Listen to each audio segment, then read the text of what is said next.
As all of you can see, our dignitaries have already arrived.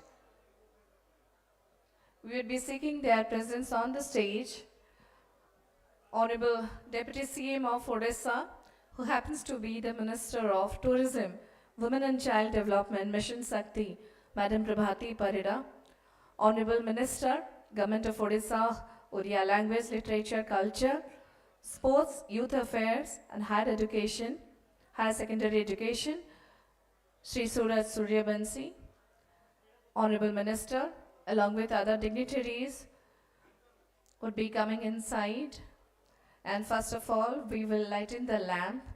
We will seek the divine blessings of Guru Padmasambhava. Thereafter, the stage program will be started. Can I request all of you, the kind of discipline, cooperation you have shown in these days, in every occasion, please do come and take your respective seats. I would be humbly requesting all senior monks who are taking part in this international conference, do come and join us. Please take your seats. I can see many of the empty places. If we have someone who can actually communicate in the language which is convenient for others, मैं आग्रह करूंगी सभी सन्यासीगण आके अपनी अपनी जगह पे बैठ जाएं।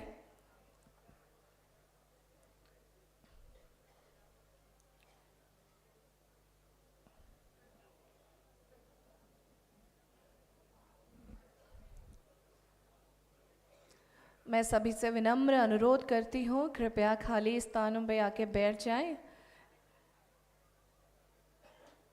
खाली चौपाई आपके इंतज़ार में है। आप लोग जितना जल्दी बैठ जाएंगे उतना जल्दी we can start this program. Already dignitaries are coming towards the stage.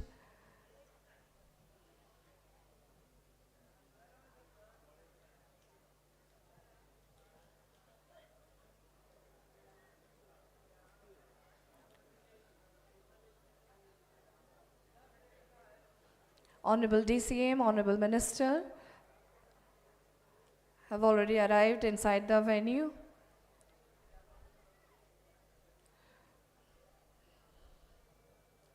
I'll be requesting everyone to please come and sit inside.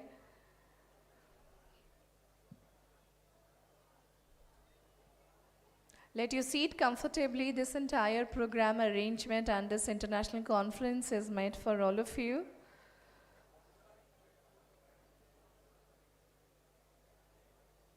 As per the schedule, we would be first seeking the divine blessings of Guru Padmasambhava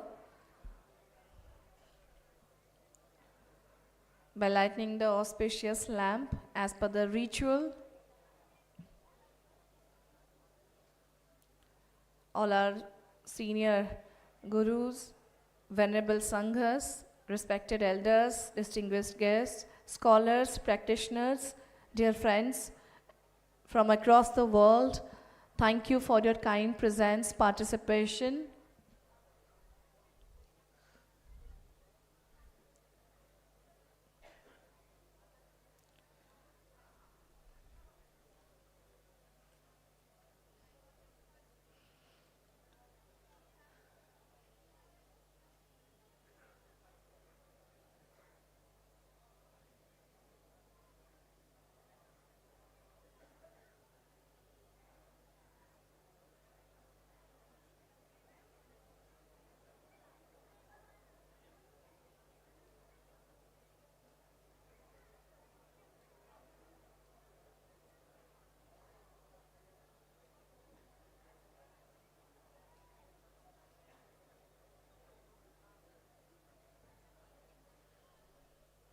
International Buddhist Conference on Guru Padmasambhava is about to begin.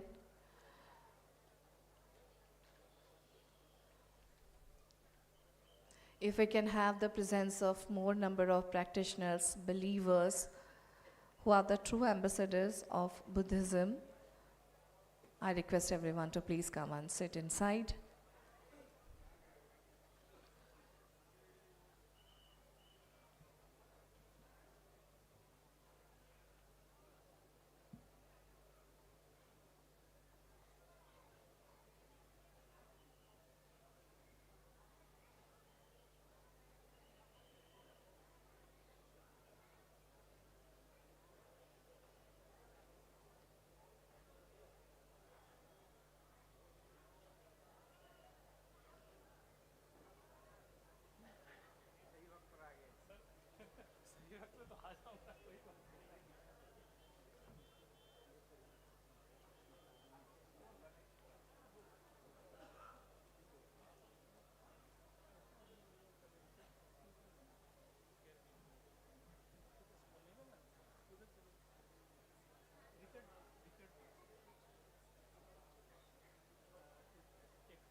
May I request everyone to please come and join us inside.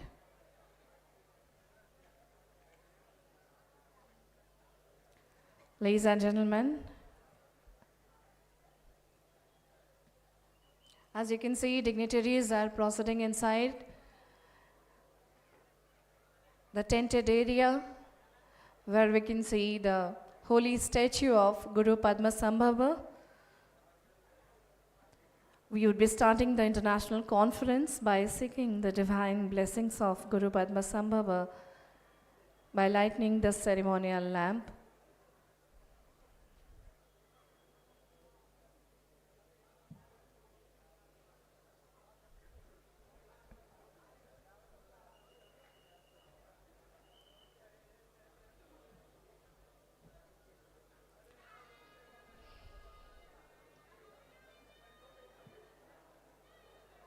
With the music, all the arrangements have been done to begin this sacred occasion.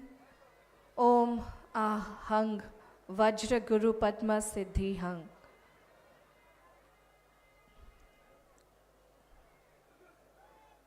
Honorable Deputy CM of Odisha, Madam Prabhati Parida, Honorable Minister, Government of Odisha, Sri Surat Suryavanshi sir, along with other dignitaries proceeding for the ceremonial lamp lighting.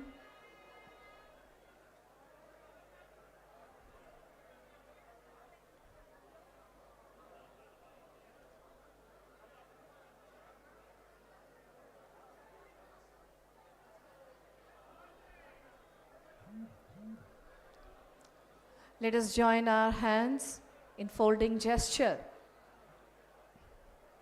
Guru Padmasambhava, who is revered as the second Buddha and the torch bearer of Vajrayana Buddhism, who is deeply connected to this land of enlightenment.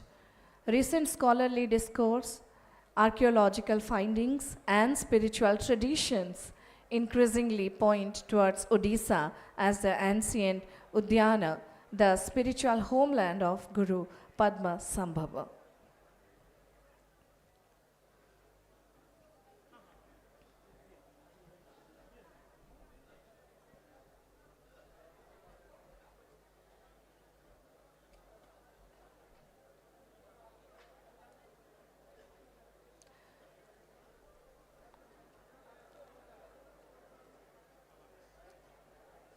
We are ready for this collective offering, an offering of prayers, aspirations, and compassionate intent for the peace of the world and the liberation of all sentient beings.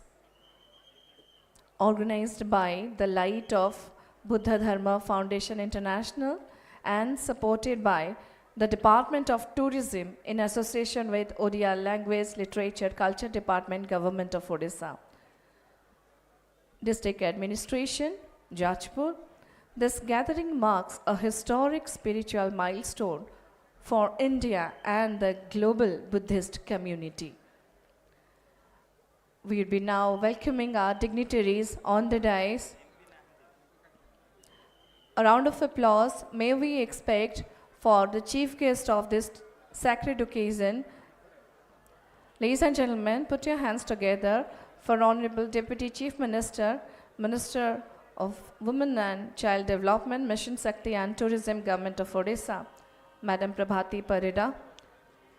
Guest of Honor, Honorable Minister, Odia Language, Literature, Culture, Higher Education, Youth and Sports Affairs Department, Government of Odisha, Sri Surat Suryavanshi. Honorable MLA Barchana, Sri Amar Kumar Naik. We have the presence of Director Tourism IAS Sri Deepankar Mahapatra, Collector and District Magistrate Jajpur Sri Amber Kumar Kar, Executive Director LBDFI Dr. Wangmo Dikse, Ex-Director Dr. Richard Dikse. We also have the presence of His Excellency Jigme Rinpoche, KG Dorji Rinpoche, Dr. Richard Dikse, Professor Purna Chandra Mallik, Dr. Subrat Kumar Prusti, LBDFI Odisha representatives, Lama Tenjin Samfel, Sri Kempo Chopel, Norway, Dr. Frederick Murunwal, Sri Prabir Kumar Patnayak, Dr. Anita Sabar, Sri Rahul Ravi Rao, and other dignitaries gracing the dais.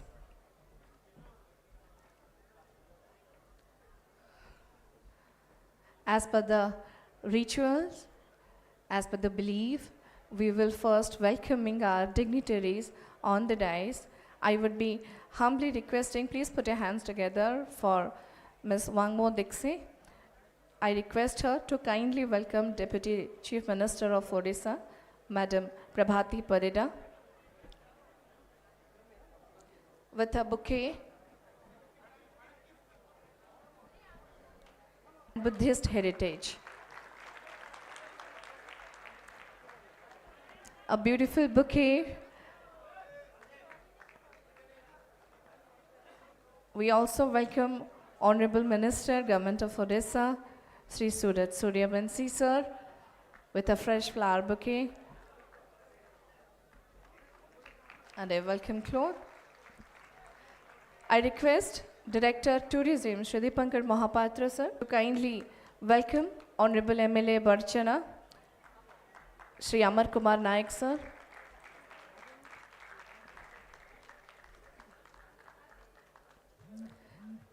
I also request him to kindly welcome. We have the presence of Honorable Collector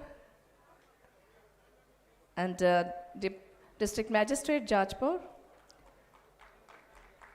Sri Ambar Kumar Kar.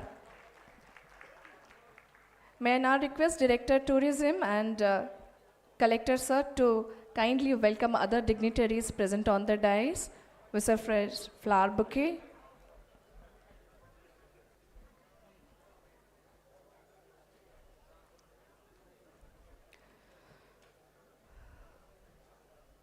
The Diamond Triangle, Ratnagiri, Udayagiri and Lalitagiri stands as a monumental testimony to Odisha's contribution to Mahayana and Vajrayana Buddhism.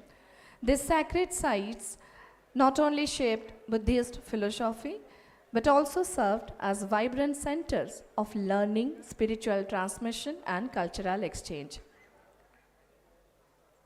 This international conference, which is about to begin, is envisioned as a historic convergence of scholars, historians, administrators, cultural custodians to revisit, rediscover and reaffirm Odisha's rightful place in global Buddhist history, while also strengthening cultural tourism, heritage conservation and international dialogue. Again, a round of applause for Department of Tourism, Government of Odisha, Department of Odia Language, Literature, Culture Department, Government of Odisha, and of course the Foundation LBDFI for bringing together academic rigor and spiritual depth.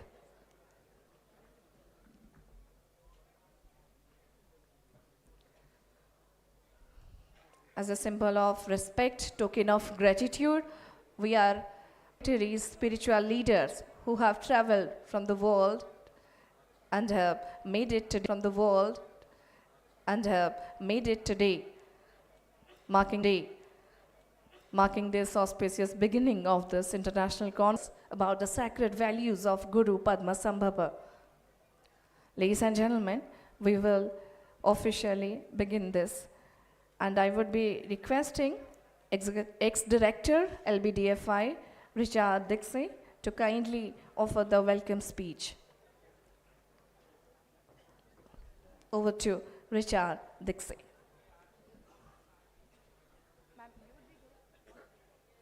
I'd be requesting Ms. Wangmo Dixie for the welcome speech. Respected Deputy Chief Minister of Odisha, Honorable Minister of Culture, distinguished scholars, Venerable Sangha members, esteemed guests, and dear friends. With deep reverence and heartfelt joy, I warmly welcome you all to the second Guru Padmasambhava conference here in the sacred land of Udagiri, one of the most luminous jewels of India's ancient Buddhist heritage.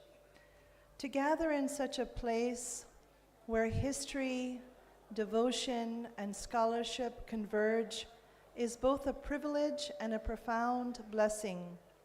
Today we stand on ancestral ground, once alive with footsteps of great masters, monastics, and seekers. Udagiri, along with Ratnagiri and Lalitgiri, forms the Diamond Triangle, a constellation of wisdom that has shaped the very foundations of Vajrayana and carried its radiance far beyond the borders of India. At the heart of this sacred landscape rises the legacy of Guru Padmasambhava, the great master whose life and teachings carried the Dharma from India to the Himalayas and beyond. This conference is not only an academic gathering, it is a homecoming of understanding, a return to this Vajrayana heritage. Dharma Foundation International, we offer our deepest gratitude to the Deputy Chief Minister of Odisha and the Honorable Minister of Culture for their extraordinary support, vision, and commitment. Your leadership has made it possible for us to revive these sacred sites, to welcome thousands of pilgrims, and to reawaken a chapter of history that belongs but to the entire world. Your steadfast encouragement has allowed this program to flourish, from the recitation of Guru Rinpoche's life to the scholarly sessions and cultural offerings we will experience together. We also extend a very warm thanks to the Ministry of Tourism, the District Administration, and to all our partner institutions whose dedication has helped to bring this event to life. At a time when the world seeks meaning, peace, and inspiration, Odisha is offering something truly rare, a return to origins, a revival of wisdom hidden in plain sight, and an invitation for global Buddhist communities to rediscover the heartland of Vajrayana, Guru Padmasambhava, and strengthen the bond between scholarship, devotion, and a cultural renewal. Thank you for all of your cultural renewal. Thank you for all of you who have come here today, your devotion and your readiness to walk alongside us in this sacred rediscovery. May the blessings of Guru Padmasambhava fill these days with clarity, courage, and compassion, with profound, deepest respect and warmest greetings. Now I would like to invite my husband, Dr. Richard Dixie, who will begin the program.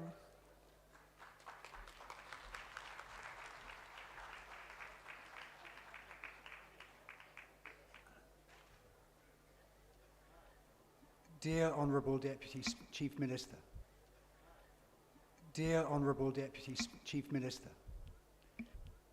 distinguished guests, Rinpoches, lamas, monks, nuns, as many of you may know, the Light of Buddha Dharma Foundation International, of which Wangmo and I are of the Buddhist culture of India.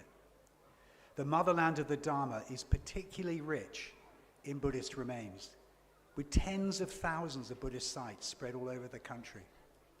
Of particular importance to this history and legacy is the state of Odisha, citing both the place where Buddhism as a pan-Indian tradition began in Dhauli, where the Emperor Ashoka decided to abandon his attempts to subjugate the people of Kalinga and rather pursue a path of peace, and to the multiple monastic sites still so prominent in the region, where large-scale Buddhist practice remained intact until at least the 14th century.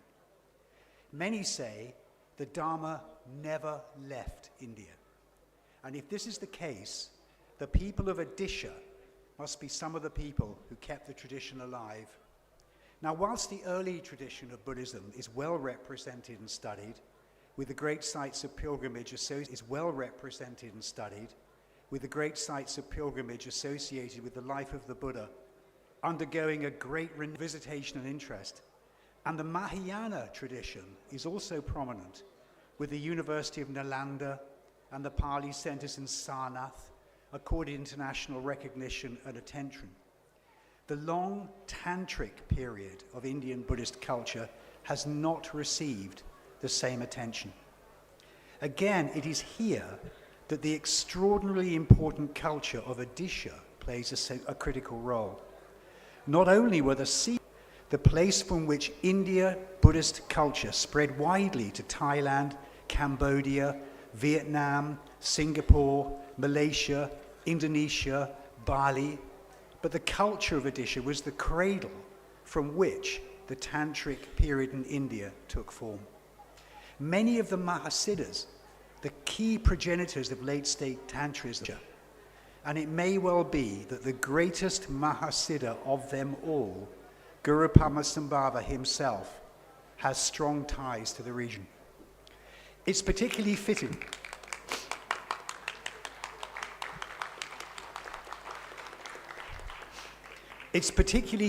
therefore, that in the heart of a prayer festival to honor the great Guru, a conference like this is being held.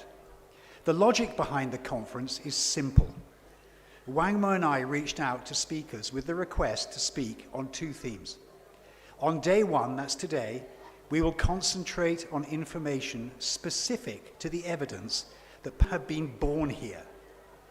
And on the second day, we will concentrate on the central role Odisha played in tantric history in general, and the extension of Indian culture overseas with the development of maritime Asia, which also came from. The second topic is not controversial.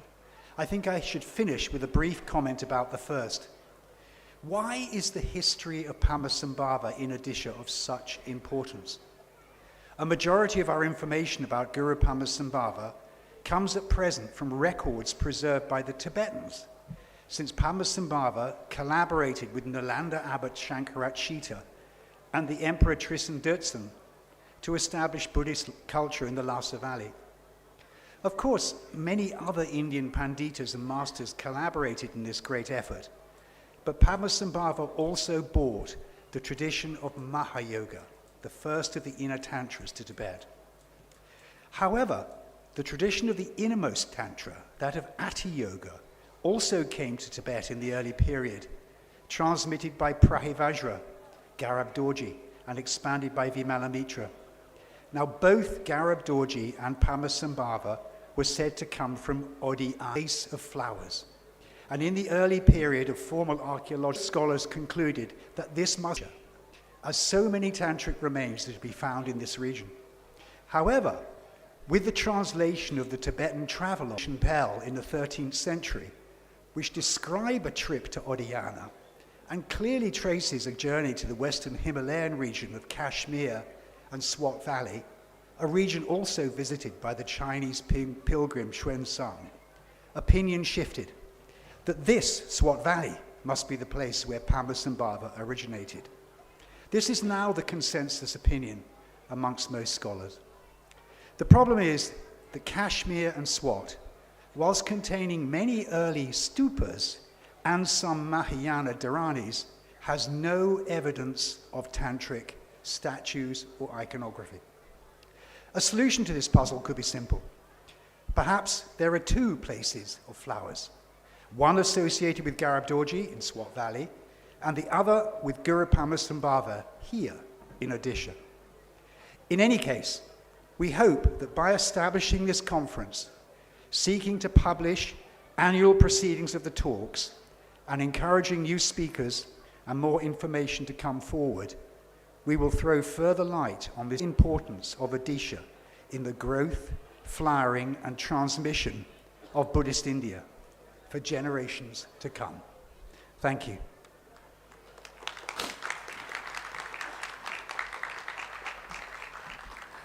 Thank you so much, Mr. Richard Dixie. Thank you for reminding us about the shared values, and thank you for mentioning about the objectives of this conference.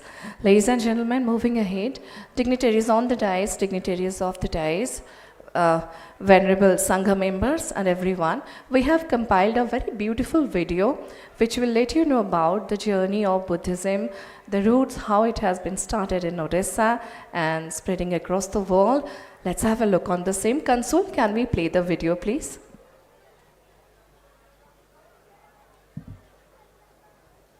Knew him as Emperor Ashoka. The cosmos knew him only as a child, a young seeker who offered the Buddha a simple handful of dust with nothing but quiet devotion. You sense it in Udayagiri and Ratnagiri, monastic citadels where the air still hums with the memory of chants, meditation, and compassionate thought. A sanctuary of Buddhist tradition, its grand monastery, a living vessel of meditation, learning, and harmony. Here, young monks study the Dharma, and prayer flags ripple gently with the breath of compassion as the timeless teachings of the Tathagata find new voices and new hearts. In Odisha, the walls still whisper compassion. The sculptures still hold the posture of meditation. The hills still glow. Cultural legacy that India has gifted to Southeast Asia, with Kalinga playing a pivotal role across history. This is not merely a land of monuments, it lives on. Hold the Dharma with gentle strength, a place where truth is not only remembered but renewed with every mindful breath. Today, Odisha bows in reverence to the Buddha, to the Sangha, to the Dharma that continues to guide the world toward peace. For though the Enlightened One was born near Bodh Gaya, the Dharma blossomed in the regions of Odisha, the ancient land of Kalinga, and flowed onward to Sri Lanka and Southeast Asia, carrying the message of compassion across oceans and eras. May all who walk this ancient pilgrimage feel the serenity that once transformed a king, and may Odisha remain a sanctuary for those who seek the path of peace. We warmly invite Buddhist travelers to experience Odisha's sacred Buddhist legacy, a land where the Dharma and peace opens its doors to all.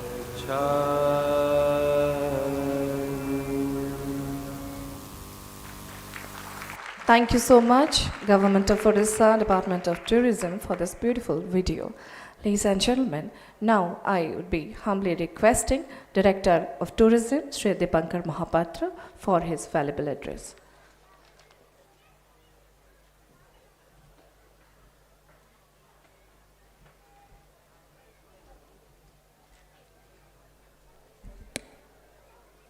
Honorable Chief Guest, Honorable Guest of Honor, respected monks, spiritual leaders, eminent distinguished delegates, esteemed dignitaries, ladies and gentlemen. It gives me immense pleasure to warmly welcome you all to Odisha, and the second, on behalf of the Department of Tourism, Government of Odisha, I extend our sincere greetings to the revered monks, scholars, practitioners, and delegates who have joined us from across India, from different parts of the world.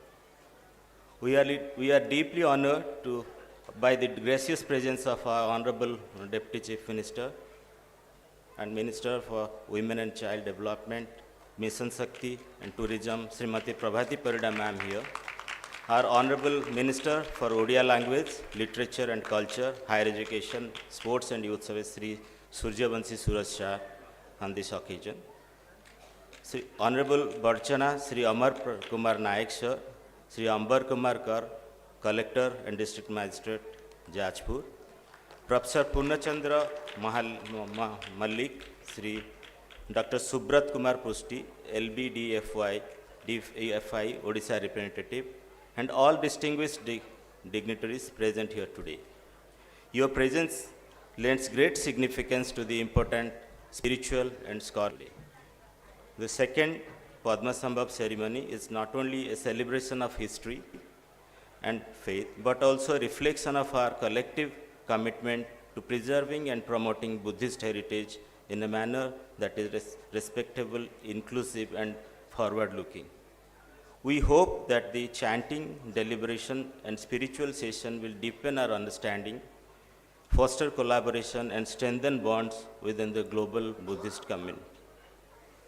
The international conference holds special importance as it brings together spiritual practice, academic discourse, on a single platform. It provides an opportunity to reflect on the enduring legacy of Guru Padmasambhava, to highlight Odisha's profound contribution to Buddhist history, thought, sacred sites such as the Diamond Triangle of Ratnagiri, Udaygiri, and Lalitgiri, along with Dhauli and Jirang. The conference also offers a valuable space for scholars and practitioners to engage in meaningful dialogue on the sacred history, transmission, and living legacy of Vajrayana Buddhism. Odisha tourism is firmly committed to developing Buddhist tourism as a key pillar of cultural and spiritual tourism in the state. We are working towards a structured and sustainable growth plan that emphasizes holistic site development, improved connectivity, enhanced visitor infrastructure, interpretation and learning centers, Buddhist destination. Our vision is to position Odisha as an integral part of national and international Buddhist circuit, offering pilgrims and scholars a seamless, enriching, and authentic spiritual experience. Once again, I extend a warm welcome to our guests, participants, and I wish the conference and ceremony every success. Namo Buddhaya, Namaskar.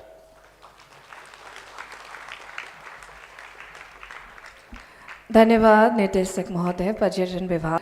अभी आप सभी से आग्रह करूंगी, वे स्वागत करेंगे माननीय मंत्री उड़िया भाषा, साहित्य, संस्कृति, उच्च शिक्षा विभाग, युवा क्रीड़ा विभाग। On this special occasion, I would like to welcome Madam Deputy CM, Srimati Prabhati Parida ji. I would like to welcome Honorable MLA of Barchana here to supervise how the arrangements are going on, how the guests are coming and how they are staying. Thank you, Sri Amar Kumar Naik. Thank you, Madam Prabhati Parida ji, for your kind support. Unless your support, it is not possible to arrange this kind of maverick festival here.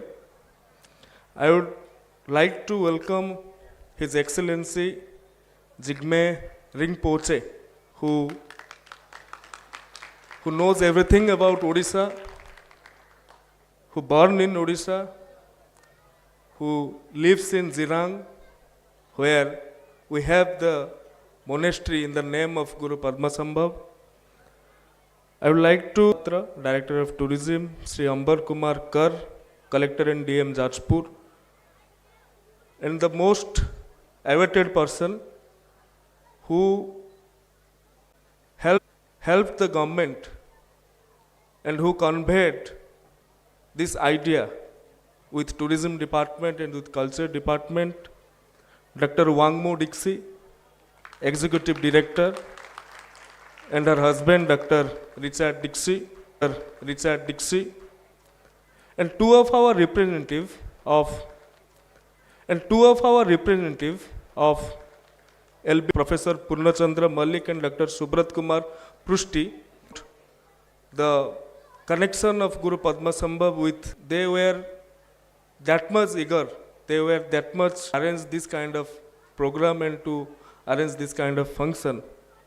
And I also like to thank from my heart Sri Prabir Kumar Patnaik, Dr. Anita Sabat, Sri Rahul Ravi Rao, because these people conveyed how Guru Padmasambhava or Master to Jharsuguda, the birthplace of Guru Padmasambhava, and how he got Mahanirvana in Udayagiri, how Guru Padmasambhava propelled the idea of Tantrayan in eastern part of India or in northeast part of India. Thank you so much for coming here. Thank you so much for admitting. Thank you so much for adoring that Guru Padmasambhava was born in Odisha, and the people of Odisha loves to host the guest.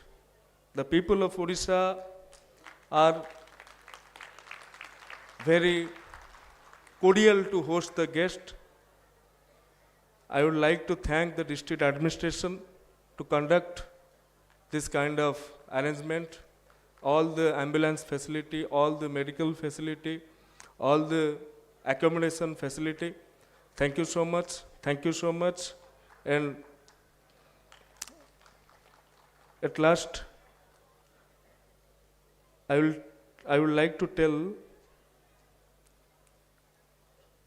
Guru Padmasambhava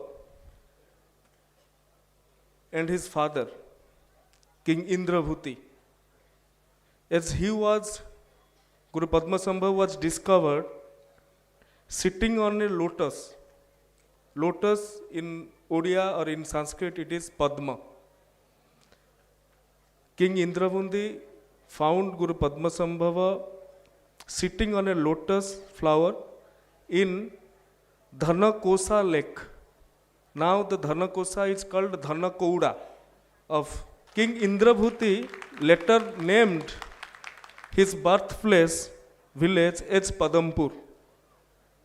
And I would like to request all of you to visit that place also. It is only 8 to 10 hours by road from here. And it is now submerged in the Hirakud Dam. In summer, you can see the temple. The village goddess is also named Padmasini, after the name of Guru Padmasambhava. In summer, when the water level reduces, you can see that temple there that is named after Guru Padmasambhava. Thank you so much. Thank you for coming this time also. Thank you so much, Honorable Minister, sir, for your kind words. नारी अब प्रतीक नहीं है सहनशीलता का, नारी आज पर्याय है नेतृत्व, निर्णय और निर्माण का. Ladies and gentlemen, it gives me immense pleasure and pride to invite an icon of leadership, true symbol of empowered governance, who is taking care of 3 ministry and also playing a key role in building Samrit Odisha 2036, who happens to be our chief guest today. Please put your hands together for Honorable Deputy CM and Minister for Women and Child Development Mission Shakti Tourism, Government of Odisha, Madam Prabhati Parida, for her address.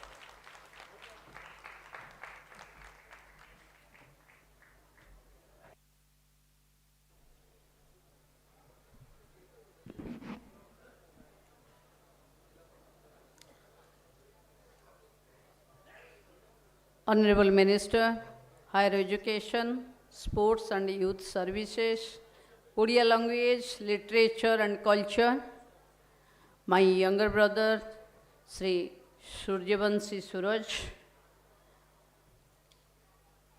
Honorable MLA Badachana, my co-colleague, my brother Amar Kumar Naik, जिलापाल जाजपुर अंबर कुमार कर महोदय, पर्यटन निर्देशक दीपंकर महापात्र महोदय, light of Buddha धर्म foundation row Chief Executive Yangmo Deske, Buddhist scholar Echi Jigmed Rinpoche,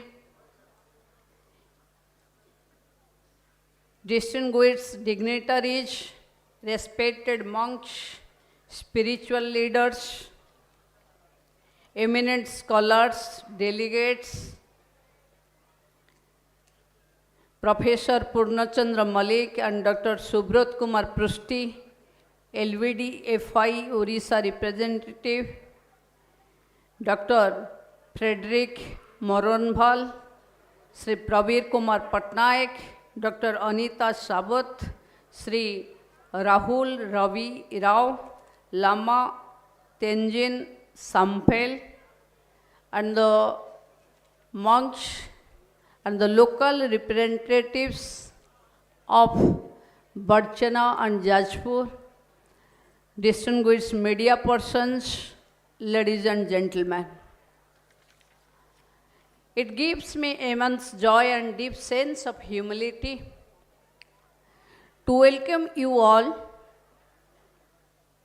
to Orissa for the second Guru Padmasambhava ceremony. I extend my heartfelt greetings to the revered monks, scholars, practitioners, and devotees who have traveled from across India and the world to be part of these sacred gatherings.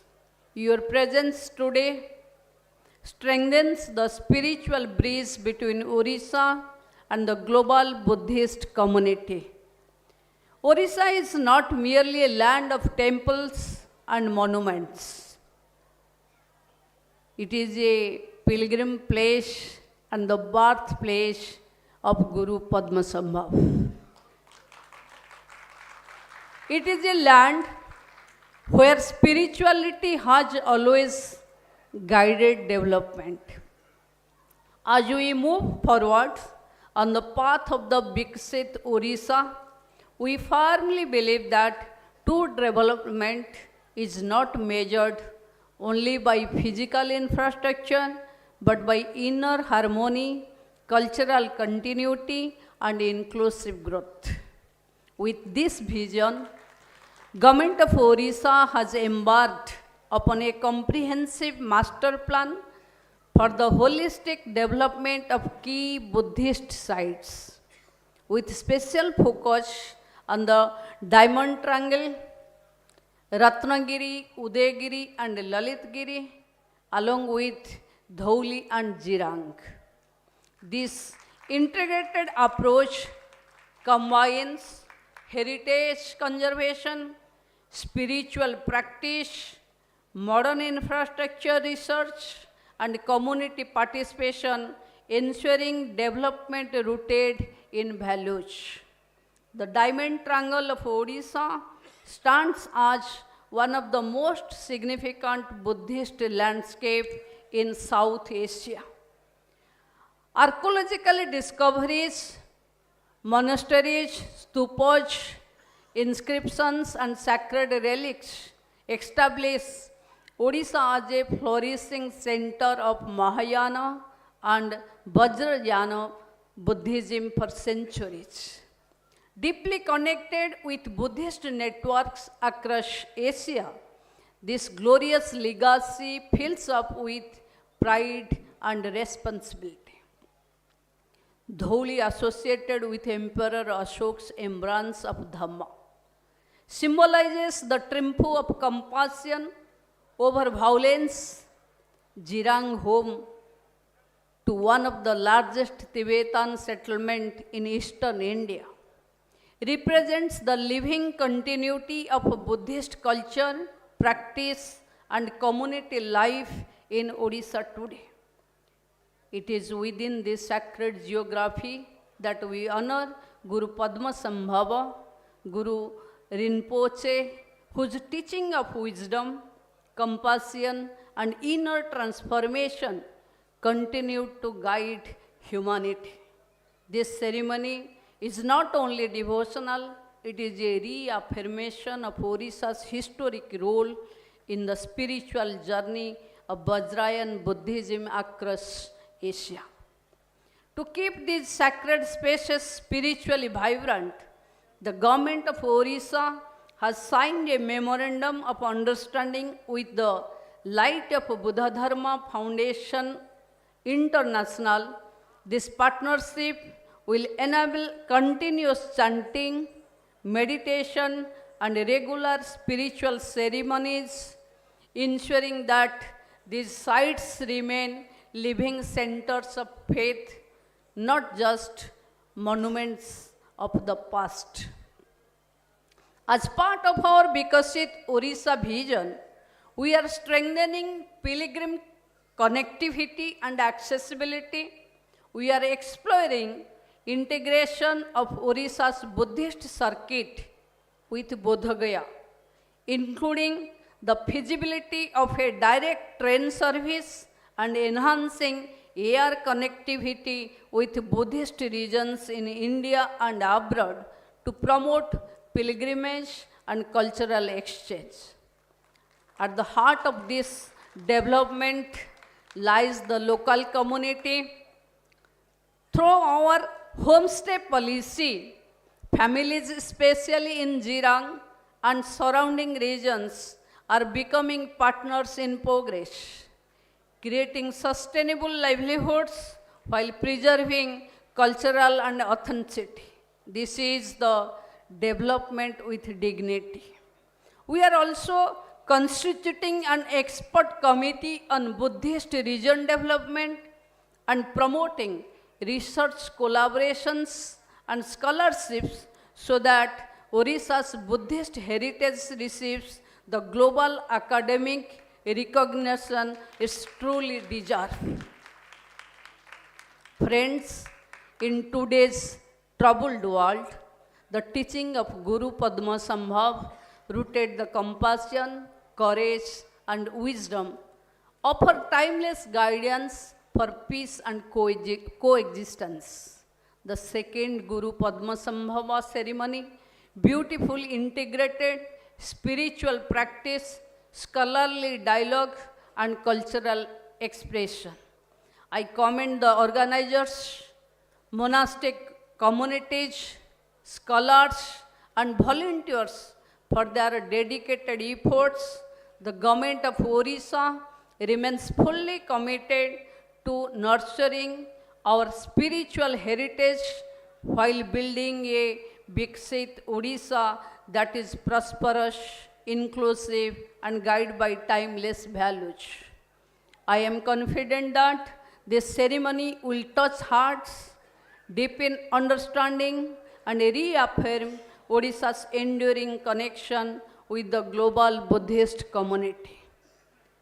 I must thank the MLA of this constituency, Amar Naik, and their entire team for the coordination and the effort to make this event is a historic one. I especially thank the self-help groups, Subhadra Shakti stalls, district administration, collector and their total team, SP and his total team for the effort you have made it.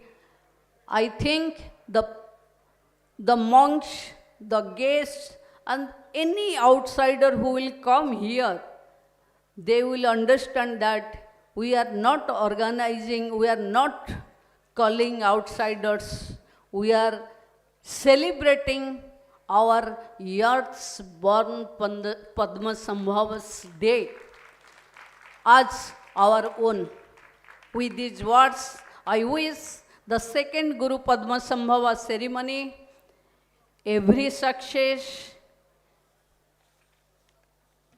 Jai Jagannath, Om Mani Padme Hum, Namo Buddhaya, Namo Dharmaya, Namo Sanghaya.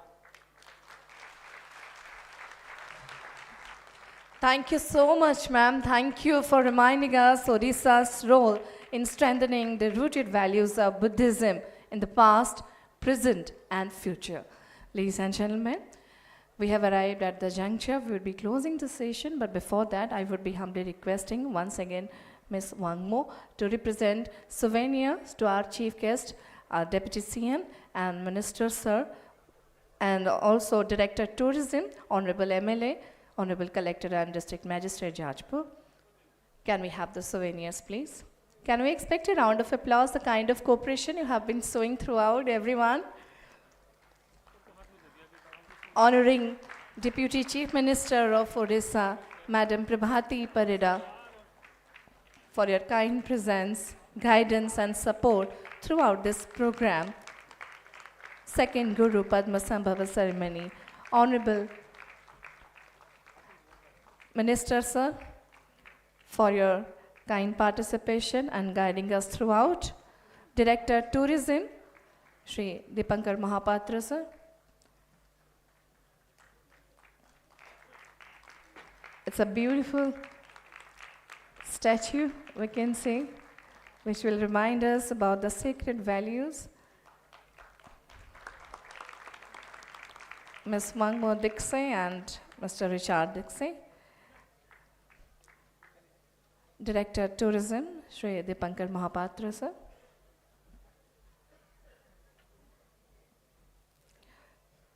Honorable MLA Barchana, Shri Amar Kumar Naik Sir. Lot of appreciation, indeed he deserves the same. This is the second ceremony and the kind of arrangement, the flawless execution.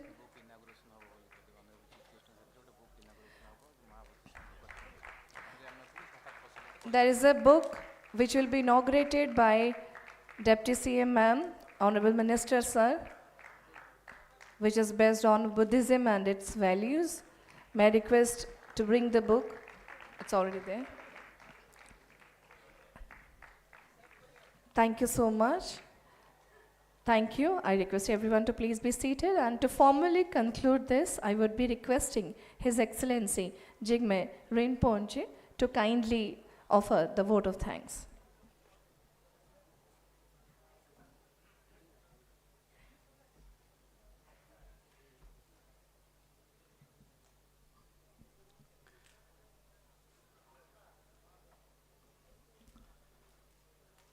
It gives me immense joy, profound happiness, and what an amazing time we are having here in Udagiri, in the heart of Odisha, celebrating Guru Padmasambhava's legacy in this second year of Guru Padmasambhava's peace prayer. The world at large is looking at us, and as a fellow Odisha myself, a Tibetan Orient, personally, it gives me greatest moment to have been here. I was here a month before, and led by the Balwan Singh and the whole team of Jajpur and Katak, and there was nothing here. And in 1 month's time, they made of such a wonderful setup, incredible work, dedication and devotion. Everybody felt most welcome. I deeply thank everyone who's involved with this.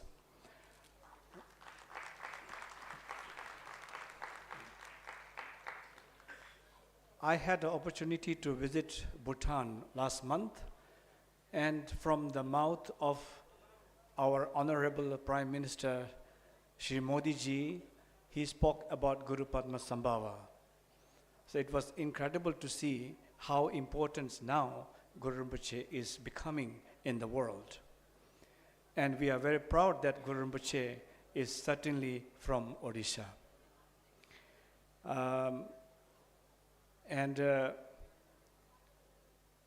I understand that there will be a scholarly debate and deliveries on the academical front regarding what role exactly Guru Rinpoche played in Odisha and from Odisha to the world.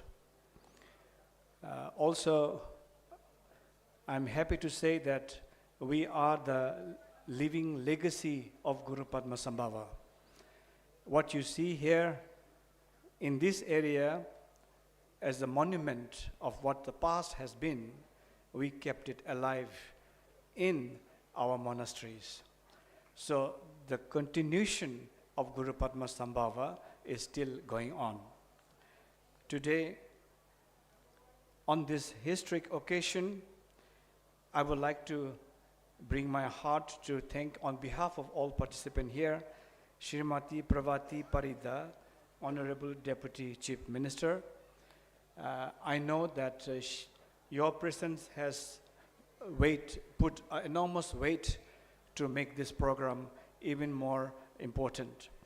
And you have been the hand and the guidance behind the success of all this, what has been prepared in order to have a very smooth running ceremony. I'd like to thank Srimati Parvati Parida. Thank you so much from the depth of our heart.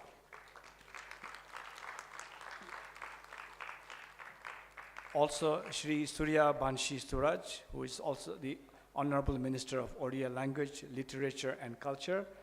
I know that you will have much more things to do, as we will have many academic papers to deliver in the years to come. And you are young and abled, and thank you for being part of this.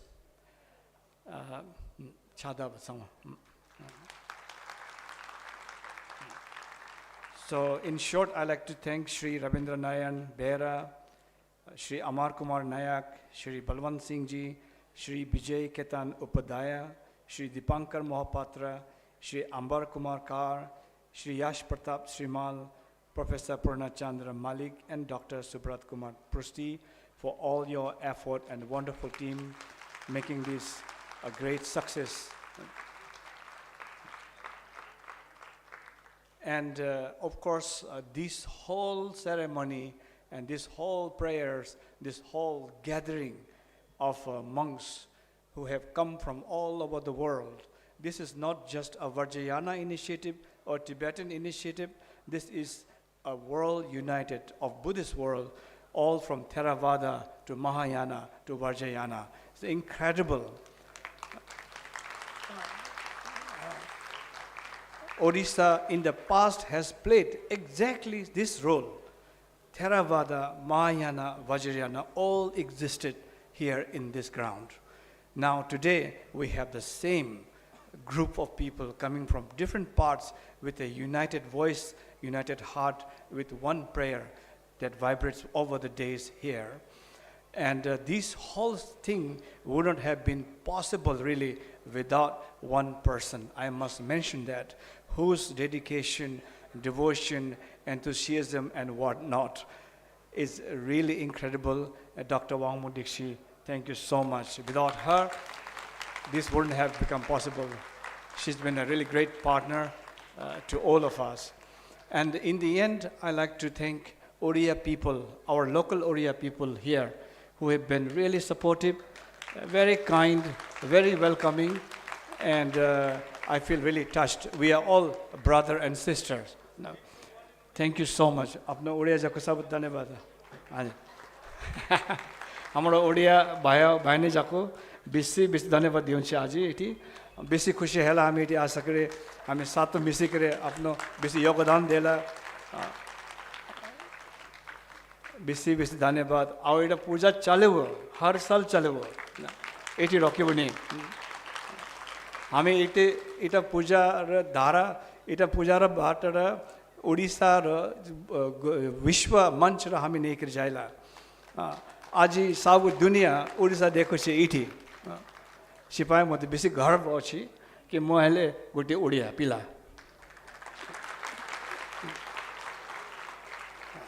Thank you all very much. Thank you.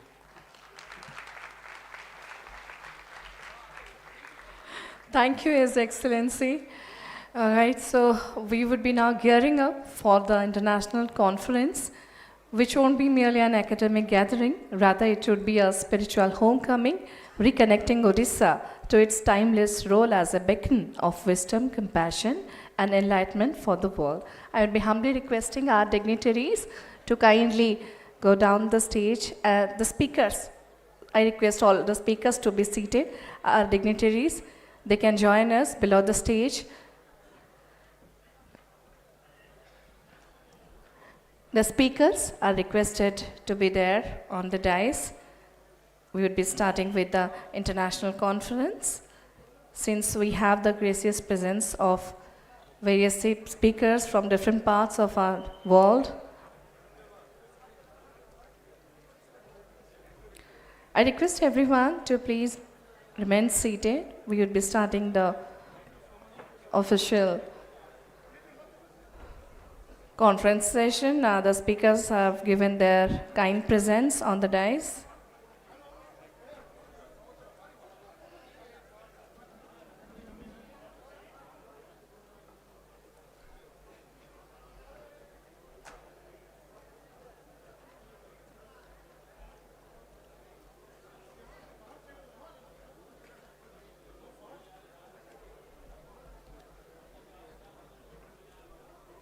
Thank you, ma'am. Thank you, everyone. Please be seated. We have the gracious presence of our speakers.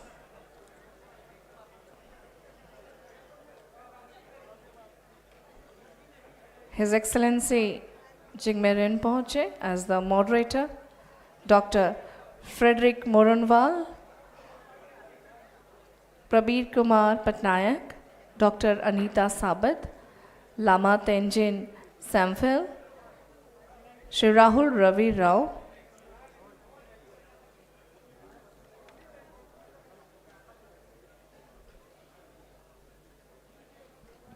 I request the organizing team to, if we can remove the extra chairs from the dais.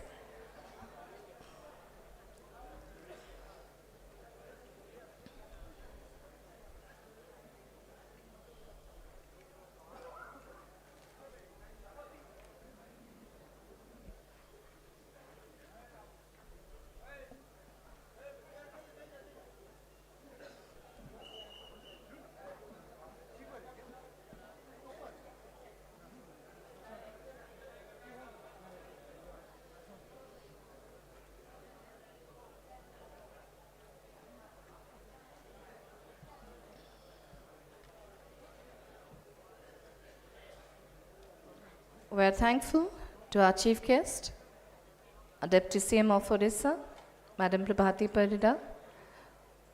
We are thankful to Honorable Minister, Oriya Language, Literature, Culture, Sports, Youth Affairs, Higher Education, Government of Odisha, Shri Surat Suryabansi sir, Honorable MLA Barachana, Shri Amar Kumar Naik sir, Director Tourism, Shri Dipankar Mahapatra sir, Collector and District Magistrate Jajpur, Ambar Kumar Kaur sir, and other dignitaries.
Console, check. Thank you. Can we have one or two cordless mics on the stage?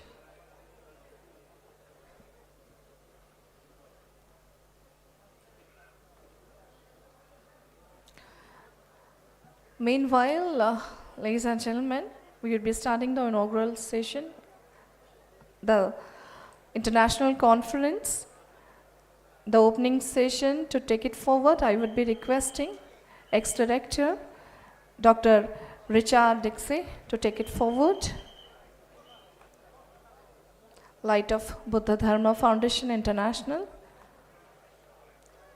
Mr. Richard Dixie.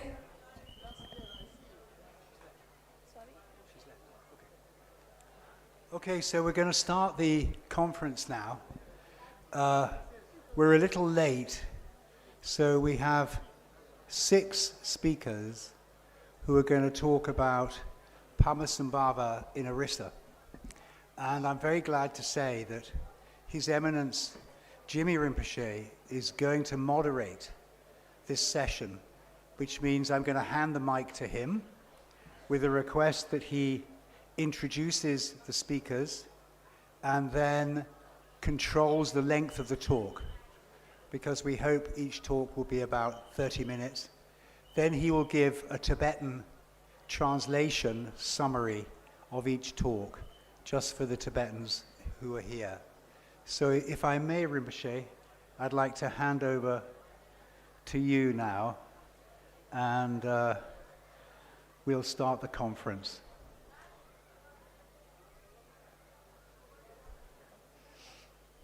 Please. Thank you, Thank you, Rinpoche. So you can introduce the first speaker, but he's not even here. He's just Frederick Moranval. Maybe introduce the second. He was introduce the second one first. Okay. I'll try and get him, because the second one is Padmasambhava. He's a very fiery speaker.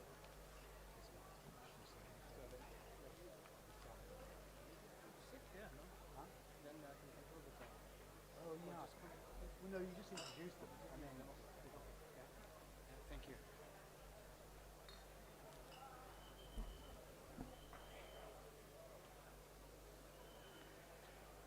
Yeah, thank you, Dr. Richard. So, greetings to everyone, monks, scholars, people from the Himalayas, our Oriya people. Today, we're going to start very soon the conference on Guru Padmasambhava. This is the second year, and there are really great many scholars who have come from different parts of the world to deliver their papers on the life and legacy of Guru Padmasambhava.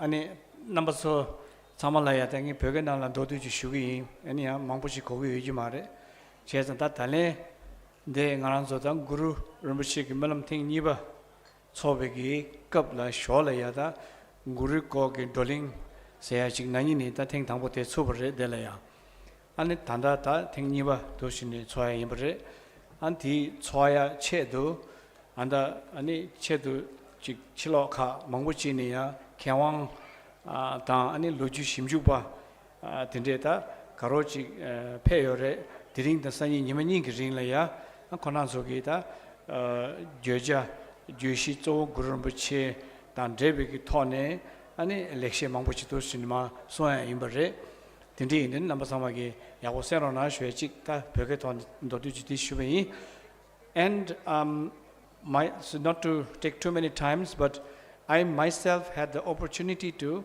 take part in the first Padmasambhava conference on the life and legacy of Guru Padmasambhava in New Delhi, few years back, organized by the IBC, International Buddhist Confederation.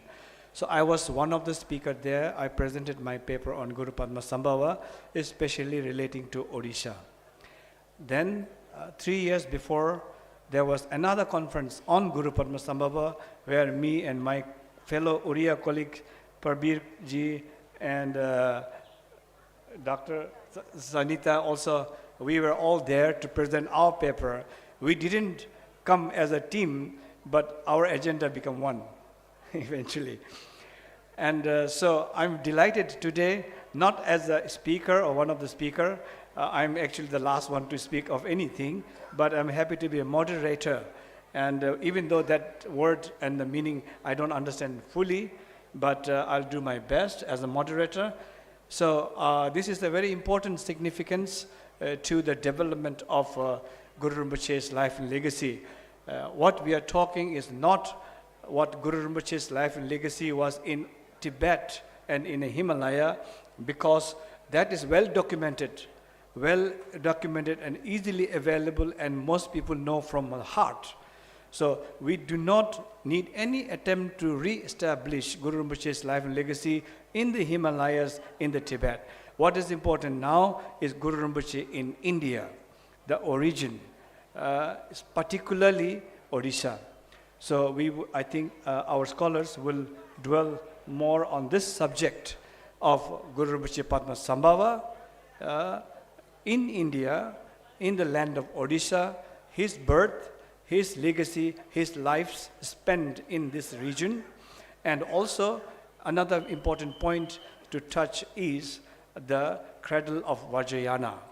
Odisha being the cradle of Vajrayana, there is enough document, enough evidence, but this is our attempt to put academical, scientific paper forward to lend in credibility. And I'm sure those who are on the dais here, my colleagues and friends, most of them have studied well, have made a good research, and we can all enjoy very much to their paper what they are saying today. And this can become a framework, a background framework for more development to come. And tomorrow will be another day, again focusing on the Tantra of Vajrayana Buddhism in India generally. So there are 2 days that we will walk through in this point.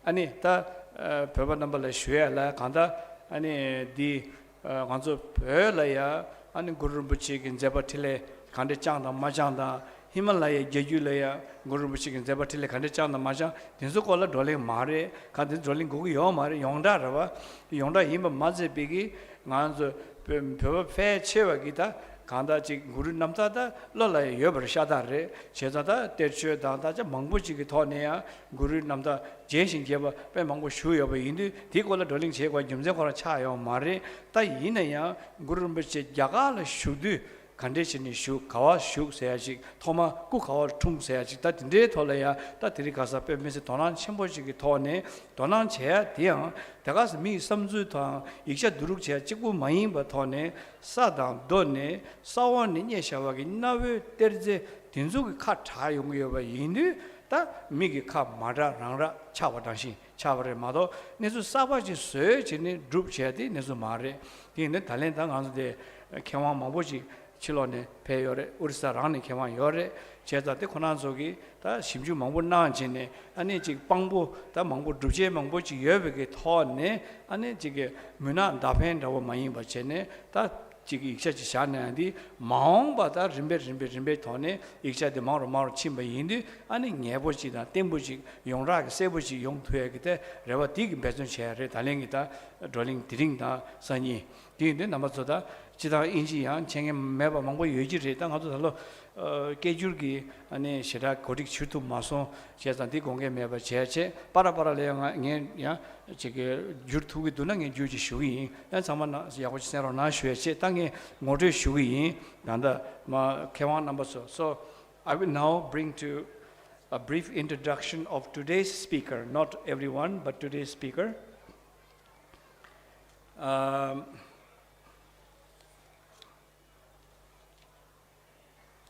But I have to introduce first conference organizer. I can't do without that. Whether you like it or not. So you cannot escape. So Dr. Wangmo Dixie is actually the main person behind and idea and conference organizer. And she's a respected Buddhist leader, well-known Buddhist leader. Also, she's the director of the Light of Buddha Dharma Foundation International, which has done incredible amount of job. And recently we see in Bodh Gaya, where the Tripitaka meeting has swelled into 40,000 plus of people gathered from all over the world.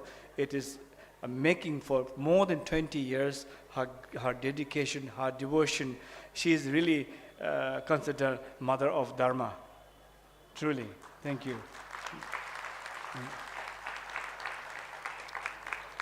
And she's also main person behind for making this prayer of Guru Rinpoche really come to life in Odisha, now second year. Thank you again very much.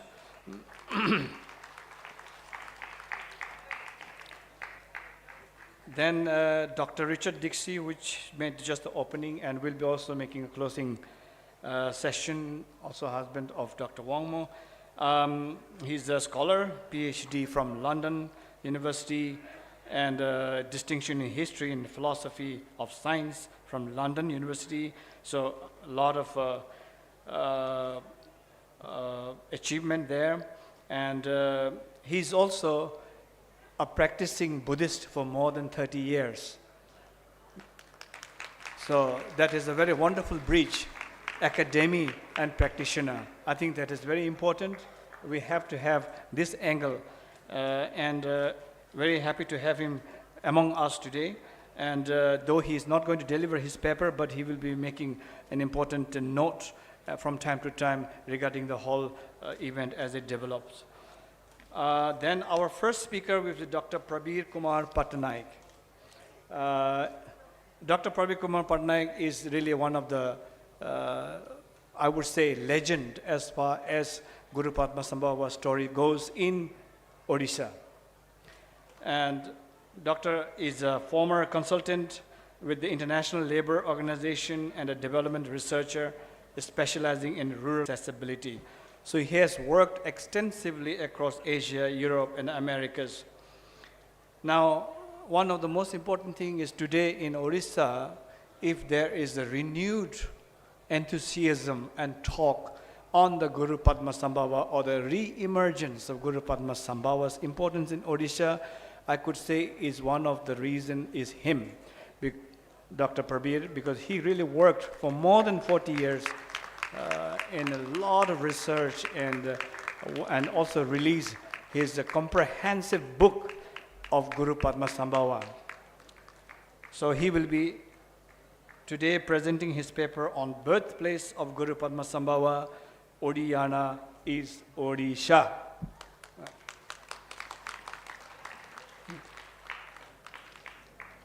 Then second speaker today would be Dr. Anita Sabat, also very known to me. Oh, where is she?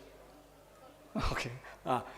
So Dr. Anita Sabat is a cultural researcher, writer, and heritage advocate committed to the preservation and promotion of Odisha and India's rich cultural heritage.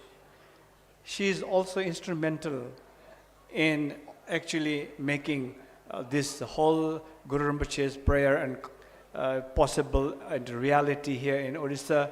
She made a lot of good network on our behalf, and she's well connected, and she did her lot in making the event possible. And she's also a fellow Oriya like myself, and very adverse believer in Guru Rinpoche Padmasambhava, birthplace none other than Odisha. And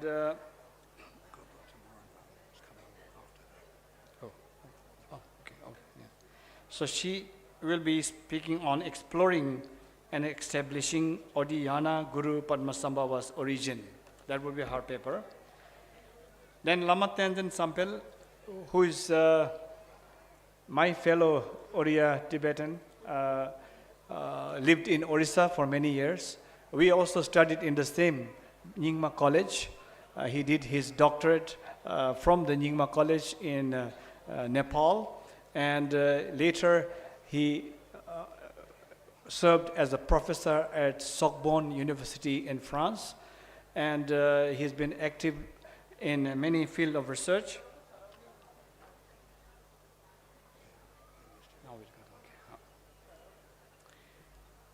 And Lama Tenzin is also very keen on the history and the Buddhism, related history in Odisha. So he would be invaluable, really, a speaker to this conference on the Odiyana, Odisha, and Padmasambhava. Then we have Dr. Frederick Moronval. Is it correct? Yeah. Dr. Frederick Moronval is a French Indologist and associate researcher at the Center for Himalayan Studies. His research focuses on Indo-Nepalese Buddhism, Vajrayana tradition, and the historical geography of Buddhist culture. So he has also published several books on Nevari tradition and the and the tradition that exists in the valley of Kathmandu. Also importantly, Tantric Buddhism. And most important of that is Odiyana and Odisha. That is the work that he has done. He will today deliver on the Odisha, the birthplace of Vajrayana.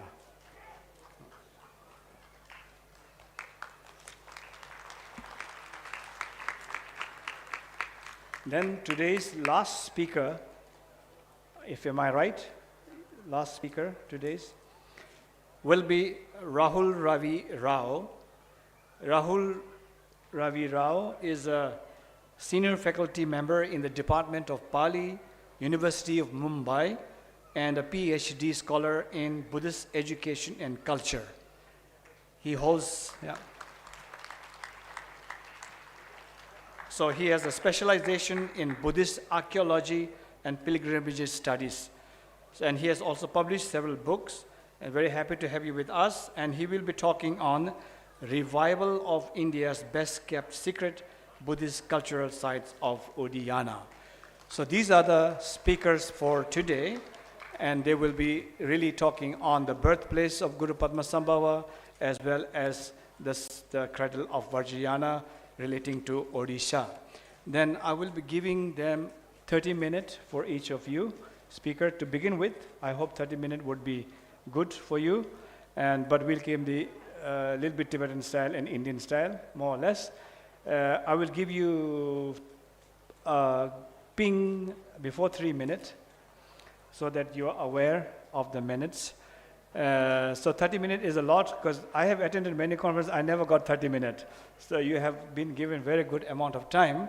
We'll see. Ta khonan so mirere kama sumjus to this fiore and tina la khonan so ya khaya ba de sungure and tichana to ya ko che sen ro chi shwe yi. Thank you.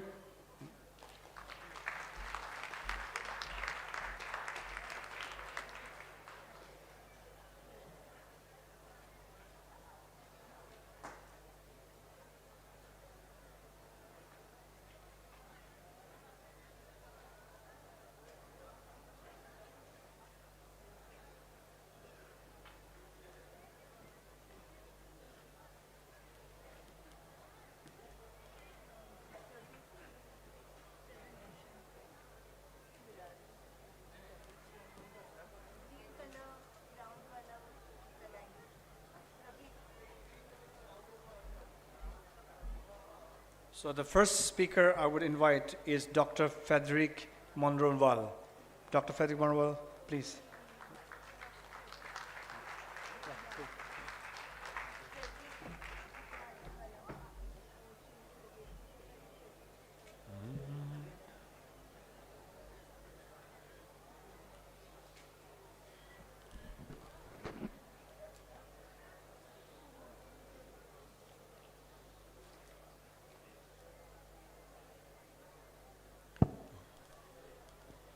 Not this one.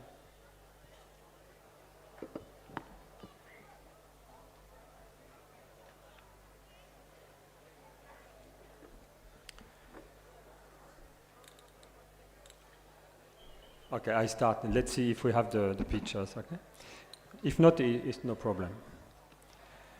Okay, thank you so much to invite me to speak today in front of this honorable assembly.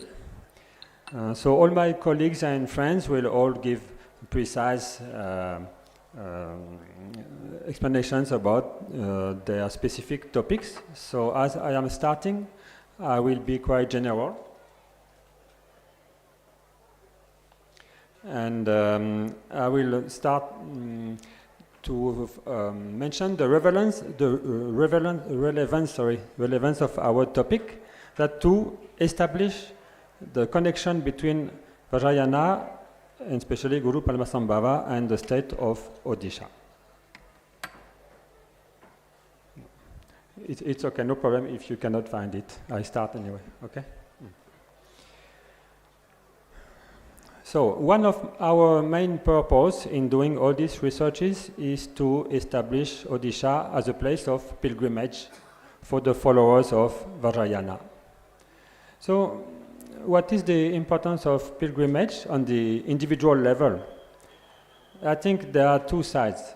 One inner side or subjective side and outer side or objective. I will compare with one event in our ordinary life. When we visit the birthplace of our parents or grandparents, or even our own childhood house, or even the school where we have studied, like primary school, when we visit these kind of places, we feel moved. Inside, we feel gratitude because we remember the kindness of our parents, grandparents, or teachers, their love, their dedication, efforts to teach us something, their patience, and we feel gratitude. And the outer level is in that kind of place, somehow their spirit, their soul are still there. Their intention to make us grow and to give us good attitude and ideas for our whole life is still there. In the same way, when we visit a place blessed by the founders of our tradition, spiritual tradition, we feel the same phenomenon. We feel gratitude, we remember their kindness, their teaching, and obviously their mind and intention are still present here and give us blessings. So those who have clear vision like our masters, they know that is the case of Odisha. And for all of us, other people, we need some evidence and research, and that is our purpose of all of us, the speakers of today and tomorrow. Mm-hmm. So, okay. So this importance of pilgrimage is acknowledged by every tradition and every branch of Buddhism, right? So whether we follow Theravada, Mahayana, or Vajrayana, we all like to visit the places related to the life of Buddha Sakyamuni. Okay? Lumbini, Kapilavastu, Bodhgaya, Sarnath, Sravasti, Kushinagar, mostly. Then, on top of that, if we follow the Mahayana philosophy and attitude, we also like to visit Gridakuta in Rajgir, right, where the Buddha taught the Prajna Paramita. And again, on top of that, if we follow Vajrayana, of course, we also like to visit the places related to the life of the Buddha and also Rajgir, but we also need a place specific to our tradition, Vajrayana. Mm-hmm. So, of course, what would be the place really specific to Vajrayana is Udayana. So the importance of Udayana is very clear when we read the Vajrayana literature. So, for example, I'll give you some mention, like in Goyagarbha Tantra, in the Sadhana Mala, and all this kind of text, we have the word Udayana appearing. For example, in the Sadhana Mala, we have mentions of deities like Kurukula of Udayana, Marichi of Udayana, and of course, we all worship Padmasambhava of Udayana. So this word Udayana is quite redundant. Even for the followers of the Dzogchen tradition in Tibetan Buddhism, there is Garab Dorje. Garab Dorje was also discovered in the lake of Dana Kosha, like Guru Padmasambhava in Udayana. And also, we already mentioned, our friends already mentioned King Indrabhuti of Udayana. So this redundant word of Udayana really makes us focus to locating Udayana. It's very important if you want to have a place of pilgrimage. So, of course, a very famous hypothesis about the location of Udayana is the Swat Valley in today's Kashmir in Pakistan. So what is the origin of this hypothesis from Professor Tucci from Italy a long time ago. And this theory has been repeated again and again by everybody, taken for granted. So let's see what are the evidence. As our colleague Professor Richard mentioned, there are no statues related to Vajrayana practice. But what is the basis of this hypothesis? There are two elements. First, the name of a place, Udyana, U-D-Y-A-N-A, which is a spelling which relates to a pronunciation quite different from Uddiyan. It's different, Udyana. Udyana meaning garden. So where do we learn about that place? From the Chinese pilgrim Xuanzang, 7th century. There are two elements in his travelogue. Uchangna, what he wrote, Uchangna, and according to his way to translate Indian languages into Chinese, it could mean Udyana with one D, okay, just Udyana. And he also mentioned magic formula, magic words.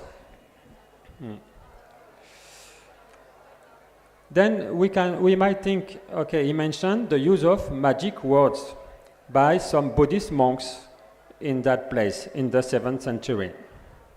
He said ordained people, so monks, following the great vehicle, following the pure conduct, are not very learned, and practice the magic formula. So we might think, oh, maybe magic formula means the mantra of Vajrayana. But actually, if we read another Chinese pilgrim, Song Yun, from the 6th century, 1 century before, he also talked about Wu Chang and the magic formula of Polomen. So if we follow his transcription from Indian languages to Chinese, Polomen means the Brahmin, Brahmin caste. And so if we read his travelogue, we understand that these magic formula are not related to Buddhism, but are the magic texts and mantras of the Hindu Brahmins. So there is no mention of Vajrayana or Tantrayana in the two Chinese pilgrim travelogue. Then comes the Tibetan pilgrims, Orgenpa and Taksangrepa.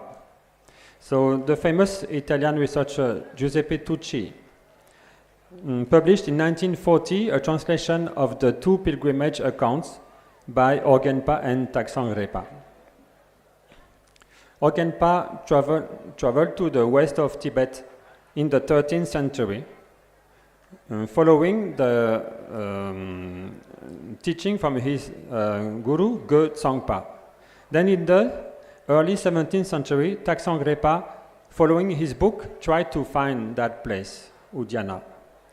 But even Professor Tucci, when commenting on this pilgrimage of Tibetan monks, he acknowledged that it's not clear at all where is the place, and they don't mention that they met Buddhist practitioners at all. So we are not sure if one of them really went to the place called Udyan or he had a pure vision. This is really not clear from their travelogue. No evidence. And on top of that, we know that by that time, the Gandhara area, including Swat, had been destroyed a long time ago, in the early 6th century, by the Shweta Hunas, the white Huns. So there is nothing very strong in the Tibetan travelogue of that time. And to conclude on the hypothesis of the Swat Valley, we can turn to geography and botany. If we take the famous prayer in 7 lines to Padmasambhava, Organ Yulki Nu Chansam, Pema Kesa Dongpola, right? So, oh, you want? Okay, Organ Yulki Nu Chansam, Pema Kesa Dongpola. Then? They mentioned Padmasambhava arise on the lotus flower. And then second part of the prayer is about the circle of Dakini, right? So very basically, why not taking this into account, the lotus flower? The Swat Valley is 3,000 meters high in the mountain. In the winter, the water is totally frozen. And the lotus flower that we have in Asia needs a water not colder than 18 degrees. So just according to geography and climate, it's difficult to imagine lotus flowers in the Swat Valley. And second, we know King Indrabhuti, he took a boat. So we can take a boat on the river or on the sea. And yes, there are some small rivers in the Swat Valley. But he went in search of a jewel island. And on that trip, he found Padmasambhava on a lotus flower. So I didn't find a mention of a place where we can find jewels like diamonds in the Swat Valley. And it's difficult to travel by boat in these high mountains. Okay, so lotus flower cannot grow. We cannot really go by a big boat. There is no jewels and no jewel island over there. But in Orissa, there we have everything. We can travel by boat not only on the sea but on the Mahanadi. There is a place famous for 2,000 years for diamonds, Sambalpur or Sambalak, a different name across history, on the Mahanadi River in the western Orissa.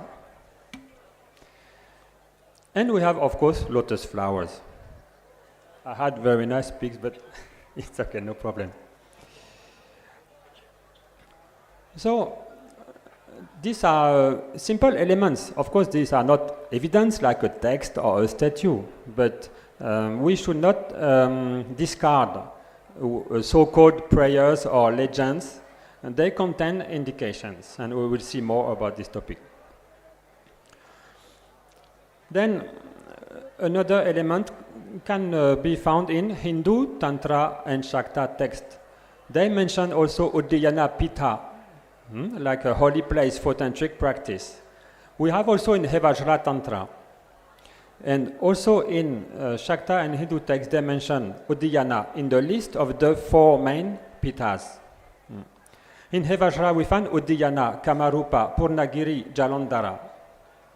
In the Sadhana Mala, Uddiyana, Purnagiri, Kamarupa, Srihata. And in the Hindu text also we find the same names. And most of these names, they are located in either Bengal or Bangladesh. And also in the Hindu Brihanila Tantra, the god Jagannath, that we are going to mention also, has a consort called Bhairavi, goddess of Uddiyana. This is in a Hindu text. Also in the Kalika Purana, another Hindu text. Okay, I'm going to list all these elements without going too into the details because already we have taken 15 minutes. And all my colleagues will go deeper into their own preferred topics. So I remain quite general. Then I mentioned Sambalpur. Of course, it sounds like Shambhala, and there are some elements to consider this hypothesis seriously. Beside the Hirakud, like the island of diamonds, which is the name of the island, which is now just under the water dam in Sambalpur. Hirakud Dam is built on the Hirakud Island. Just nearby, as our colleague mentioned, there was the village of Padmapur, which is under the water. And there were 300 villages which are now submerged in the Sambalpur area. In the biography of King Indrabhuti in the 84 Mahasiddhas, biography by Abhaya Karagupta, Indrabhuti is mentioned as the king of Shambhala in the area of Uddiyana. And in this Uddiyana, there were 2 kingdoms, Shambhala and Lanka. And in the biography of Mahasiddha Lakshminkara, the sister of King Indrabhuti, she was supposed to marry the prince of Lanka. So we can be confused, this Lanka, because today we know only Sri Lanka, but actually Lanka has been the name of many places in India. And Sonepur in Orissa, just east of Sambalpur, in the 10th century, it is attested, it was known under the name of Lanka. And in that area, on the Mahanadi River, there is a sacred rock that people worship called Lankeshwari, the goddess of Lanka. It could refer to Lakshminkara, it's possible. It would make sense that Indrabhuti found Padmasambhava on the Diamond Island on Mahanadi in Sambalpur. The neighboring kingdom was Lanka, Sonepur. And the memory of Lakshminkara is still kept under the name of Lankeshwari. These elements have to be also taken in consideration.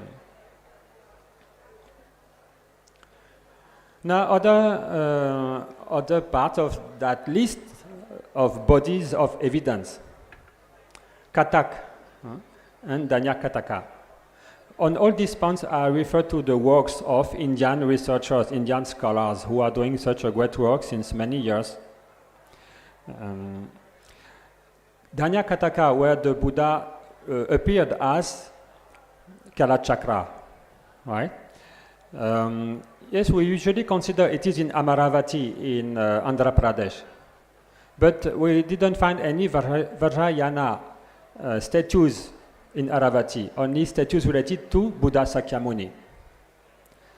And also, although there is a village called Dharani Kota in Amaravati, yes, of course, there is the word Dharani, it's interesting. It's not mantra, it's just Dharani. So, one possibility is that Danya Kataka was Katak today near Bhubaneswar.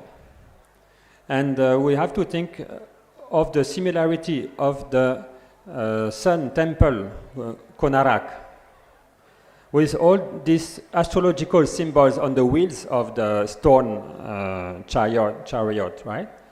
They are the zodiac signs as described in the Kalachakra Tantra. Also in Orissa. Another element which requires further research is the Jagannath, the Lord Jagannath. It would be good to inquire about the cult, the pujas done in the different Jagannath temples, and also the statues which are still available there. Of course, we all know about the mention of Lord Jagannath and the homage to Lord Jagannath by King Indrabhuti in his own text. His own text that he wrote in Udiyana. He mentioned at the end of the text, this was written in Udiyana Pita. And the text starts with homage to Jagannath. This also has to be taken in consideration. Then, more broadly in Orissa, we find so many Buddhist sites. We discover every year new and new sites and statues, as you know so well, and we saw today on this very site. And my colleagues are going to talk about this in more details. So, another point is the 64 Yogini temples of Hirapur. Hirapur, again a city of diamond, is so redundant in Orissa. Right? Hirakud in Sambalpur. Hirapur, not far from here. In Hirapur, you have the 64 Yogini temple in a circle. It reminds me of the 7-line prayer to Guru Padmasambhava, surrounded by a circle of dakinis, born on a lotus, surrounded by a circle of dakinis. When we visit Hirapur 64 Chausati, right? Chausati Yogini temple, we have both lotus pond and circle of dakini. I don't mean Guru was born there, but it's so redundant. Now, if we move to other names of places, you have Tarapur, Padmapur, even a village is called Kurukula. And the Sadhana Mala gives the practice of Kurukula of Udiyana. So Kurukula is a place also in Odisha. Marichipur, Vajragiri, Bidyarpur, possibly place of Vidyadhara, Buddha Bahal, Buddha Kol, also called Bodh, where there are still statues of Buddha still worshipped. And the river Virupa, maybe a coincidence, but it reminds us of Mahasiddha Virupa. And in the village called Chaurasi, means 84, maybe 84 Mahasiddha, we find the temple of today Varahi.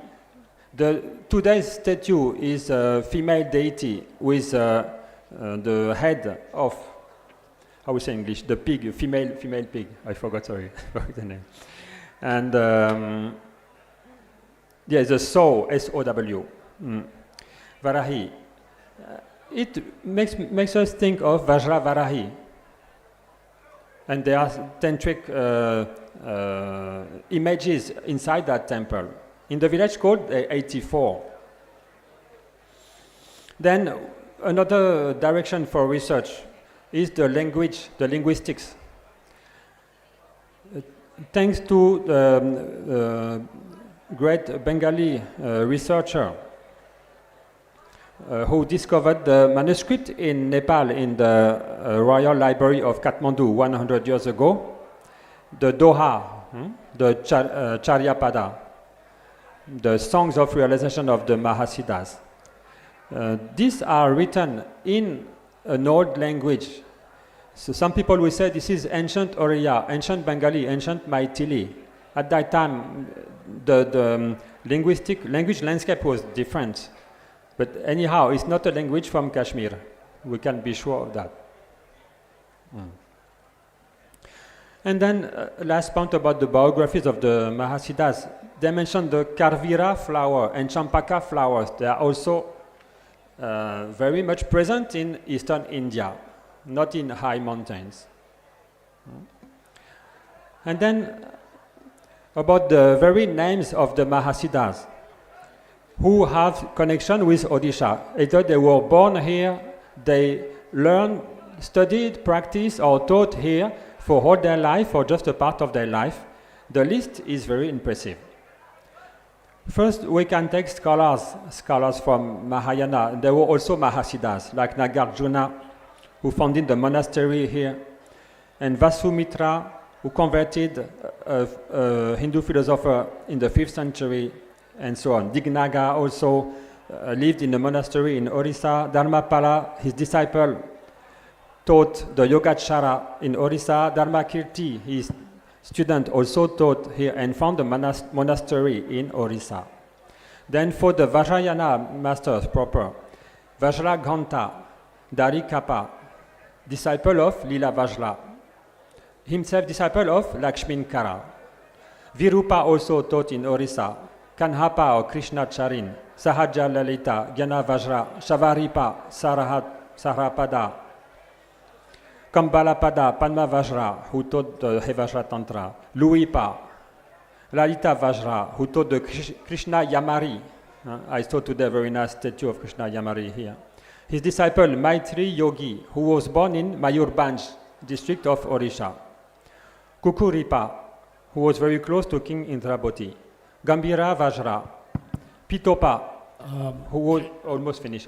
You have 5 minutes. Yeah, thank you. Relax. Yeah. I will do it. Pitopa, very important. He revealed the Kala Chakra. He was a master of yoga at Ratnagiri Monastery, Pitopa. Abhaya Datta or Abhaya Karagupta, born in the north of Odisha, and became the abbot of Vikramashila Monastery in Bihar later in life. And Avadutipa, Bodhishri, Naropa, they all studied at Ratnagiri. And to finish, Mandarava, consort of Guru Padmasambhava. At one point, Guru Padmasambhava told Mandarava to go to help the people in Nepal, Magadha, Zahor, Udiyana, and Kalinga. All these places are very close by. Now, to conclude, To conclude quickly, I would say I would talk to the people of Odisha. I'm sorry, I cannot speak Oriya language, but it's very rare in the world to be born or to belong to a place which has been so much blessed. And these blessings didn't come just by chance. It's thanks to the practice, spiritual practice and efforts of the Oriyan people of the past. So if you are Oriyan, you can consider your ancestors have been essential in the discovery of the Buddhist Tantra of Vajrayana tradition.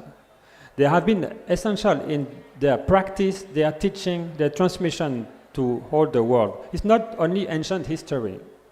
I'm sure we can still find in Oriya language or prayers, or maybe magic practice, cultural practice, even the state of mind, the attitude, politeness. This should be explored. I'm sure we can find still remains of Vajrayana and Buddhist philosophy at large. So Oriyan people should be very proud and not consider Vajrayana as a foreign religion. It's not at all the case. And that religion has been kept abroad for many centuries, and we should be very thankful to Tibetan people to have done that. But now it's back home. So I think to take root here again, Vajrayana should be re-Indianized in a way. Especially I think of translation. Translating the teaching, the sadhana, in Oriya language and other Indian languages to make it accessible to other people. It should not remain a research just for academic people to stay in the books in the universities. Vajrayana, the purpose of Vajrayana is to help the people to improve themselves, so it has to be made accessible to everybody.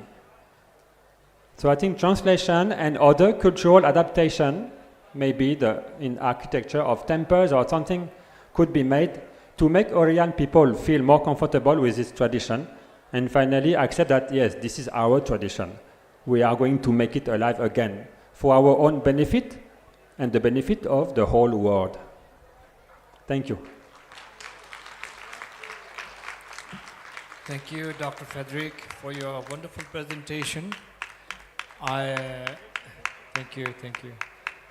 I would like to summarize very shortly in Tibetan so that larger public here may understand.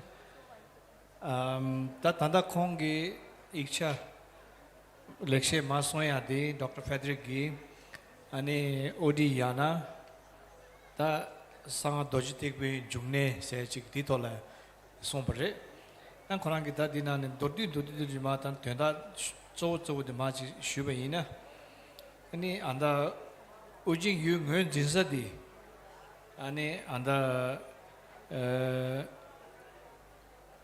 Tanangatu ta yongda ki cho chingne anda Pakistan da Afghanistan na yobagi SWAT se chigita tromba yobati ani anda Italy ki ngema khwa Professor Tucci Singh ti gi ani ma chik iksha dawo soena chene ani ti phige la yobagi ngonji dawo tin lang yore iksha nyingba chingla ta ngonjo phege chone thoma tangshu di ani tuptop gazam pe loma ani tuptop ujem ba se ati ani lami shi sha chene ujing yula phebe loji yobre anti ani pheje swat valley se ati la ya phebe yosare ta tik ju la ya ani taksan reba tuptop taksan reba tia ani lami tigara sim chene phe yosare sine ya ta taksan reba kungwe su ujing yula phebe yoso yana thanang gi jeba yi tinzo ngeba mindu se shikturesha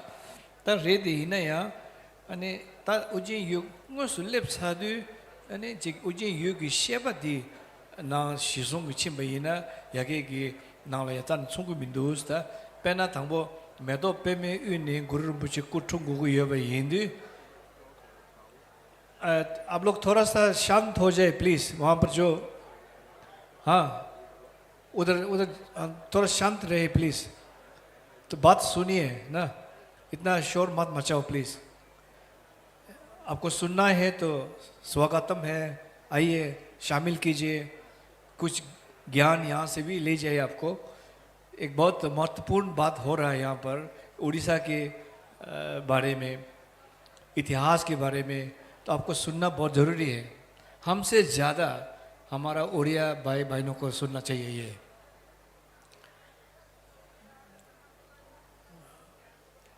제네 따뜻히 인디 단다 서වත් 벨리세야디 칠리 숨동기 강라 차차와기 삭삭강 통보기 산내직라 아니 메도 빼마세야디 용라기 담 느끼어봤다 마사기 추던 증분나라야 이게야기 메도지 차다바 인디 디 당보 사 토맹기 토강기 남 장사다 디데달라 메도 빼마기 벨로지 요 말에 세직다 거랑기 디단 데베기 피게니 잘라 녀샤와 망보지 여바 나네야 아니 다충구 민두스 상아 도지 되거든 데바기 잘라도 오버든지 시라시라 통하야 민두스 다 제마 휜상세야디다 게나기 좀바 다 토마 야가기다 낭바던 데베기 니 라미 제슈 익샤 단다보다 내 되게도 공기 익샤 들어봐 야 코랑라 요 말에 맞아 코라네 제가 콩 우리살 페이지도 거기서 공기 식박이 토네야 델레야 상하기 네 뭐지 뭔지 뭐 나샤스 딱 간다 드리인데 아니 다데 차라야다 우징기 율스지 라비온데 아니 안다 메도페마 세지 총사 딘조케제 셰온데 컵소 안다 저스 구다 세기 롱바지 삼발포다 녀보지 다 삼발포 세야데 챙고마기 샴발라 라비도 바 콘조 샴발라 임바기 샴발바기 다술 차네 삼발포 차기 요래 디기 겨부 딜레야 냐마 코란졸로지나라 인더라 부티 세야지기다 여버레스니 게 시기요서레 다 디다 타 녀사 간타는 겨부 인더 부디기 아니 구르rum부치 메도페메 우니 퉁바디니 고고 여버인디 코 디네 타 머링 버치기 사자치레야 아니 마나디기 유기 소텐데지레야 히라쿠트 간다 저스구다 잘 히라쿠트 세다나도 속 증침부치 소여버 로그 증침부데 디 여버디 히라세디 거저 도르제 세거버 도르제 팔람 제 도르제 팔람 길링 세야지기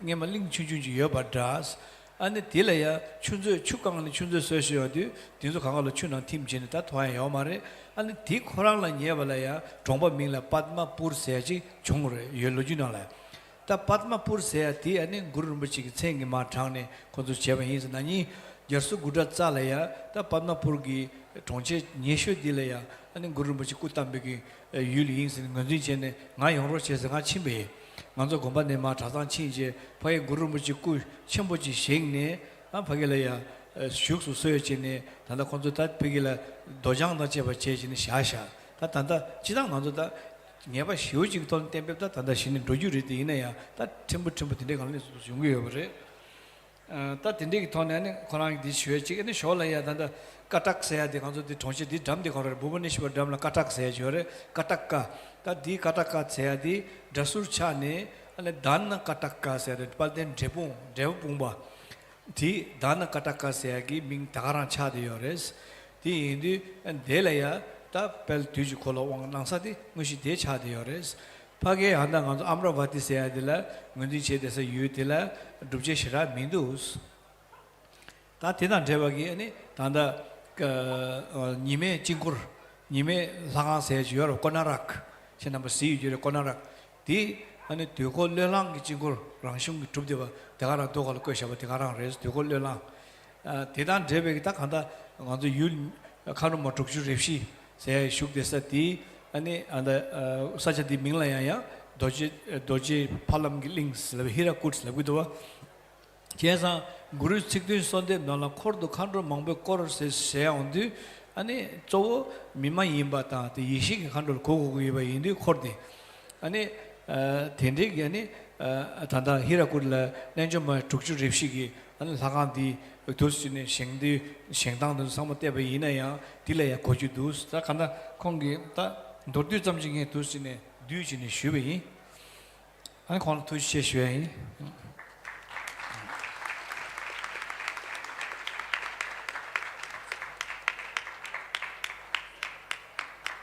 So next we would like to call on Prabir Kumar Patnaik. Please, sir, you have 30 minutes and 5-minute compassion.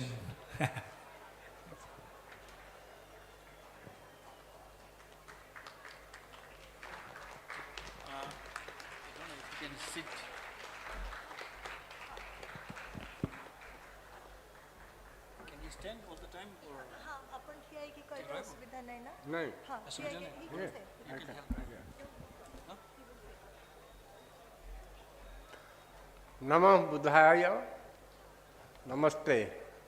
My topic presentation here is Guru Padmasambhava's birthplace, Udiyan is Odisha.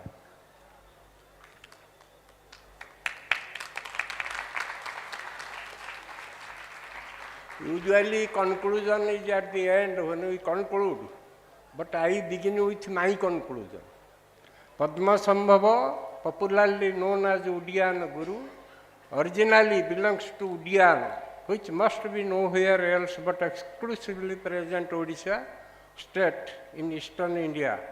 Claim for his other origin is completely untenable and unacceptable. Actually, we all know there is a controversy behind the origin of the Guru. So, my presentation is completely based on my book. This is a very voluminous book. Name of the book is Udiyan Guru Padmasambhava, the second Buddha. And in this book, I have dealt with both the issues. That Guru does not belong to Gandhara, and much emphasis has been laid on that aspect. And the second issue, Guru Padmasambhava, belongs to Odisha. And my presentation is on the second issue, because it is a very big controversial matter, so it will take much time. Only I have dealt that Guru Padmasambhava's birthplace is Odisha. Udiyan, the cradle of Tantric Buddhism. Pagsam Janjong, Tantric Buddhism, Pagsam Janjong says, Tibetan text, Tantric Buddhism first developed in Udiyan. Udiyan, most important among 4 pithas of Hindus as well as Buddhist tantras. Many tantric Buddhist scholars connected with the introduction of many original tantras hailed from Udiyan. Udiyan is the fountainhead of all tantric knowledge. Udiyan is the place of great importance for tantric Buddhism.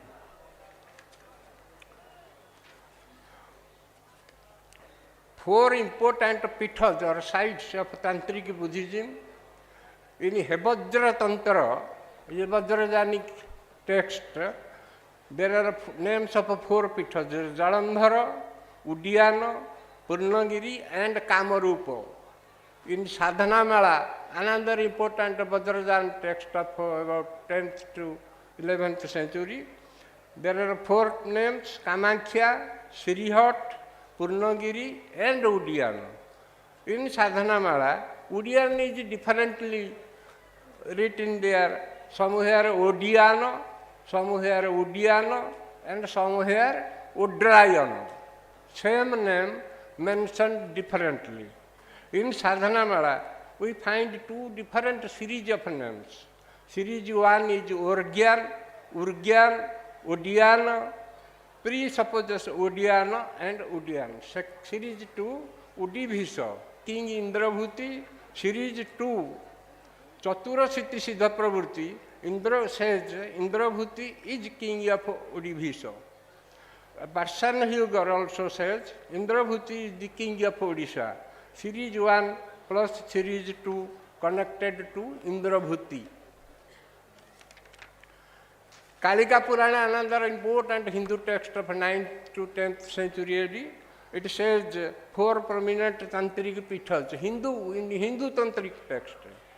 4 prominent tantric pithas in Kalika Purana are Odra, Jala Shaila, Purna Pitha, and Kamarupa. Almost resemble with the 4 pithas of Hebajra Tantra and very slightly with Sadhana Mala. First Tantra Pitha. Hebajra Tantra says it is Odiyana, Sadhana Mala says it is Odiyana, Udiyana or Udrayana, Kalika Purana says it is Odra.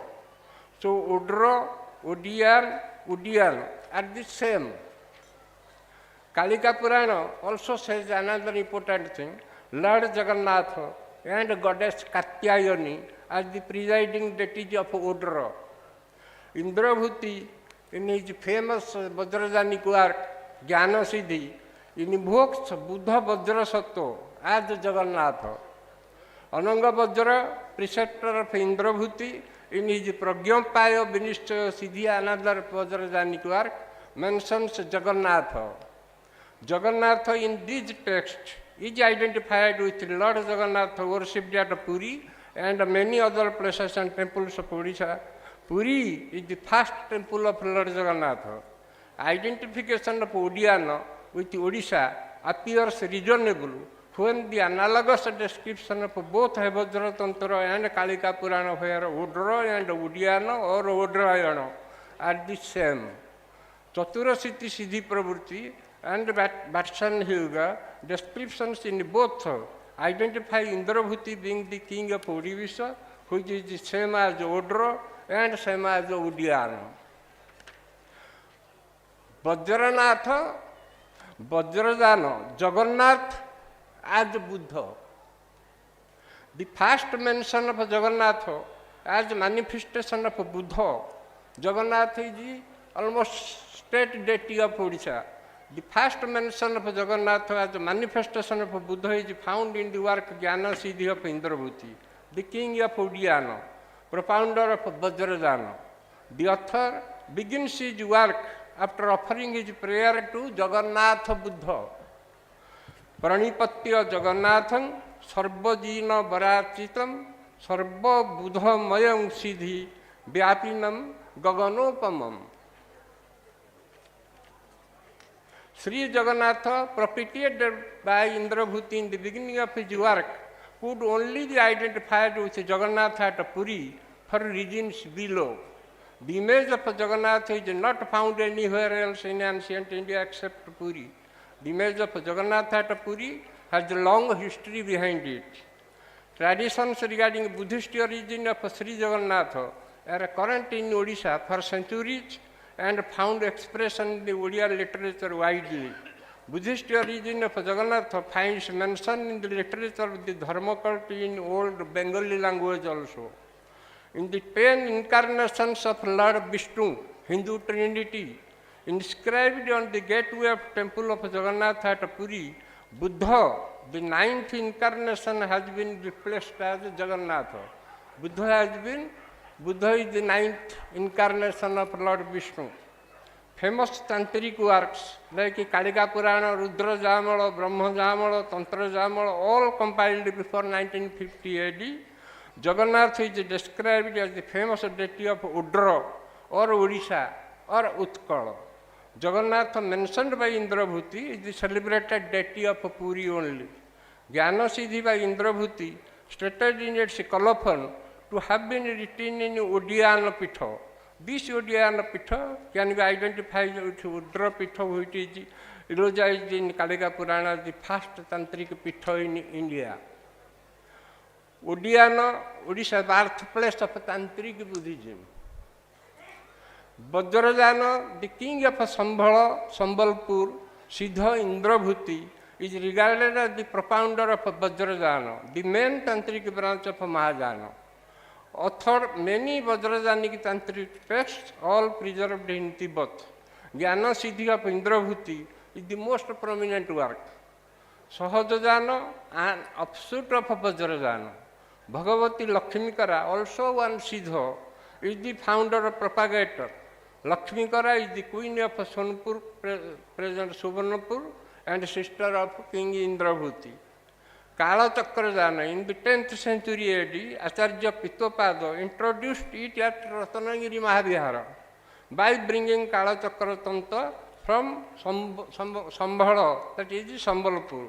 So, all the three branches of the Tantric Buddhism, Vajrajana, Sahajajana, and Kala Chakrajana, all almost originated in Odisha only. History of the 84 Siddhas. Identification of Udiana is associated with locating two important territories within it. History of the चौरासी सिद्धों का वृत्तांत Tibetan text है. That history says identification of Udiyan is in that चौरासी सिद्धों का बता it is mentioned. Udiyan is associated with locating two important cities within it. In चौरासी सिद्धों का वृत्तांत, first one is Sambhala, ruled by Indrabhuti. Second one is Lankapuri, ruled by King Jalendra, whose son married Lakshmi Kara, sister of Indrabhuti. First Sambhala, observation of Ptolemy, 2nd century AD. The geographist Ptolemy and given diamond mines in Sambhala and Sambhala on the bank of river Mahanadi, providing the antiquity of Sambalpur. This is the report of 2nd century AD. Eminent scholars like Rahul Sankurtayana, B.C. Majumdar and others identify this Sambhala with present Sambalpur of Odisha. Acharya Pitopada brought Kalachakra Tantra from Sambhala in the 10th century AD and introduced Kalachakra Jana at Ratnagiri Mahavihar in Jajpur area. Sambhala must be near to Ratnagiri. This is Sambhala. This Sambhala is Sambalpur. Buddhist texts, Chandra Marichi Ratna Ratnabali, Badrajani text. From the verse it is known that the diamond producing land Sambhala near river Mahanadi is the place where King Indrabhuti ruled. This Sambhala is present Sambalpur in Odisha on the bank of river Mahanadi. Foreign travelers like Tavernier, Mustafa, Lord Clive's representative, Tito and Maratha records also depict Sambalpur diamond mines. Adwin's book also records the world famous Taj-i-Mahal diamond of Sambalpur collected from river Mahanadi. Indrabhuti's royal palace is Sambhala was located at Jatumati. Scholars have identified present Jamda or Jamda in Burla Hirakud region near Sambalpur town as Jatumati. Dhanakosha Lake near Jatumati also identifies the big pond tank in Dhanakoda region of Sambalpur town. Same like in Lankapuri, according to inscriptions of 10th century AD of the Somavanshi rulers issued by Kumara Someshwara Dev and this king's Mahada copper plate gland, Sonpur, the present Suvarnapur district adjacent to Sambalpur district, and on the bank of river Mahanadi, was called Lankapuri. Goddess Lankeshwari, referred to in some of the sadhanas of Sadhana Mala, is also regarded as presiding deity of this territory. Scholars have identified Sonpur, Suvarnapur as the ancient Lankapuri region. Conclusion of this one. Scholars have thus concluded that Udiana be identified with Odisha, Sambhala with the present Sambalpur, and Lankapuri can be no other than the territory of modern Sonpur, Suvarnapur region. Other evidences.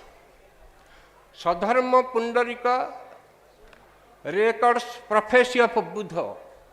In a distant future time, he would be a Buddha under the name of Padma Prabha or Padmasambhava, and his place of enlightenment will be Biraja.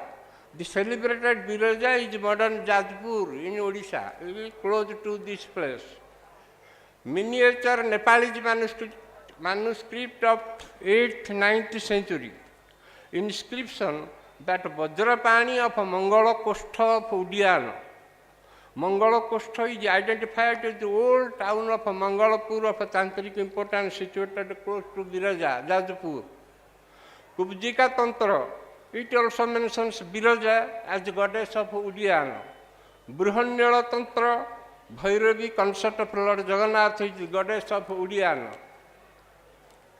Biraja was the state deity of Odisha and is the major Devi goddess Pitha of Odisha, and also the place was the capital of ancient Odisha for more than 1000 years. Many of the tantric siddhas like Saraha, Luipa, Savripa and others are regarded as belonging to Udiana. They have composed large number of religious songs, duhas, charja, padas, etc., mainly containing the tenets of Vajrajana and Sahajana. The language is the parent stock of a modern Odia language. That is the language of Odisha. Bengali, Maithili tongues, which is the language of Eastern India only. That Odian was considered to be identical Odisha in the 15th century AD is confirmed by an epigraphical evidence from South India. An inscription during the reign of King Virupaksha corresponding to 1473 AD refers to the confusion caused by Odian, that is Odisha, at Jambai in the South Arcot district, that is in Tamil Nadu of India, for 10 years. The Odian Golabai, or disturbance caused by Odisha, is also mentioned in an inscription dated during the reign of Saluha Narasingha in Tamil Nadu. Vajrayana images are found in abundance throughout Odisha, and many of them conform to the sadhanas preserved in the Sadhanamala, Nispanna Jogavali, and other Buddhist texts. Images of Dhani Buddhas, Manjushri, Padmapani, Vajrapani, Trailakya Vijaya, Jambhala, Heruka, Bhairavi, Chamunda, etc., carved out in grace and beauty, are found in large numbers all over Odisha. Besides many small Marichi images at Ratnagiri, large images of Marichi are scattered throughout Odisha from Sonpur in the west to Ramchandi in the east, from Khiching in the north to Achutarajapur in the south, suggesting her great popularity. Tara and Lokeshwar images are also found in many places. Archaeological evidence shows remarkable increase in activities at the Buddhist center of Ratnagiri, Udayagiri, Lalitagiri in Odisha from 8th century onwards. All the main monasteries in these places were built during this period and have yielded numerous sculptures belonging to Vajrayana faith. Ample evidences, Buddhist centers in Odisha maintained close contact with Nalanda, Vikramasela in Bihar, and Bengal like Somapura, Mainmati and Jhiwari, etc. The art of early period of 8th, 9th century AD, common denominator of Eastern art, Odisha however developed its own art from almost 10th century AD. Kurukula and other Odian deities, Odian specific deities in Odisha. In the Sadhanamala, the earliest manuscript of Vajrayana, which is dated 1165 AD, Odian is mentioned rather frequently in the manuscript. In this work, Odian is connected with the sadhanas of Kurukula, Trailokya Bhasamkara, Marichi, and Vajrayogini. There are numerous sadhanas in the Sadhanamala devoted to Kurukula. She is one-faced and may have 2, 4, 6, or 8 arms, different forms of Kurukula as available in Sadhanamala. Shukla Kurukula, Taradbhava Kurukula, Udiyan Kurukula, Ashtabhuja Kurukula, and Mayajal Krama Kurukula. Kurukula of the Tantric Buddhist Vajrayana goddesses emanated from the Dhyani Buddha Amitabha is the most popular and important deity in the Buddhist pantheon. This image is rare in India. There are as many as 14 sadhanas for the varieties of Kurukula in the sadhana mala. In Odisha, the important site of Banapur or Chittarajpur yielded 75 Buddhist bronze images. The whole contains an excellent image of Kurukula, conforming to the Udiyan Kurukula sadhana. She is 4-armed. The icon is dated 9th to 10th century AD. A stone image of 4-armed Kurukula has been recovered from Udayagiri Buddhist establishment. This image can be dated to 8th century AD. Although Indian sculptural images of Kurukula are quite rare, particularly in her Taradbhava form, there are numerous examples in Odisha. 2 images from Ratnagiri. A rare surviving example of Vajravarahi in Basuri Thakurani temple of Varaga in Baleswar district of Odisha. This deity is connected to Odiyana. Another Vajravarahi image found at Chaudhar in Cuttack district. Udiyana Marichi image at Marichipur in undivided Cuttack district. The goddess Marichi is a peculiarly important deity in Buddhist pantheon. Nearly 50 images of Marichi have survived in Odisha, 27 in Ratnagiri, including the 12 armed Udiana Marichi. The second example of Udiana Marichi is presently housed at Odisha Andeigoda near Singhapur in Cuttack undivided district. Relics of Padmasambhava at Udayagiri. Padmasambhava and Tara, along with other deities, are invoked in a fairly large inscription of 25 lines, incised on the back of a standing Bodhisattva, Jatamukuta Lokeswara, at Madhavapur Mahavihara, Udayagiri near Jajpur. The inscription states that Tathagata Dhisthita Dhatu Garbha Stupa, a stupa with relic inside and dwelt in by the Tathagata or Buddha. Scholars have recorded that the stupa to have contained relics of Padmasambhava. Thus, archaeologically, Udayagiri site demands reasonably to be taken as a place of Mahaparinirvana of Guru Padmasambhava. You can find this last year's Venu, some about 500 feet towards left, that is still there. Birthplace of Padmasambhava, Padmapur. Village Padmapur under Lakhanpur block of present Jharsuguda district, part of undivided Sambalpur district, is the birthplace of the Guru. The village is at the tail end of the Hirakudu Dam reservoir on the river Mahanadi and has been completely submerged under the reservoir water, and the entire villagers have been shifted and resettled nearby. Padmasambhava was named so by King Indrabhuti, as he was discovered sitting on a lotus Padma flower in Dhanakosha lake. The king later named his birthplace village as Padmapur.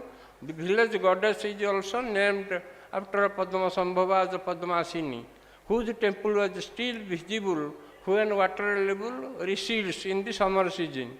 The goddess is presently being worshipped by the villagers near their new settlement. Village Padmapur is a historical place, as it is also the birthplace of a great Sanskrit playwright Bhavabhuti, who was a contemporary of Padmasambhava. Yes, you have few minutes, please. Maybe only one page. Conclusion, when we are discussing about Guru Padmasambhava and his life and works and achievements, the main issue of the entire episode is Udiyana. The author's book on the Guru, as mentioned in the beginning, contains many established, reliable and published accounts and facts relating to all aspects on the Guru. After analysis of various information, facts and sources and their historical, archaeological, epigraphical and literary aspects, it can be safely concluded that Udiyana is only and exclusively Odisha. The last page, Guru Padmasambhava's Odisha trail. There are 5 points related to Guru Padmasambhava. One is on the topmost birthplace Padmapur. Second is the city of Sambhala Kingdom, Sambalpur. Third is the Siddhapitha, means the place of enlightenment at Biraja, Jajpur. Fourth is the place of study, Yogatantra, at Ratnagiri Mahavihara. Fifth is the place of Mahaparinirvana, where Madhavapur Mahavihara, Udayagiri, present Odisha. Thank you again to all. Thank you, Dr. Prabir. Thank you very much. Thank you. अपना इसे टिके उड़िया रे टिके कोई देबो 5 minute भितरे 5 minute भितरे टिके कोई देबो गुरु पद्मसंभव एठी जन्म खोजते सीधा खाली उड़िया रे टिके 5 मिनट अच्छा गुरु पद्मसंभव तांकर जन्म होची पद्मपुर सेटा होची झारसुगुड़ा जिल्ला रे बे प्राचीन संबलपुर अंचलर तांको गां बुडी जाईची हीराकुद बंधरे तांकर राजा होची संबलपुर राजा तांको ना होची इंद्रभूति से संबलपुर राजा तांकर पुओ थिला किंतु मर जाइछला तांकर कोनोसी संतान नथिले दिने तांको मंत्री देखिले 8 वर्षर पुओ से अछि राजप्रसाद पाखरे गोटे बड़ पुष्करिणी ता भितरे ବହୁତ ପଦ୍ମ ଫୁଲ ଫୁଟିଛି ସେଇଠି ତାଙ୍କୁ ସେ ଦେଖିଲେ ଏବଂ ତାଙ୍କ ଦେହରେ ବହୁତ ଶୁଭ ଲକ୍ଷଣ ଥିବାର ଦେଖିଲେ। ଦେଖିବାରୁ ରଜାଙ୍କୁ ଖବର ଦେଲେ। ରଜା ଯାଇକି ଦେଖିଲେ ବହୁତ ଶୁଭ ଲକ୍ଷଣ ଯେହେତୁ ପିଲା ପାଖରେ ଅଛି ଆଉ ତାଙ୍କର ଛୁଆ ନଥିଲା, ସେ ତାକୁ ପୋଷ୍ୟପୁତ୍ର ଭାବରେ ଗ୍ରହଣ କରିକି ନେଇଗଲେ ରାଜପ୍ରସାଦକୁ। ସେଇଠି ସେ ବଢ଼ିଲେ ପରେ ଆପଣ ତାଙ୍କୁ ରାଜା ପାଠ ପଢ଼େଇଲେ ତାଙ୍କୁ ଏବଂ ତାଙ୍କୁ ଡିକ୍ଲେୟାର କରିଦେଲେ କିଛି କାଳ ସମୟ କ୍ରମେ ସେ ହେଉଛନ୍ତି ଯୁବରାଜ ସମ୍ବଲପୁର ରାଜ୍ୟର। ତାପରେ ଆପଣ ତାଙ୍କର କୌଣସି ଗୋଟେ ଅସୁବିଧା ହେତୁ ସେ ଗୋଟେ ଯାଇଥିଲେ ମଫସଲକୁ, ତାଙ୍କର ଗୋଟେ ବାଟୁଳି ମାରୁ ମାରୁ ବାଜିଗଲା ଗୋଟେ ପିଲା ଦେହରେ। ପିଲାଟି ହେଉଛି ସେଇ ଅଞ୍ଚଳର ଜମିଦାରଙ୍କ ପୁଅ। ସେଇ ଯେଉଁ ତାଙ୍କ ଉପରେ କ୍ରିମିନାଲ ଚାର୍ଜ ଲାଗିଲା, ତେଣୁ ବାଧ୍ୟ ହୋଇକରି ରଜା ତାଙ୍କୁ ବେଶାନ୍ତର ଦଣ୍ଡ ଦେଲେ। ତାପରେ ସେ ଛାଡ଼ିକି ପଳେଇ ଆସିଲେ ସେଇ ଜାଗାରୁ। ସେତେବେଳକୁ ବାହାଘର ବି କରିଦେଇଥିଲେ ରଜା ତାଙ୍କର। ସିଏ ଆସିଲେ ହେରି ସିଧା ଆସିଲେ ଆପଣ ଯାଜପୁର ବିରଜା ପୀଠକୁ। ସେଇଠି ସିଏ ସାଧନା କରି ସେଇଠି ସିଦ୍ଧିପ୍ରାପ୍ତି ହେଲେ। ତାପରେ ସେ ଅଷ୍ଟମ ଶତାବ୍ଦୀ କଥା, ସେତେବେଳେ ଆମର ରତ୍ନଗିରି ମହାବିହାର ବହୁତ ପ୍ରସିଦ୍ଧି ଲାଭ କରିଥିଲା ଯୋଗତନ୍ତ୍ର ଶିକ୍ଷା ପାଇଁ। ସେଠି ଯୋଗତନ୍ତ୍ର ଶିକ୍ଷା କରିକି ସେ ଚାଲିଲେ ଭାରତ ଭ୍ରମଣରେ। ବହୁତ ସ୍ଥାନ ଭାରତରେ ବୁଲିଲେ, ବିଭିନ୍ନ ପ୍ରକାର ବିଦ୍ୟା ଶିକ୍ଷା କଲେ। ବାଟରେ ସେ ଭାଗଲପୁର ପାଖରେ ବିହାର, ବେଙ୍ଗଲ ବର୍ଡରରେ ଗଙ୍ଗା ନଦୀ କୂଳରେ ସେ ବିକ୍ରମଣୀପୁରରେ ସେଠି ବାହା ମଧ୍ୟ ହୋଇଥିଲେ ମନ୍ଦର ଭାଙ୍କୁ ରାଣୀକି, ତାଙ୍କର ଯିଏ ତାଙ୍କ ସାଙ୍ଗରେ ଶେଷ ପର୍ଯ୍ୟନ୍ତ ଜୀବନର ଥିଲେ। ସେଠୁ ସିଏ କିଛି ବୁଲି ପରେ ଆସିକରି ନାଳନ୍ଦାରେ ସ୍ଥାୟୀ ଭାବରେ ରହିଲେ ଏବଂ ନାଳନ୍ଦା ୟୁନିଭର୍ସିଟିର ଅଧ୍ୟାପନା କଲେ। ସେଇ ଭିତରେ ସେ ତିବ୍ବତ ରଜାଙ୍କ ଡକରା ପାଇ ତିବ୍ବତ ଗଲେ। ଏଣ୍ଟାୟାର ତିବ୍ବତାନ ରିଜିନରେ ବଜ୍ରଯାନ ସାଙ୍ଗରେ ଟିକିଏ ତାଙ୍କର ତିବ୍ବତୀୟ ବନ ଧର୍ମର ଅଂଶ ମିଶାଇ ଲାମା ଧର୍ମ କହୁଛନ୍ତି ତାକୁ ପ୍ରବର୍ତ୍ତନ କରେଇ ଏଣ୍ଟାୟାର ହିମାଳୟ ଅଞ୍ଚଳରେ ସେ ତାକୁ ପ୍ରତିଷ୍ଠା କରିକି ବହୁତ ଦିନ ରହିଲେ। ସେ ପ୍ରାୟ 50 ବର୍ଷରୁ ଅଧିକା। 746ରେ ସେ ନାଳନ୍ଦାରୁ ଯାଇଥିଲେ ତିବ୍ବତ। 802ରେ ସେ ସିଧା ଗାଁକୁ ଫେରି ଆସିଲେ। ଗାଁ ହେଉଛି ଓଡ଼ିଶା। ତେଣୁ ସିଏ ଆସିକିରି ଏଇଠି ରହିଲେ ଆପଣ ଉଦୟଗିରିରେ। ଆଉ ଏଇଠି ତାଙ୍କର ମହାପ୍ରୟାଣ ହେଲା। ତାଙ୍କ ବିଷୟରେ ତାଙ୍କ ଜୀବନୀ ଚରିତ୍ର ମୁଁ ଜଷ୍ଟ କହିଲି। ଧନ୍ୟବାଦ ଧନ୍ୟବାଦ। Thank you doctor.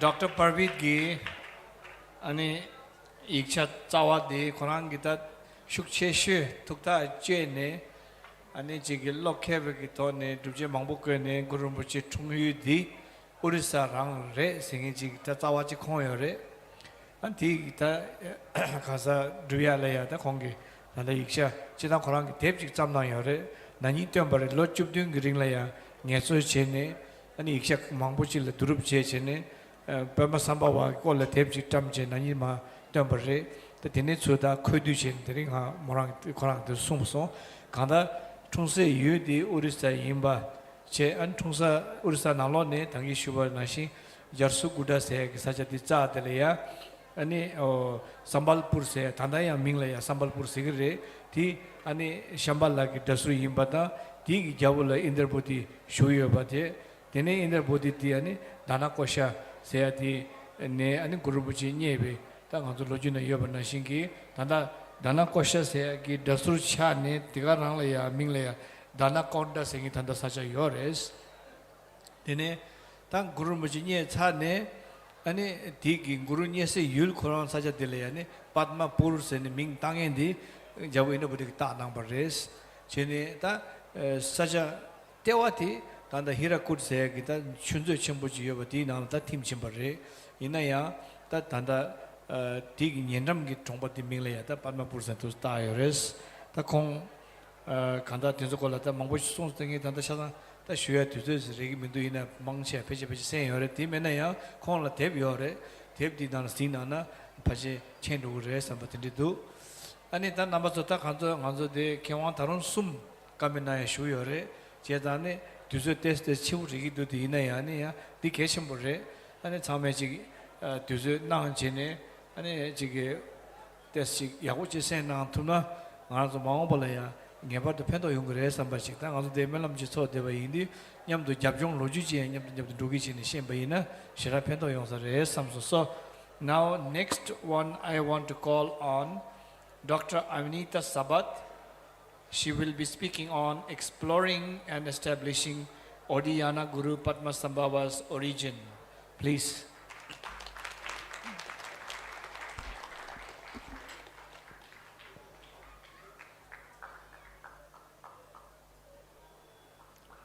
Om Namo Buddhaya.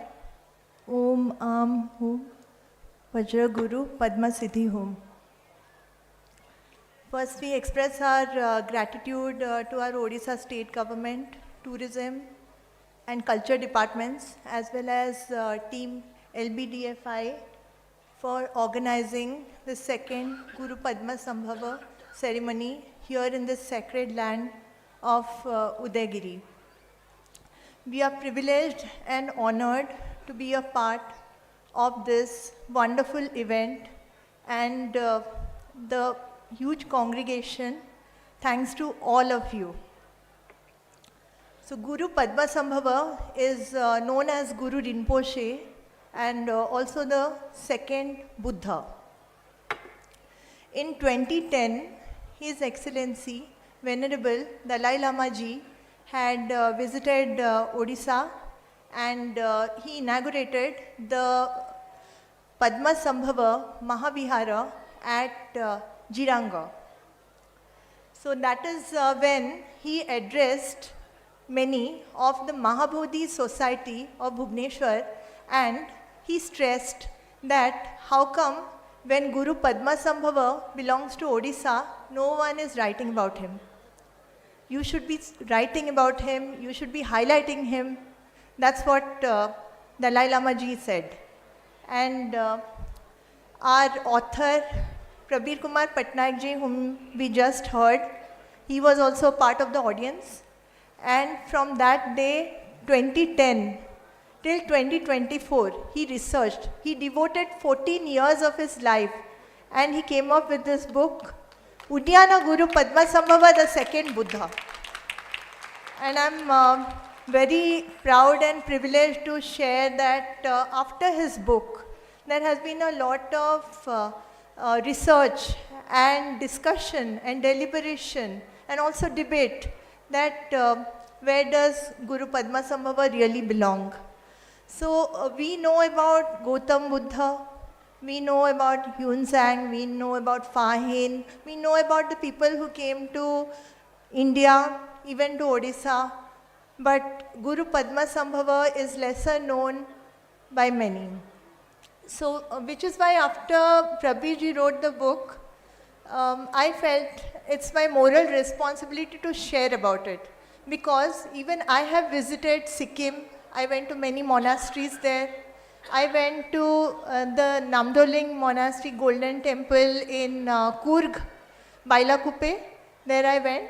And wherever I went, they asked me where I am from, the monks of the monasteries. And everywhere, when I said I am from Odisha, they pointed to Guru Padmasambhava's statue and said, he is also from Odisha. So they all knew that Guru Padmasambhava belongs to Odisha. But still, when we say Guru Padmasambhava and when we explore and try to establish his real place of birth and his place of Mahaparinirvana, then we are told that there is controversy, there is a debate.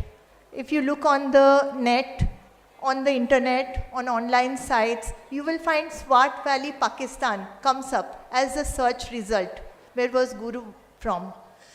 So, in order to change the perception, the wrong narrative which has been set, and it has been set for the last several years and no one had researched. Now that we have such a voluminous, comprehensive book thanks to Prabir Patnaik Ji, then it becomes our duty to share about it, which we did, and we informed Professor Ravindra Pant, ex-Vice Chancellor, Nalanda University, and Professor Pant connected us with Dr. Wangmo Dixie and with Dr. Richard Dixie, and we spoke. We had online conference calls, we spoke on video calls, and then we spoke on phone calls, and so many messages, emails, everything was exchanged. Then we connected with our Honorable Deputy Chief Minister, with our Culture Minister, and we are very happy they came here.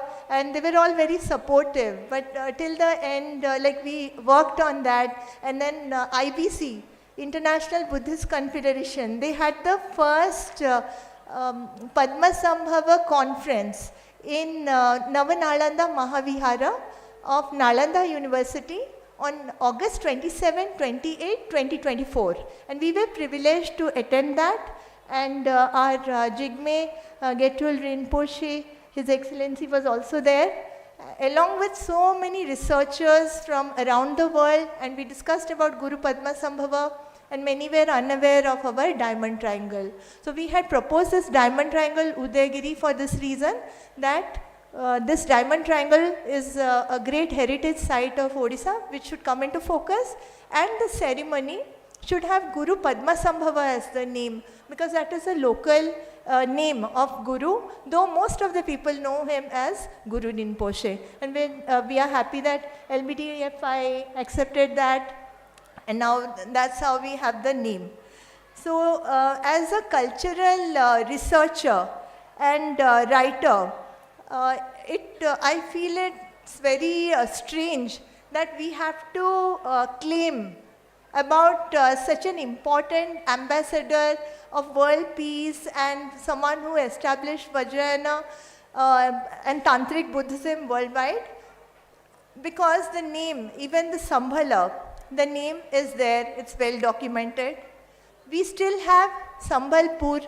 Sambalpur is a district of Odisha, and Guru Padmasambhava belonged to undivided Sambalpur, which is presently his place of birth is Jharsuguda, as you have seen in Shri Prabir Patnaik's presentation. But after that also people have doubts about that, like Dr. Frederick told in his presentation that we have Lankeshwari Devi, she is a goddess. Lankeshwari, Lanka Puri, that is a place again associated with Guru Padmasambhava. So Raja Indrabhuti, the King Indrabhuti, who was his father, he belonged to Sambhala, and his aunt was Lakminkara, who belonged to Lankapuri Sonpur, and these places still have the same name. In fact, right now I am wearing a Sambalpuri sari. You can see, this is a Sambalpuri sari. The same name continues even after so many ages. So the name, when we take the name Udyana, Udyana, U-D-I-Y-A-N-A, U-D-D-I-Y-A-N-A, O-D-D-I-Y-A-N-A, O-D-I-Y-A-N-A, O-D-Y-A-N, all these multiple spellings are there, but they all point to Udyana. But when we write about it on social media, people counter us saying it is in Swat, Pakistan. But how can it be in Swat, Pakistan when so many Udyana, everything relates to Sri Jagannath Ji's place, which is Lord Jagannath, the God of the universe, and he belongs to Puri, is the sacred Dham, Jagannath Dham. So this belongs to Odisha, and it is an earlier name of Odisha, Udyana. Once we prove that Udyana is Odisha, which is there in the 7-line prayer also, in the northwest of Udyana, the 7-line prayer of Guru Padmasambhava belongs to, starts with that in the northwest of Udyana. Northwest of Udyana is Sambalpur, and it relates to Guru Padmasambhava. So we need to fix the pieces of the jigsaw puzzle. They are all lying around scattered, and such events give us an opportunity to share and make everyone aware. So if people do not know, then it is our responsibility and duty to share, because we don't want any controversy or debate, and it is for literary as well as historical, archaeological, and all evidences which are there in place, and they need to be shared. After such efforts, there have been discussions in multiple universities, including the Pali Department, University of Mumbai, in GM University, Sambalpur, in Utkal University, Bhubaneswar, even in the Asian Buddhist Summit, which Prabhiji and I got the chance to attend. So there we met many people and we discussed. And everyone says that we should have such conferences everywhere, so that we can discuss and write about it. Like the 5 trail places, which you saw in the last presentation, namely one is a Sambhala where he was born, second is when he went to attain Siddhi, that is in Jajpur, Biraja Khetra, he got enlightenment. We know about Gautam Buddha's enlightenment as Bodh Gaya. We do not know Guru Padmasambhava attained enlightenment here in Jajpur district, in Biraja Khetra. Ma Biraja is a Shakti Peeth of Odisha, India, very famous and known for Tantric Buddhism, for Tantra. So thereafter he studied in Tantra in Ratnagiri, which is nearby. If you have not visited, please go and visit. It's another part of this diamond triangle. And then he went to all the Himalayan kingdoms and he spread the message over there. Then his last abode was Udaygiri. So here his remains are there as per the relic which is present.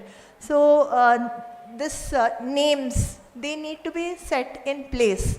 These names should be in the books. So how will people know? People have to read it. We don't read it in textbook, school, university books. These have to be present there. Then we need to put the username Guru Rinpoche, Guru Padmasambhava, who belongs to Odisha, which is earlier called Odiana. And Odiana is mentioned in many texts related to Sri Jagannath Ji, including Kalika Purana, all centuries old texts still have Odiana as the name of Odisha. So this we speak about Odia Asmita, which means the pride and identity. It is also the pride and identity of India, because now Pakistan is a different country and we need to get the GPS of Guru to India. And that will happen when everyone joins in together. Many even are not aware that Tapasu and Bhalika, the first two disciples of Guru Gautam Buddha, Gautam Buddha's first two disciples were from this area, from Jajpur district of Odisha, and they were merchant traders. They were going with 500 carts when they found the enlightened Buddha, and they offered him Arisa Pittha, which is rice cake along with honey. So there also people have doubts that they were really from Odisha or not, the first two disciples of Gautam Buddha. So these we need to share with everyone so that all will be aware. And we have requested our Culture Minister, Honorable Culture Minister Shekhawat ji of Government of India, as well as PM Modi ji and Murmu Madam President, that we should have more deliberations, discussions worldwide about Guru Padmasambhava, and they have been supporting. There has been a lot of support. Apart from that, we also want more publications, research, documentation, and translations, because much of the Odia text people do not understand, and there are other texts also, I am sure, in many countries which we are yet to read, and they are all in the local languages. So this has to be a worldwide effort. Everyone has to join in for this. Just like Modi ji says, our Honorable PM says, Sabka Saath, Sabka Vikas, Sabka Vishwas, Sabka Prayas. So everyone has to join in, put in efforts and share, so that everyone will become aware. Because only when people are informed, they will become aware. Only when they become aware, they will take action. And we are very happy that such action and such platforms are given. And I would like to thank again LBDFI and our government of Odisha for this platform, and allowing us and giving us an opportunity to interact, share, listen, and write more about this. And we need more research. So, Om Namo Buddhaya, Om Hum Vajra Guru Padma Siddhi Hum. Thank you, Dr. Anita. You have saved a lot of time for us. Would you like to speak 5 minutes in Odia, please? Please, in 5 minutes, just condensed talk. Thank you. Jai Jagannath, Om Namo Buddhaya. एठारे आमे उपस्थित होइचंती हमर ओडिशा सरकार को अनुकूल्य रे एवं एलबीडीएफआई ये जो प्लेटफॉर्म हमको देइचंती हमें गुरु पद्मसंभव विषय रे आलोचना करचंती आमे चाहूचु जे गुरुंक विषय रे बेसी रिसर्च हो डॉक्यूमेंटेशन हो माने लेखा जाओ तांको विषय पढ़ा जाओ आउ अन्य भाषा रे तांकर लेखा जाओ कहीं आमर सब देखो टिबेटन रे लेखा अच्छी ओडिया रे लेखा अच्छी सब विभिन्न भाषा रे लेखा अच्छी तो आमे सेटा जानी नाहंती तो आमे जतले आमर ओडिया भाषा रे या लेखा हेची ओडियान ओडिया भाषा रे ओडियान जोटा श्री जगन्नाथंकर सब बही रे लेखा अच्छी पुराण रे लेखा अच्छी ओडियान माने ओडिशा बोली लिखाई आम जो सेटा कहूँ बाहर लोक मैंने कहते नाई ओडिया ना ओडिशा नाई सेटा स्वाट वाली पाकिस्तान अच्छी जहाँ हो प्रवीर कुमार पट्टनायक बाबू तांकर 14 वर्ष रिसर्च करिकी से बहीटा करचन जोटा देखेले जहाँ से बही दरकार आप नहीं पारे सेठारे सेटा होची मोस्ट कॉम्प्रिहेंसिव बुक माने से सबू जहाँ तथ्य तांको मिलिला सी 70टा देश बुलिकी सब बही आनिकी ता विषय लिखी से सब रेफरेन्सेस भी अच्छी आपण देखो यहाँ कहीं भी काटी पारे जो मैंने आगुरी बही लिखी से मैंने चली जाइए आहांती आम प्रश्न करें किंतु एबे जहाँ आम पाखे टाइम अच्छी आम या विषय लिखा समस्त को जनइबा आम बहुत खुशी जे आमर आदरणीय मुख्यमंत्री भी आमर प्रधानमंत्री भी एवं महामहिम राष्ट्रपति मैडम भी समस्ते आम कथा शुणिकी या बेसी गुरुत्व दौरान आम निश्चय बहुत धन्यवाद जनइबी प्रोफेसर रवींद्र पंत बाबू को जे कि XBC नालंदा यूनिवर्सिटी रो आउ सीए तांको आनुकूल्य रे आमर प्रथम फर्स्ट गुरु पद्मसंभव कॉन्फ्रेंस गोटे हैला नालंदा महाविहार रे जोड़ा 2024 मसीह रे हैला और से प्रोफेसर पंत ही आमको डॉक्टर वैंगमो डिक्सी और डॉक्टर रिचर्ड डिक्सी सहित कनेक्ट करेले एलबीडीएफआई सहित आम कथा हेलु तापरे आईबीसी भी आसिले आमे समस्ते को जोड़ी पारिलु एबे आमे समस्ते मिसिकी या पे काम करिबा गुरु पद्मसंभवर ना पे भी हमको झगड़ा करिया पड़ला केना भोजन कहले कि तमे खाली रिनपोचे रख नले तमे ना ही रखनी कहीं ना से कंट्रोवर्शियल तमे केम कहि परिबा से ओडिसा रो हमें कहि परिबो ओडिसा रो कहीं ना तांको बापा राजा इंद्रभूति संभलर संबलपुर जोटा संभल सेटा होचे संभल एबे भी संबलपुरी साड़ी अच्छी एबे भी समलेश्वरी देवी जोटा समलेश्वरी माँ समलेई सी अच्छी एबे भी लंकेश्वरी देवी अच्छी सबू से ना गुड़ा रे होची लक्ष्मी डुंगरी माने माउंटेन लक्ष्मी होचंती यांकर आंट पियूसी माने इंद्रभूति रो भौणी तो ये सब जो रिलेशन अच्छी जिते बापा ओडिशार तमर आंट हूँ ओडिशार तमें केमती ओडिशार नुह तमें केमती बाहर हो पार तमें केमती पाकिस्तान हो पार से गुरु होचंती ओडिशार ओडियान होची ओडिशा संबल होची संबलपुर आमको से मैप रे से जो जीपीएस को कुआ हुए जोटा जीपीएस अच्छी ग्लोबल पोजिशनिंग सिस्टम से हम ए गुरु पोजिशनिंग सिस्टम गुरु पद्मसंभव स्मार्ट सैवी हवा को पड़वा आमको गुरु पद्मसंभव विषय प्रचार प्रसार करवा आम समस्त दायित्व ओम हाम होम वजय गुरु पद्म सिद्धि ओम जय Jagannath thank you so much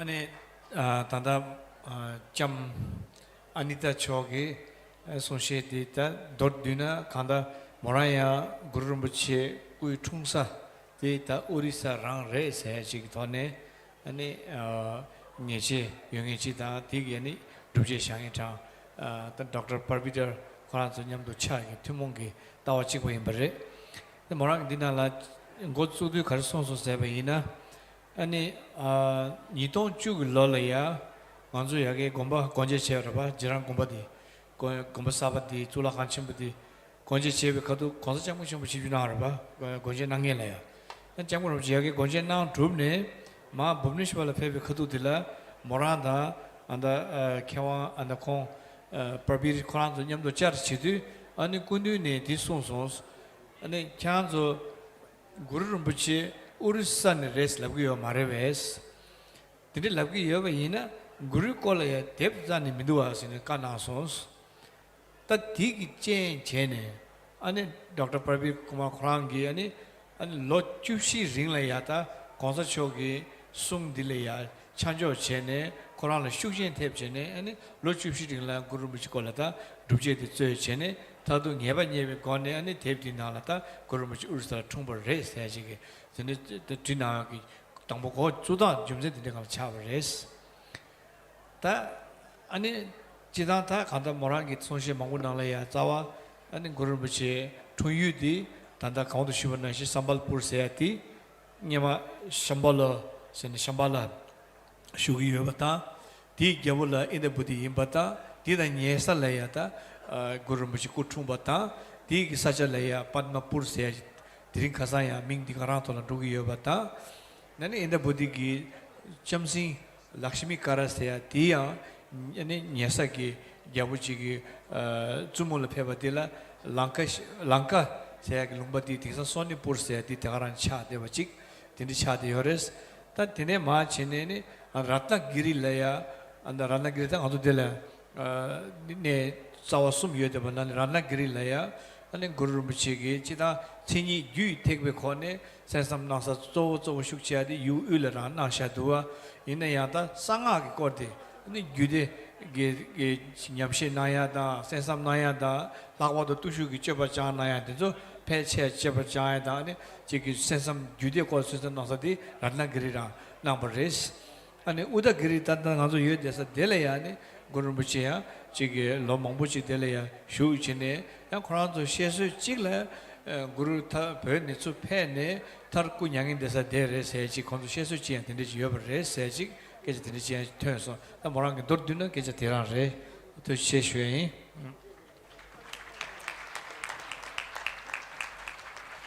so now I would like to call on our next speaker, Lama Tenzin Sampel. He will deliver his paper on Odiyana, Odisha, and Padmasambhava.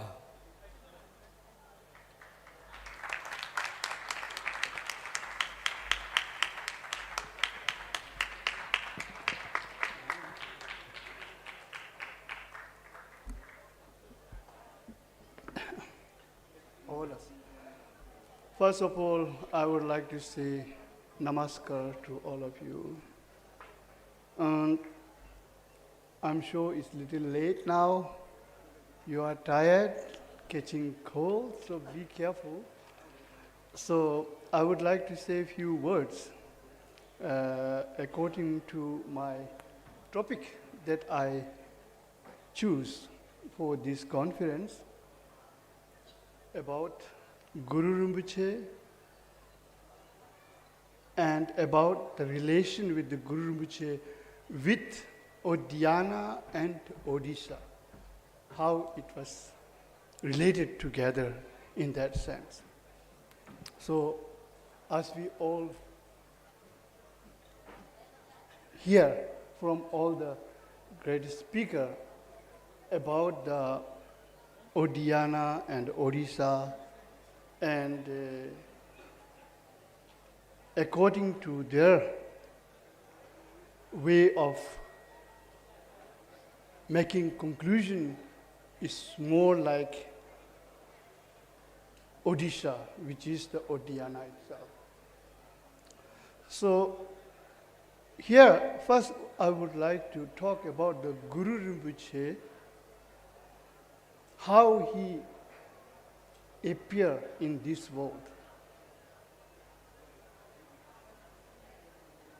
In some way, Guru Rinpoche considered that he was born as a magical born from the lotus. This is the one way of saying how Guru Rinpoche was coming into this world. So in another way, for example, like a tradition of the Kama, in the Tibetan tradition of the Vajrayana, and especially in the Nyingmapa, the old school tradition, we talk about this true great way of explaining the origin of the Tantras and the transmission, that according to the Kama tradition, and also in the Kilaya Tantra, and a treatise of Guru Rinpoche on the Kilaya Tantra, which we call as a Purva Bumna, the black Kilaya Tantra that is written by Guru Rinpoche in Nepal.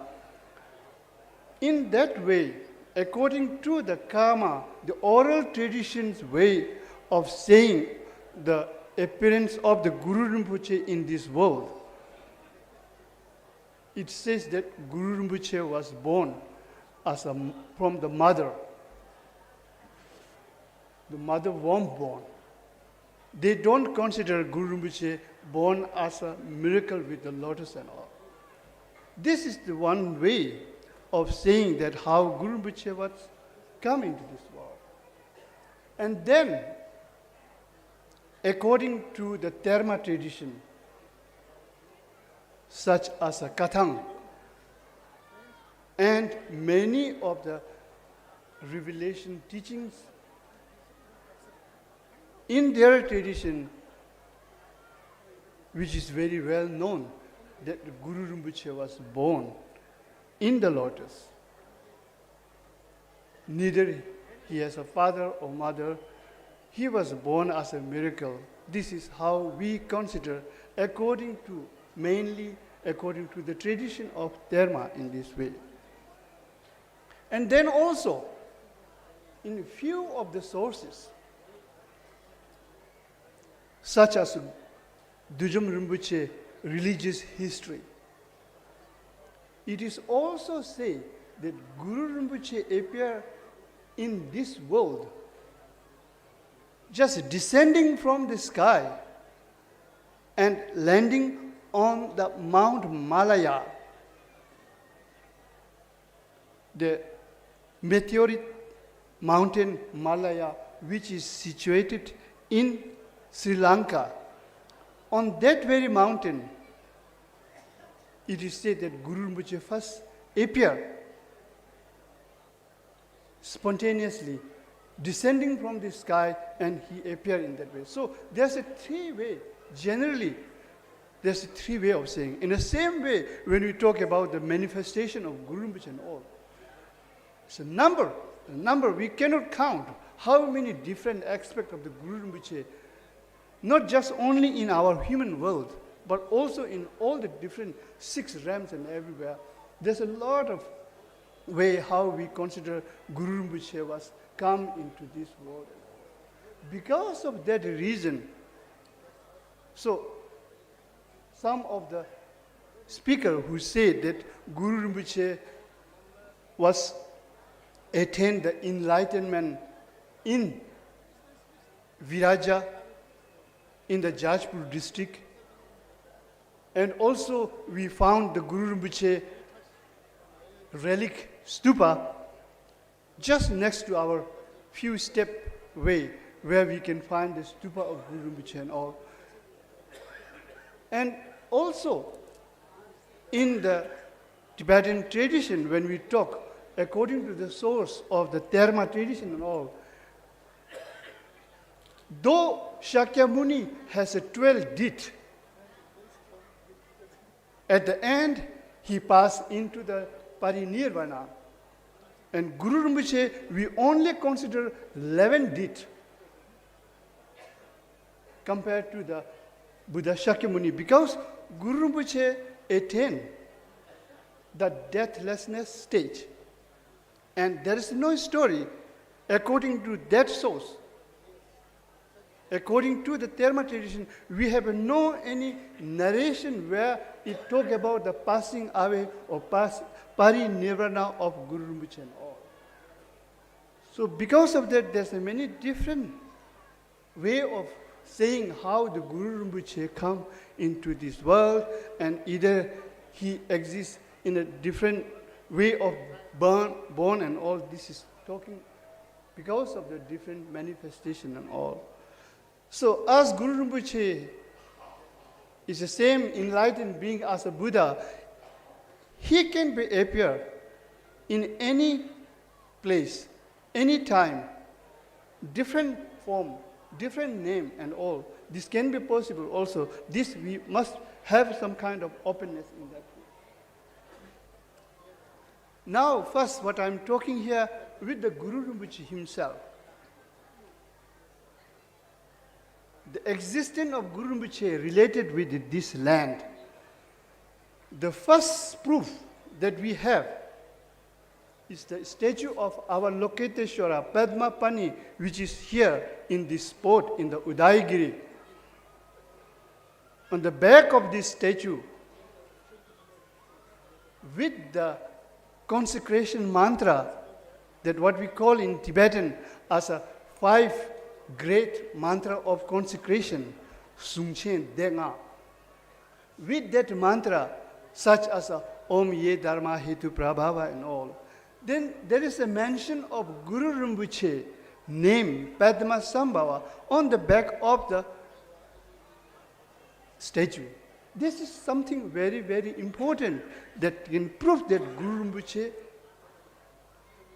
was being here through that statue.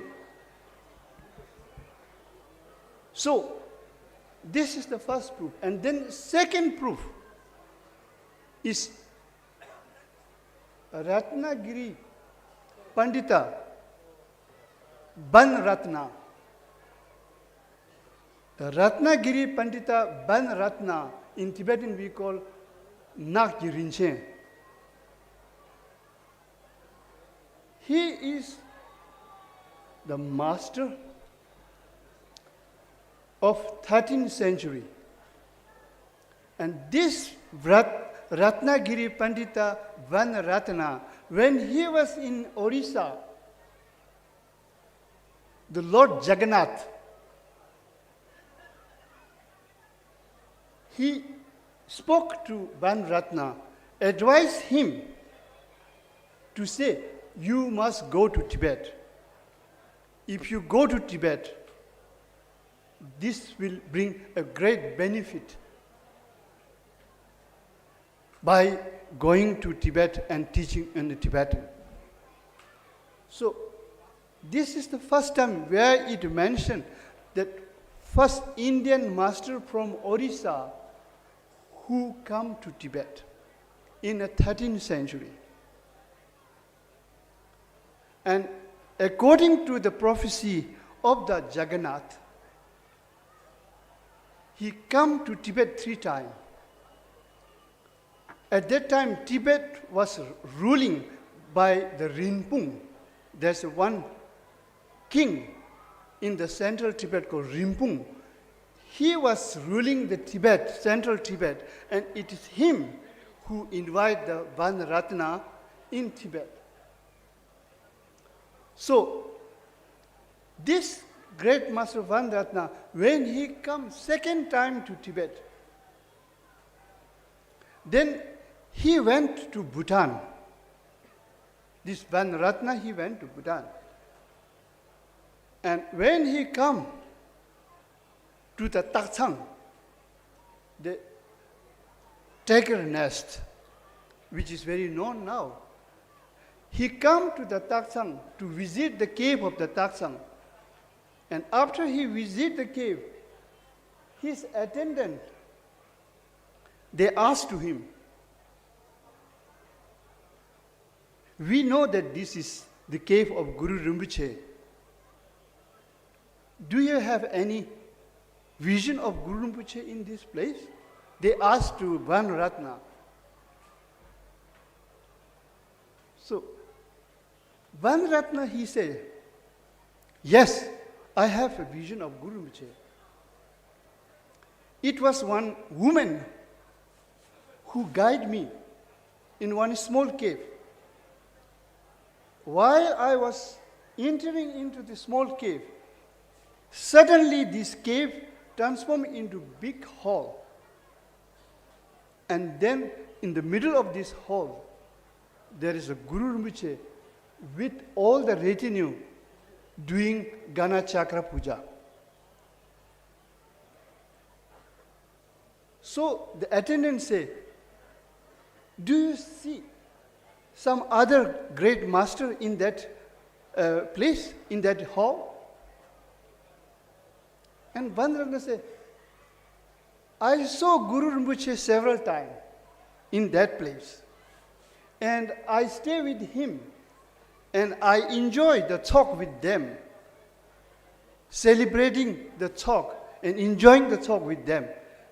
This is what one Ratna of the 13th century Ratnagiri Pandita who came to Tibet and who talk about the existence of Guru Rinpoche and vision of Guru Rinpoche.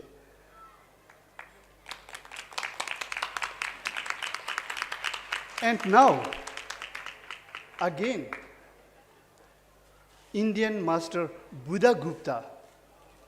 There's a few Buddha Gupta according to the history, but this Buddha Gupta belong to the Buddhist yogi tradition, and also he is doing some of the nut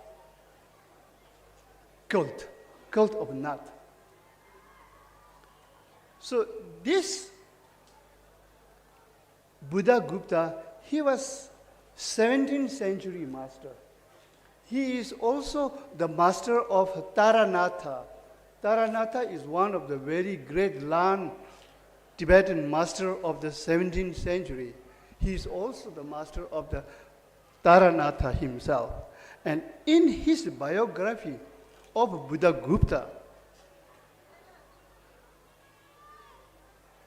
he is saying that he went to all the pilgrimage places. And one time when he was going from Karnataka to Bangala, on the way when he was traveling, when he came to Jagannath Puri, and while he was traveling, all of a sudden when he came to the Jagannath Puri, he was looking in the sky and he was laughing and he was talking and he is doing many jests. And some of his attendants, they ask, what is happening? What is there? He don't want to talk. And they insist to say, please tell us what you are doing, what you seeing.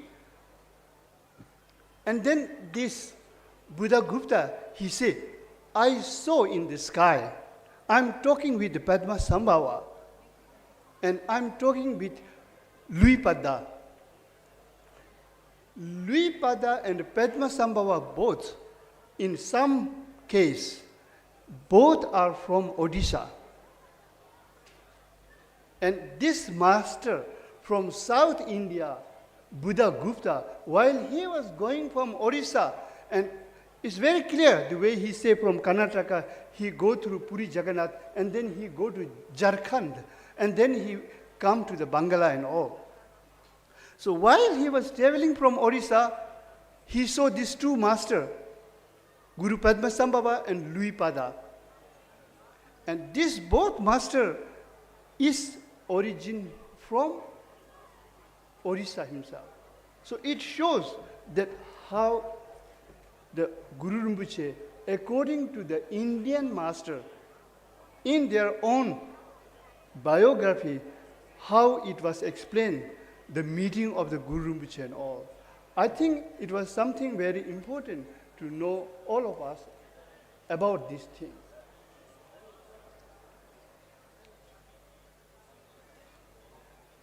So in the same way, here when we talk about the Guru Rinpoche, that he was, Odisha, he was from Odisha and all.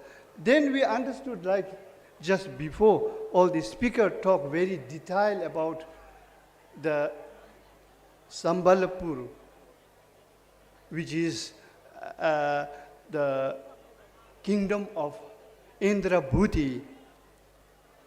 And in that very place, the river Sindhu is considered as a Mahanadi.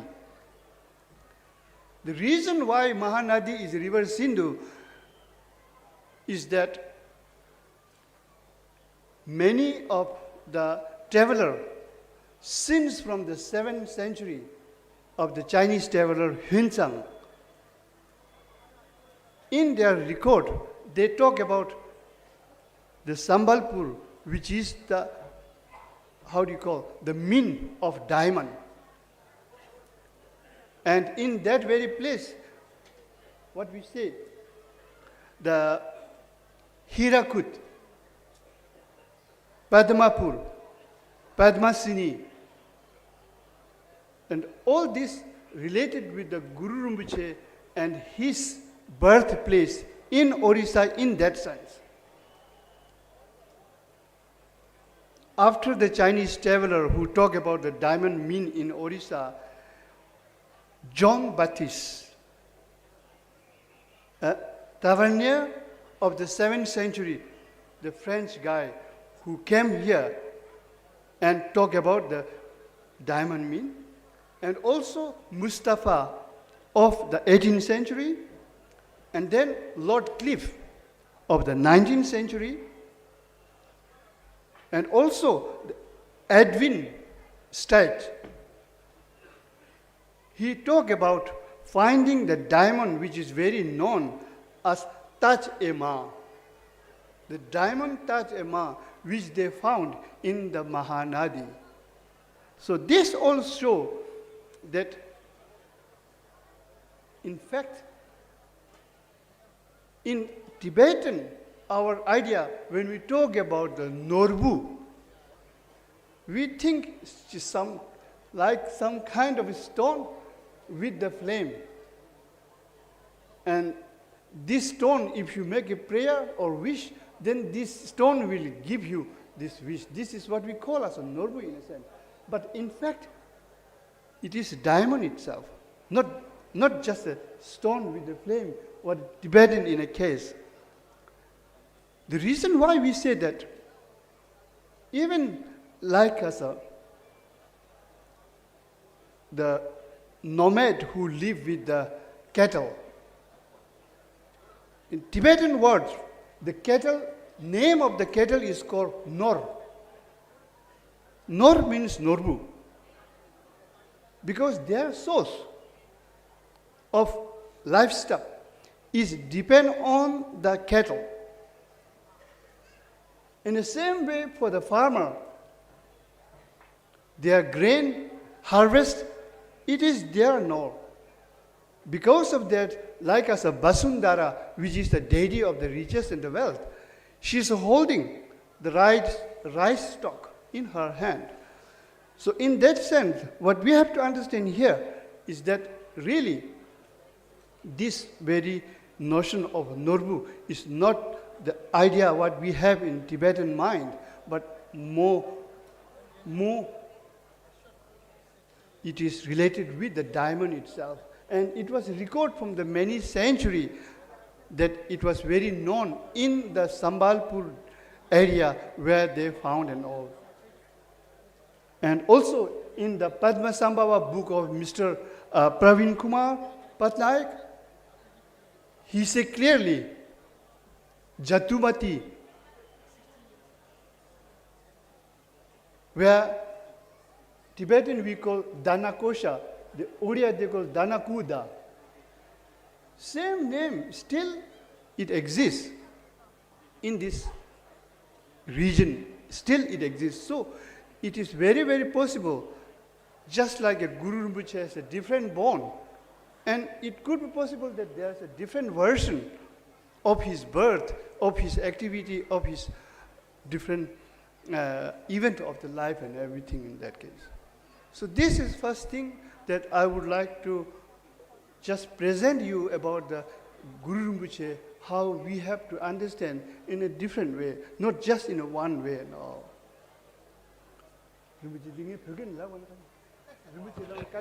Yes, please, please. Yeah. Because all the dish soon as no, Chetera Solana. No, Chetera Tagri Tati.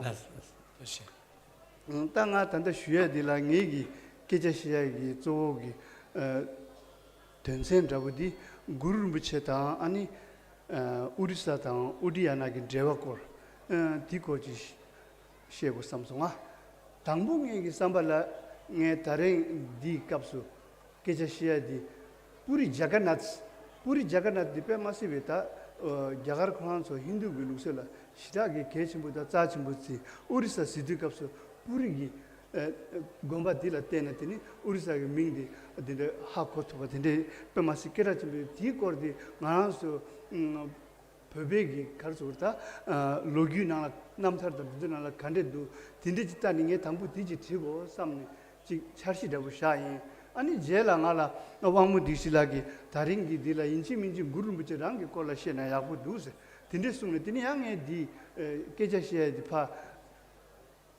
densen de pa gyurne dini guru muche da urisa da uriana ko shechemba ta tindi nge tanda shuya di karinsna tangbo dila nganzo uriana ge ngena guru muche rangla kongita zebala samotangwaina ta guru muche di ngalge yimba zuge yimba 양 톡밥수 페파스니 근데 숨게 가네 파 로그인하나 따두고 신데지 되는 것도 다 지게데 용다다버레 상마기다 구르부시 주니 깨버레 메토페말레 깨버레서 따티 용다다버레티 지게게 de 따수스나 디 딩안스 테르마게 룩치 근데지 terming rule tadigasini juye gidi mangpoji ma tyongdu ta diran chala ngalje ge kordi mangchewa de kamenang ne tyongdu zo di dini purvegi chogorta guru buchingi tanda ngancho yangli shula shube kapsu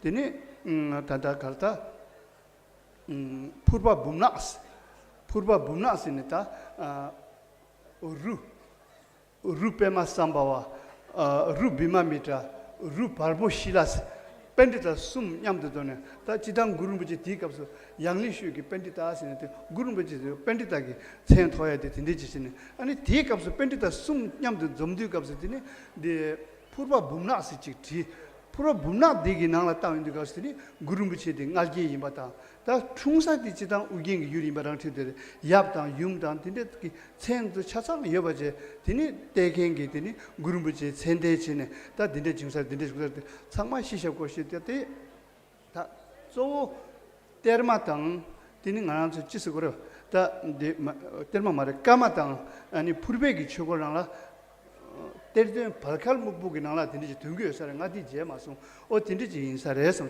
다디 조디 날지던 주기지 디니 대당 차라 디니 구름부지 다 베나 갑지 든좀을 무지게 닝메 춘중나 서보나네 셰츠 찍라 구름부체 디티니 리오 말라야기 цел라 톡밥즈 페바레스 마 남카니 마 밥용와 나신신의 페바나시 딘데지 숨기도와 디인데 갑스다 구름부체 디 상제기 주바인디코 지양 뒤 찍라양 가와 가서 간주 뒤 찍라양 사샤 망부 찍라 아니 남바 드라메라 망부 찍가네 중시바 인디 갑스 단다 콩나바 케바 가식 순데 가서 구름부체 상제사디 단다 위라자 생에 사차 단다 자스푸르기 나디당라 요 사차 데라 레 숭에 디니 양 단다 데라 간조 최된지도 디 최된디 구름부체기 구둥기 최대레스네 딘데 콩나바 랍데지 도앙에스나 딘도 상만 구름부체다 알게던 주게던 딘데기 저 망부이데 딘데 인디가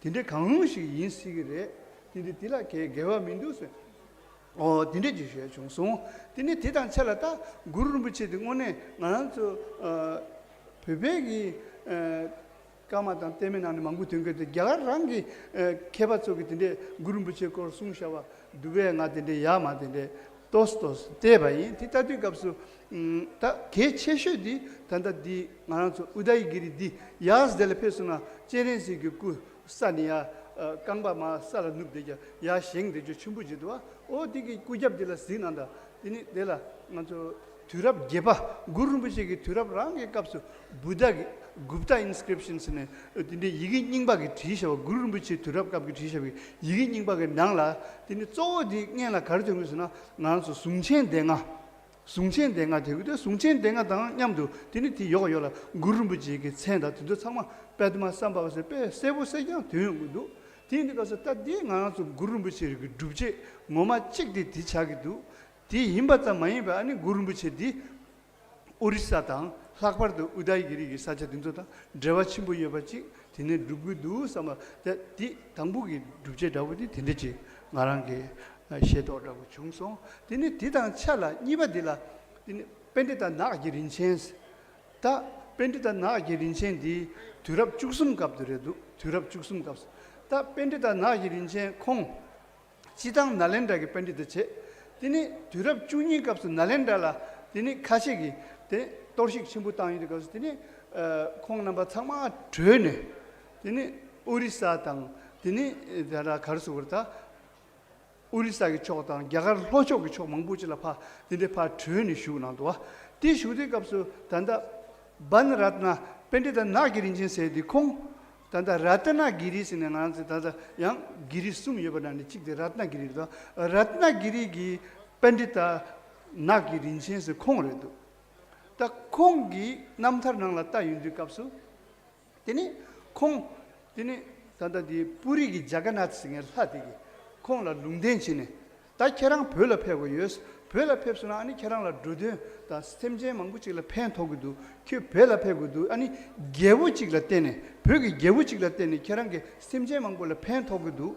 별로 패고 예스니 근데 뿌리기 라 자가나츠게 디게 룽덴 나네 디네 콩 별로 패도 별로 패베 값수 림붕 다 사케체 림붕세여와 오 림붕기 다 지고르 죽숨라 왕외 값 디값수 아니 림붕기 다디 가르쳐다 덴덴 슈네 라트나 반 펜디다 나기린체 별라 페 디네 별라 숨페도 테마 니와 디 페디 값수 디네 콩기 땅아 데 두기 룽발라 디네 가죠 빠르 딱상라 빠르를 페기 인숨 디니 콩 빠돌라 페네 빠돌라 페네 디니 콩 딘데스야 당부 잡고지네 야 주인승도 잡고 디스 구수 도부로 오지도스 오 디니 야 주인스 디니 야 주디 값서 나가 레바다 람상 잡고디 네 유르네 빼 마시 샤예 칸나시 빼 침부지 샤송스 초강 침부 쳤다 초강 침부 되게 나가 찍다 인디 가서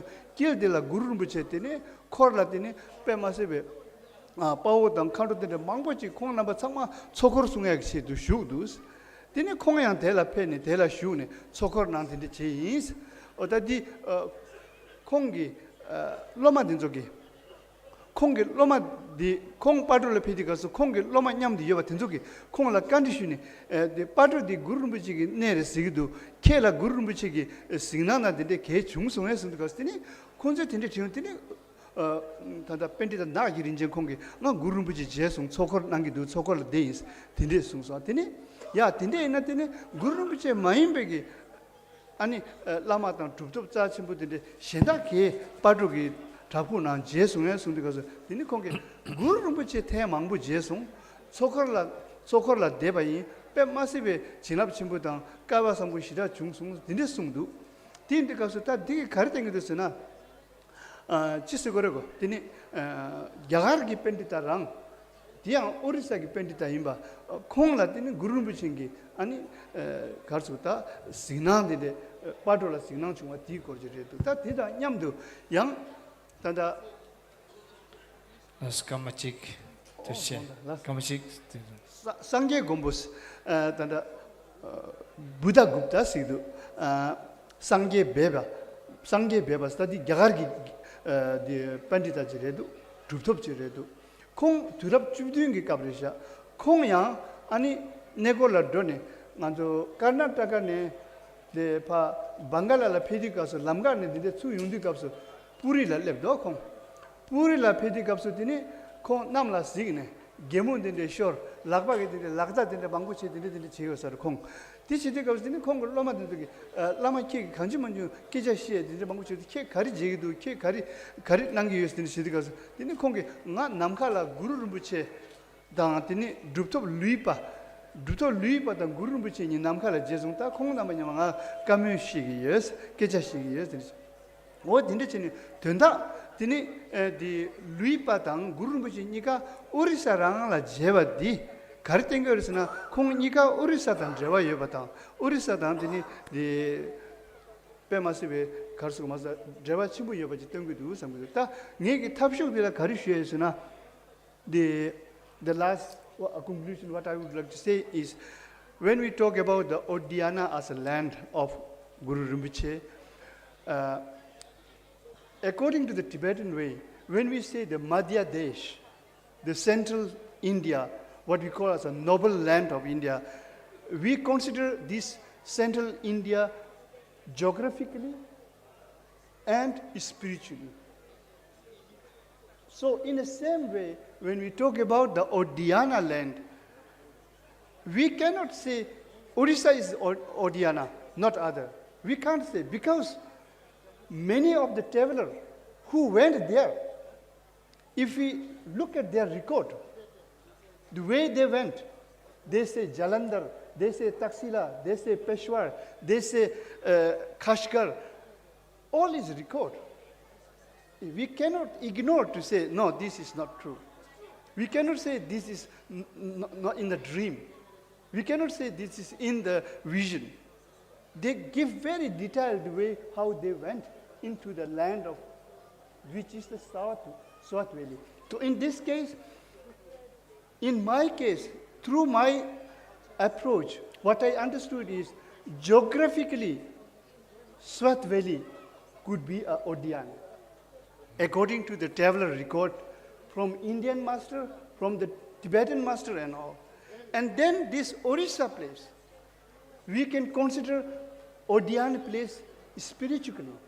Spiritually, the region of the Orissa is Odiyana in that case. Because we have all this artifact, all this divinity, everything shows that all this deity that is finding is none other than the deity of the Odiyana. All the Odiyana deities, such as Marichi, Kurukule, Vajra Yogini, Vajra Barahi, all this very particular related with the Odiyana is all found in this land only in this case. So this is what I can say, that we must consider both. Like a Guru Rinpoche has a miracle born and a worm born, in the same way, we have to consider geographically and spiritually as a Odiyana land, Odisha in this case. And thank you very much for everybody. And thank you to have this occasion to Mrs. Wangmo Dixie and Richard Dixie. And also, I would like to say thank you for Lama Sonam Tashi this time, who organized and tried to make this, how do you call, the celebration of the Guru Rinpoche talk and all. And thank you for everybody, and thank you. Okay. Yes, thank you so much for your extensive and intensive work on the Guru Rinpoche's birthplace. So also he has already spoken in Tibetan, I don't need to translate. Our last, now good news, the last speaker. The objective chung ejire ta thamadi trigonda thamadi and di jela lamsa shila yoda. Oh shila tes gugu esarda and di jela ya rikshung thabden jihoresa rikshung thabden da khala nisu kechi ge siar or so shesa ani ta chungna ta rikshung thabden ta ge shila thai yanda yabodwa ti o marda ya. Okay, so we are coming back to our last speaker for this evening, Rahul Ravi Rao, who will deliver on Revival of India's Best Kept Secret, Buddhist Cultural Sites of Odiyana. Please.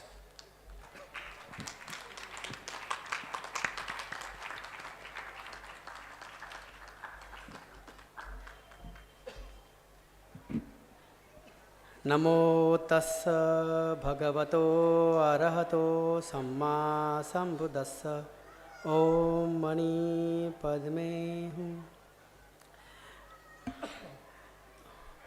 Respected monks, delegates and the audience, I'm happy to be here to present my research paper on the topic of revival of India's best kept secret Buddhist cultural sites of Odiyana, a study. So the introduction is in Pali literature and Buddhist literature we come across ancient names of today's Odisha such as Utkala, Kalinga, Tosali, Odvisa, Udiyana or Odiyana. Udiana is a historical and cultural Buddhist site where we come across all the three prominent Buddhist schools and trace the evidence through archaeological findings as to how it transformed from Theravada to Mahayana to Vajrayana and developed on a larger scale in the eastern coastal area. The teaching of Buddha, which resembles and promotes education and culture across the region, were taken forward by bhikkhus and bhikkhunis as missionaries so that they reach people outside of Majjhima Desa. Thus, we see abundant Buddhist sites that thrive across present-day Odisha as we directly get references of two merchants, Tapassu and Ballika, resident of this ancient location, who travel with huge caravans to spread the business by earning in exchange of grains. Therefore, the teachings of has reached this land. Later, the transformation of the teaching was embedded by none other than Emperor Ashoka himself at the Kalinga, which is now today part of Odisha.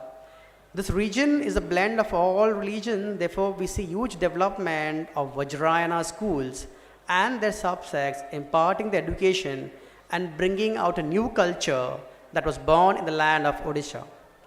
To develop these teachings as the education and culture, we need to speak at the history by understanding the need to build huge stupa, chaitya or chaityagraha, vihara, and the sculptures. This is the cradle of the best kept secret which was never known by anyone else. It was only with the development of Vajrayana, which was led on larger scale by Guru Padmasambhava, that a direct connection we can see through images and abundant iconography of sculptures directly reflecting the teachings of Buddha was established. And next. So as you see the location of three sites are Ratnagiri. Already the latitude longitude is given here. It is called the Hail of Jewel. And the important aspect is the condylite formation of the Asya range abruptly rising in the midst of wide expanse of alluvial plain. Then we have the Udayagiri, also the latter longest mentioned here, is located, as you know, in Bhubaneswar, and its thriving presence from 1st century BCE to the 11th and 12th century Common Era. Chronologically, the Buddhist establishment at Udayagiri is the youngest among three Buddhist sites. Then we have Lalitgiri, otherwise known as Naltagiri. It's one of the three major excavated sites in the Asya hill range of Odisha, and it's located in the Mahaganga Tehsil of the Cuttack region. Next. So we also see the archaeological excavation done on a larger scale here. The archaeological remains of Buddhism have been reported from since 1906 in the Bengal district gazetteers by none other than Manmohan Chakravarti, who later recognized the tantric character of some of the Buddhist image and felt for the first time the potential of the remains buried under the earth here itself. So this shows that how much effort has been taken around to see which was lost by the history for a longer time. So then again 1928, H.C. Chakaladhar and Nirmal Kumar Bose explored the three hills such as Lalitgiri, Ratnagiri and Udayagiri. Because of their abundant contribution, today we can see the thriving culture back at the original span of time. Then R.D. Banerjee, a prominent scholar, noticed Ratnagiri and mentioned in his general survey of plastic art, which was used a different technique for sculptures here of Odisha, that is stupa which Yuan Sang saw, the northeast of the stone stupa of Pucp Koi, is maybe has reference as Pushpagiri, but was located at Ratnagiri, which is still a debate for discussion as per the archaeological findings. Next. So then we come across the prominent one. The first one is Ratnagiri, which we today also had been to this place. So two impressive monasteries lying by side, as we know, separating by an alley and facing the main stupa on the hillock, were exposed during excavation, locally known as Rani Pokhuri. Pokhuri. Pokhuri we also say has Pokhuri we also say has a pond in Pali, Pokharna. So were exposed during the excavation. Then we have monastery number 1, the largest of the three Ratnagiri, as an imposing structure Then the outer face of the monastery wall is veneered with blocks of polished condylite, one of the famous condylite stone we come across here, which gives an impression of a fortress of tantric vajrayana of yogic historic practices, which is still abundant here when through the aspect of archaeological evidence. So evidence of the erotic imagery depicting both Mithuna couples and Methun, scene which is unusual for a monastic order and straits in this historical land site here. Then relief with the decorated niches and Buddhist divinities with impressive aspect of Vajrapani and Padmapani. Next. So what draws the attention here of the visitors at Ratnagiri is an exquisitely carved chloride door frame, which is marvelous piece of architecture. The carving of Gajalakshmi, which also come across here, which is considered auspicious on the lintel, well-decorated band of creepers. So when you see the creeper has wonderful information about the life and style of the Odeon style, local style, where you can see the creepers, the male and female, they have their jolly lives, spending the daily life can be seen on the creeper panel here. The door frames lead visitors into an antaraline vestibule where the brick walls has seated chloride image of Hariti, a popular deity in Buddhism, and a condylite image of Panchika in niches respectively. The monastery has if you come across, if you see this, has 24 cells on 60 condylite pillars on the veranda in the front of the cells. And also there is a monastery number 2. There are 18 cells in the monastery at all now vacant, except the shrine, the cell near the one that enshrines a figure of the Buddha descending from the Tautinsa heaven, which is mostly on the auspicious day of Abhidhamma Divas, unlike the seated Bhumispashra Mudra in the monastery number 1.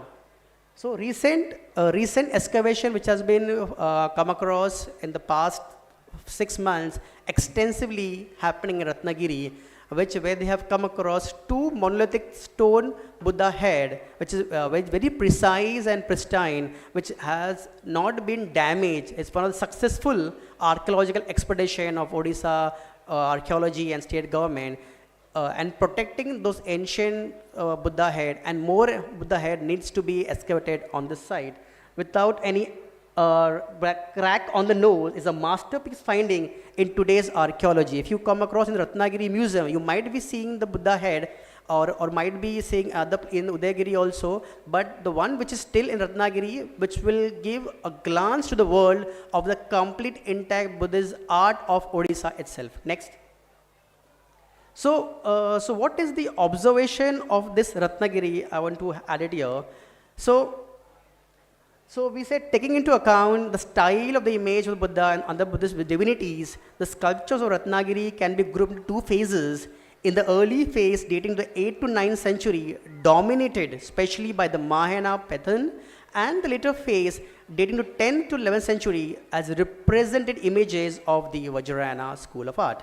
Beside the image of Buddha depicted in various mudras, there are a host of limestone images of Lokateshwara, Hariti, Heruka, Jambala, Marichi, Sambara, Arya Saraswati, Maitreya, Vajrapani, Vajrasattva, Vajradharma, Vasundhara, Yamantaka, and Ashtabhay Tara itself. Because when you say Ashtamay, we have come across Ashtamay Bhay, the perils, who saved the merchants or the travelers. So this shows the Tara influence was very much in Odisha, and this also connects the Tara directly in the place of Maharashtra at Kaneri caves, where we also find Tara along with the Avalokiteshvara, who tried to protect the merchants. So this shows how much influence this the Buddhist school of art of Odisha had from the people and the merchant or travelers coming to Odisha.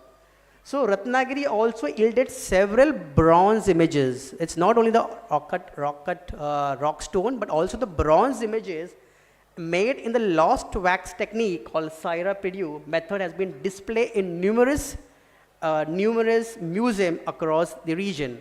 Then a great deal of sculptural art from Ratnagiri found in the overwhelming number of 700 monolithic stupa or votive stupa, and more about to be excavated, because wherever we walk on the Ratnagiri site or nearby location, we still find the coming out of the votive stupa. So this shows how much kind of reverence by the merchant or traders or pilgrims coming to this land of Ratnagiri.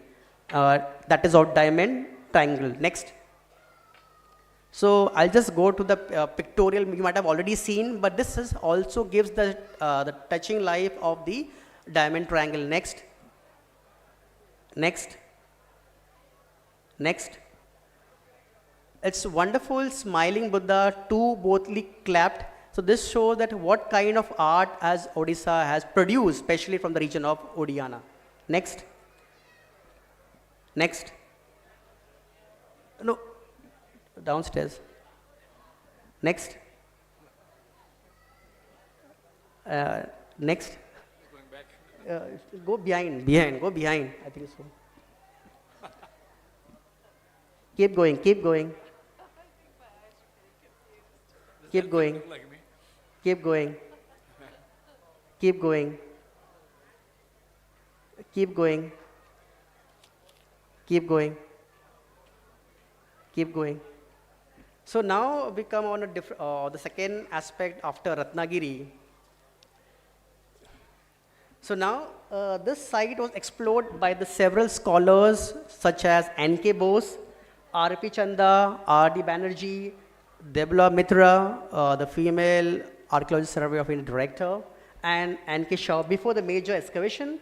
So there were at least 3 to 4 monastic complexes at this location, and many Mahayana Vajrayana images scattered all around together with rock cut well, which we can see at this plates of Udayagiri.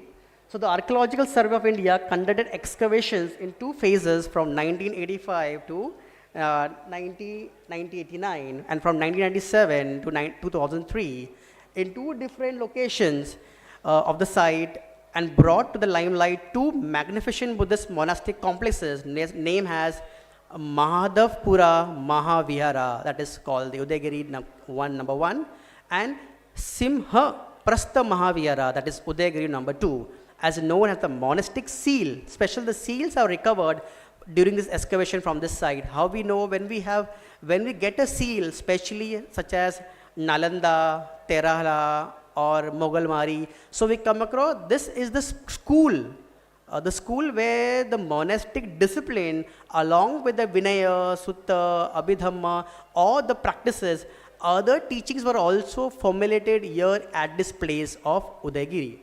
So the more such information will be coming up with the help of excavation. Next. Next, yeah. So the Udayagiri one is situated in the northwest of site of the remains of Buddhist establishment consisting of stupa, a monastery with exclusive ornamented gate, and a wall residential shrine complex identified as Mahadavpura Mahavihara. And it also has the Pradakshina path or the circumambulatory path. Means this place was also used for religious practices as well as for learning practices both together. Above the molding in the 4 cardinal direction, we come across 4 Dhyani Buddhas, especially the lotus seat rests on the thick stalk, flanked by 2 Nagas on either side of the stalk at the bottom. At the top corners of the back slab above the heads are flying Vidyadharas carrying garlands. The image of Buddha on the east in Bhumisparsha Mudra is called as Akshobhaya, who is flanked by attending Bodhisattva holding charmers. The image on the west side in Dhyana Mudra is composed of Bodhisattvas, Vidyadharas, Naga attendants, and Amitabha. Similarly, in the image on the southern niche in Varadara Mudra or in a boon-giving posture is Padmasambhava, and on the north is Amogha Siddhi, while all 3 images in the east, west, and south have knotted hair with Ushnisha, and the image on the north wear crowns over the Jata Mukuta. So next. So the Buddhist Dharani, the Buddhist Dharani, which we written in Brahmi script and in the Sanskrit language, engraved on the hollow and palaeographic ascribed the 10th century, Hence, the stupa and the images are dated to 10th century CE. The dharani reads as He Dhamma Hetu Prabhava Hetung Tesang Tatagato Yavada Tesang Chayo Niroda Evang Vadi Mahashramana. So all the four images are characterized with excellent workmanship, exhibiting graceful charm and sublime bliss. So several terracotta ceilings, about 500 some monastic inscriptions bearing the Buddha's dharani mantra dating from 7th century to 13th century were discovered in large numbers, bringing to light the Mahayana and Vajrayana influence on a larger scale at this place. Next. So what is the observation of this place of Udaygiri? So the site of Udaygiri presents a unique feature of a monastic establishment continued to strength from its early phase of Theravada Buddhism, that is to the 1st century CE, represented with only stupas and symbols, and slowly transform into Mahayana phase with introduction of myriad of bodhisattvas and female deities. With the emerge of Mahayana, the ritual process increase manifold, which separate the shrine areas and demarcate places, and giving light to also to the Vajrayana sect or the school here in Udayagiri. Since Buddhism, patronized by the Bhamukra rulers of the 8th and 9th century of Odisha, the establishment can be seen at the place of Udayagiri.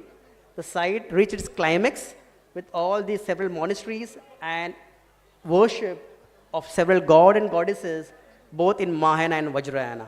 Next. 5 minutes, please. Okay. You can just go next. Next. Next. Next. Next. Next. So now the third side is of the Lalitgiri. So the hillock of Nanda with extensive remains of brick mounds, archetype and loose sculptures by K.S. Behera from the Utkal University 1977, then by G.C. Chawla and Devla Mitra.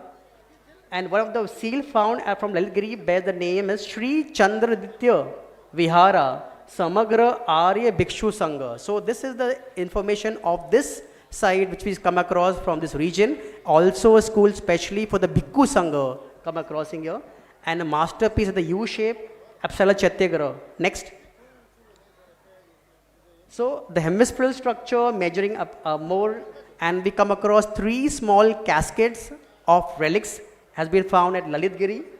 And the cascade was made of condylite stone, and it has containers found in the eastern side with small light grey seated container, which in turn contain a silver cascade with a gold foil.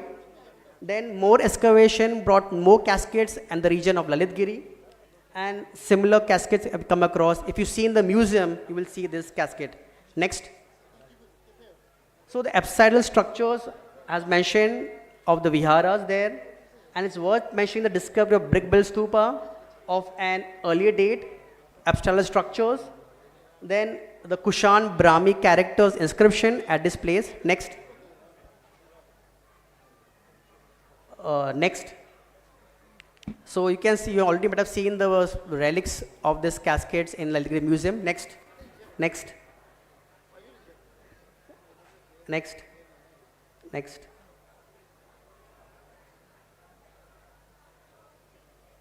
So to conclude here of this, so has seen from the inscription record at the back of Jatamukta Lokeshwara or Alvateshwara from Udaygiri, from the book mentioned by various scholars, it refers Tathagata Dishishta Dhatu Garbha Stupa, means it has the relics at this place of Udaygiri, reflecting a stupa built over the relic of a reverend person, such as Tathagata, or we refer to Padmasambhava, which highly recommends the stupa associated with the diamond triangle of Udyana.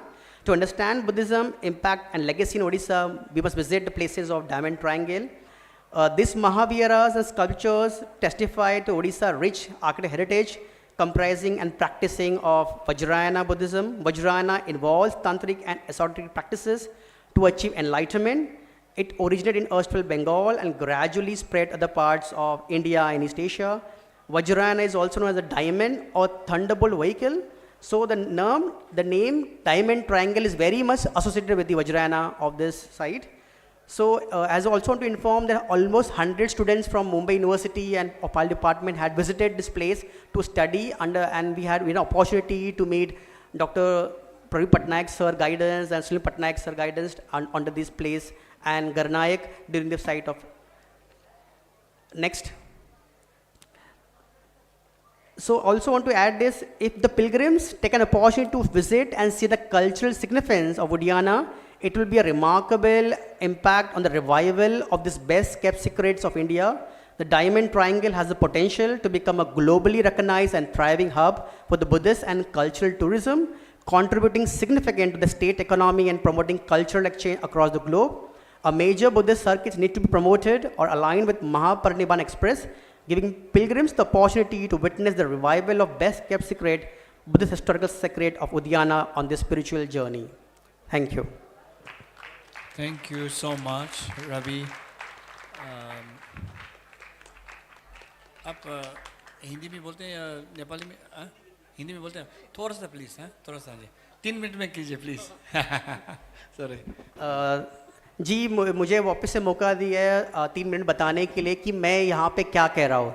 मुझे ये कहना है कि जो ओडिशा का जो hub है, specially बौद्ध धर्म का हम कह सकते हैं, या बौद्ध धर्म के जो स्कूल्स है, थेरवादा हो, महायाना हो, वज्रायना, तो हमें तीनों के तीनों जो नदियाँ हैं, ये जो उड़ियाना है या ओडिशा हम कहते हैं, यहाँ पे आपको वो महासागर मिलता है, जैसे कि महानदी कहते हैं हम, उस तरीके से ये महासागर है. और इस जगह पे आपको सारे की सारी जानकारी जो हमें कहीं नहीं मिलती है, वो इस जगह पे मिलती है, क्योंकि यहाँ से धम्म तिब्बत तक पहुँचा है, भूटान गया है, मंगोलिया गया है.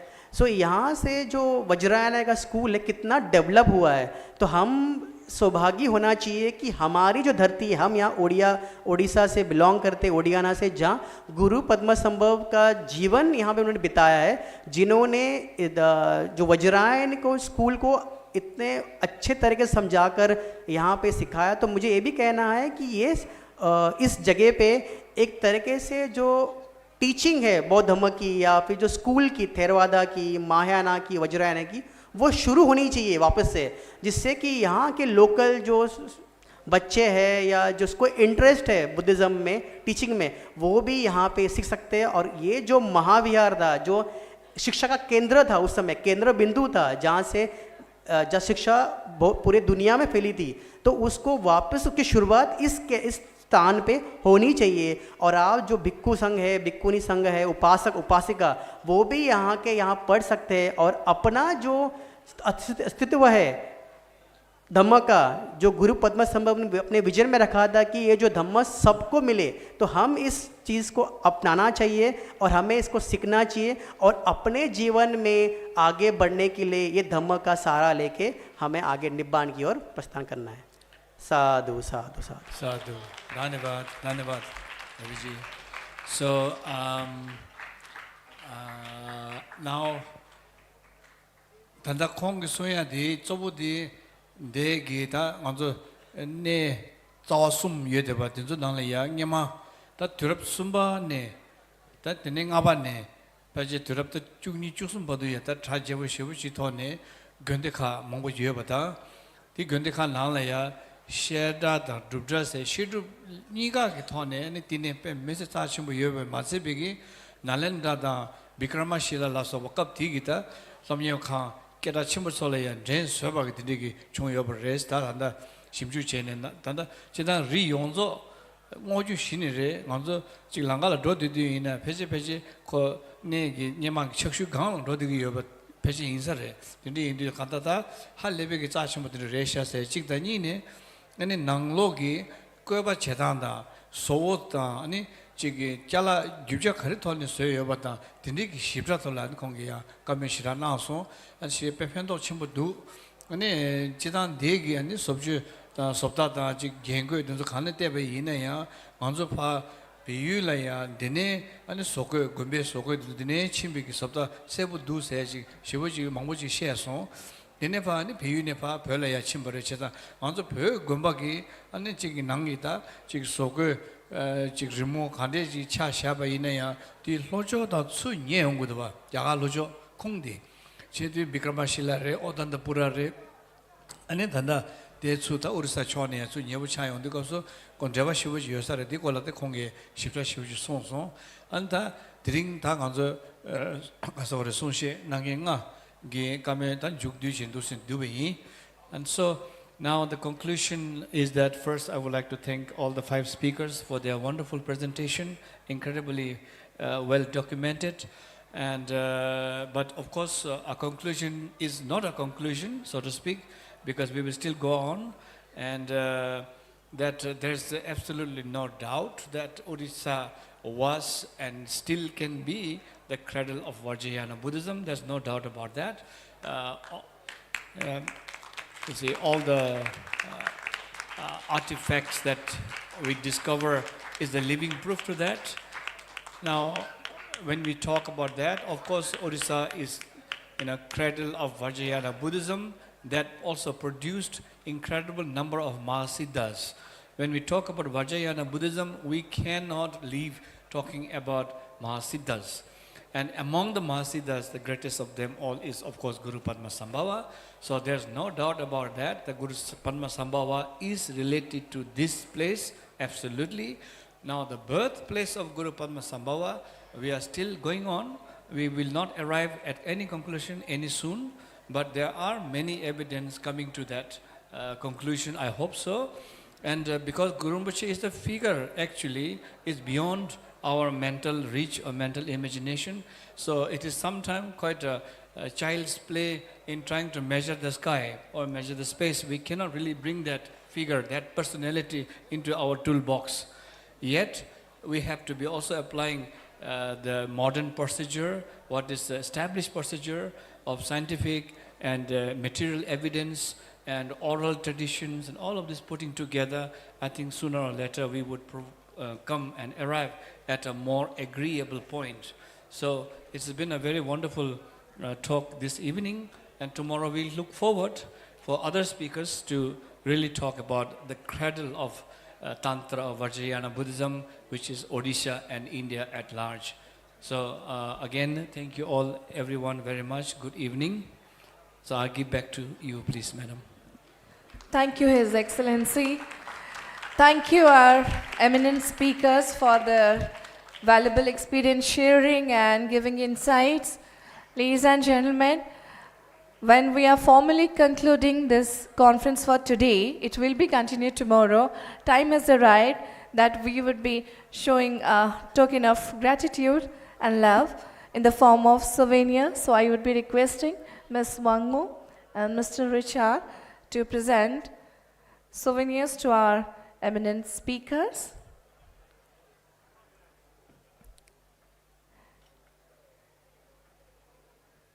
If all of you permit, we can start with moderator himself, His Excellency Jigme Rinpoche.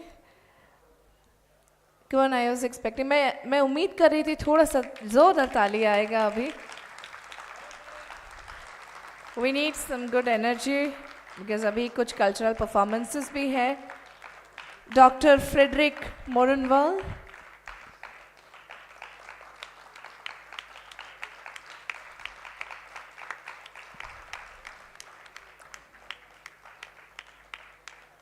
Dr. Frederick Morenwald.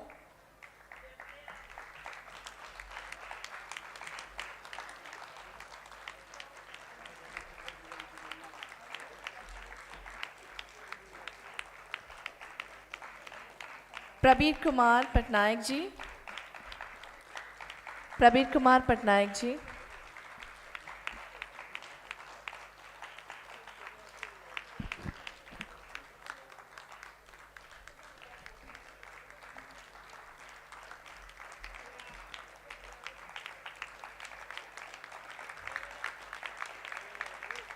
Dr. Anita Sabat.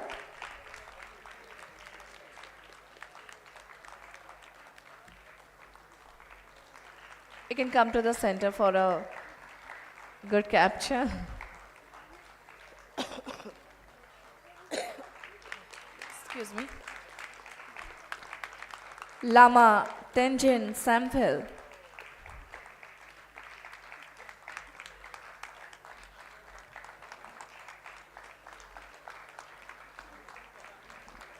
Lama Tenzin Samphil.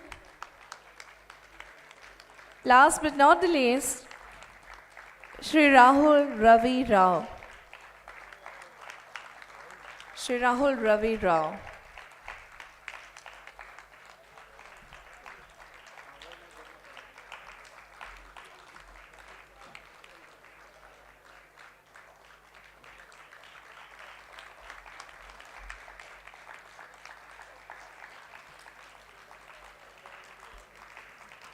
Thank you so much. So with this, we would be seeking some time from all of you so that we can clear the stage for cultural performances. Meanwhile, I will take you through the very first cultural performance. आज की शाम में, आज के संध्या में सबसे पहले जो सांस्कृतिक प्रस्तुति आपके सामने हम पेश करेंगे, उसके बारे में मैं थोड़ा सा आपको बताना चाहूँगी। सबसे पहला जो एक्ट, कल्चरल एक्ट आप देखने वाले हैं, the very first act which you are going to witness, it's a combination of 2 dance forms. ये 2 नृत्य मिला के, जैसे हम फ्यूज़न की बात करते हैं, this is not exactly fusion, but 2 शास्त्रीय, एक शास्त्रीय नृत्य, एक सामरिक नृत्य, उसको मिला के ये जो अनोखी नृत्य आपके सामने हम पेश करेंगे, उसके बारे में बताना चाहूँगी। The 2 dance forms which we have thought of combining and showcasing you, that is Malakham and Odissi. As all of you are aware, Odissi is the most ancient traditional dance form originated from Odisha. Let me tell you, Sri Jagannath Mahaprabhu जी के सामने देवदासी जो होते थे, जो ladies who used to offer this dance form, Odissi, विभिन्न पारंपरिक कथाएं, विभिन्न लोक गीत या लोक कथाओं पे बेस करके, पुराणों से प्रेरित होके नृत्य के माध्यम से श्री जगन्नाथ महाप्रभु के सामने, जैसे बोलते हैं ना, हम प्रसाद देते हैं, ऑफर करते हैं, so kind of that act was an offering, so that is Odissi. And the second dance form is all about Mallakhamb. That is a combination of 2 words, Malla and Kham. Malla means wrestlers, Kham means pole. The origin of this dance act, I must tell you, it was believed that there was a king, एक राजा जिनको हम काला पहाड़ करके बुलाते थे, काला पहाड़ उड़ीसा में, Black Mountain. He was trying to steal Lord Jagannath, the holy Lord of all the Odia devotees. So, in order to protect that precious Vigraha statue of Lord Jagannath, Ma Subhadra, Lord Balabhadra, Naga sadhus who were used to believe as warriors, they came to Puri temple. वो पूरी मंदिर आए थे श्री जगन्नाथ जी के temple में. वहाँ पे जो पुजारी थे उनको सिखा रहे थे मल्लखम डांस. जो मंदिर का पोल होता है, जो खम्भ होता है जिससे मंदिर बनता है या मंदिर टिका हुआ होता है, उसको पकड़ के डांस के माध्यम से, मतलब वो पहले डांस नहीं था, it was a you can say martial art, but later on उसको फिर डांस के फॉर्म में कन्वर्ट कर दिया गया. सो you will witness a very different kind of, unique blend of Odissi and Malakham. Odissi, which is a perfect blend of gesture, posture, mudras, and totally traditional, whereas Malakham, it will show you some brave moves and, balance act of balance, bravery, all this thing will be showcased. And we have combined these 2 dance forms. We will showcase the journey of Gautam Buddha. The life of Gautam Buddha will be showcased through Odissi, through Malakham. This is such a unique attempt. एक बार जोरदार ताली होनी चाहिए for all the artists. I believe they deserve round of applause because they would be daring to showcase journey of Lord Buddha, for whom we all are here today. We all are connected.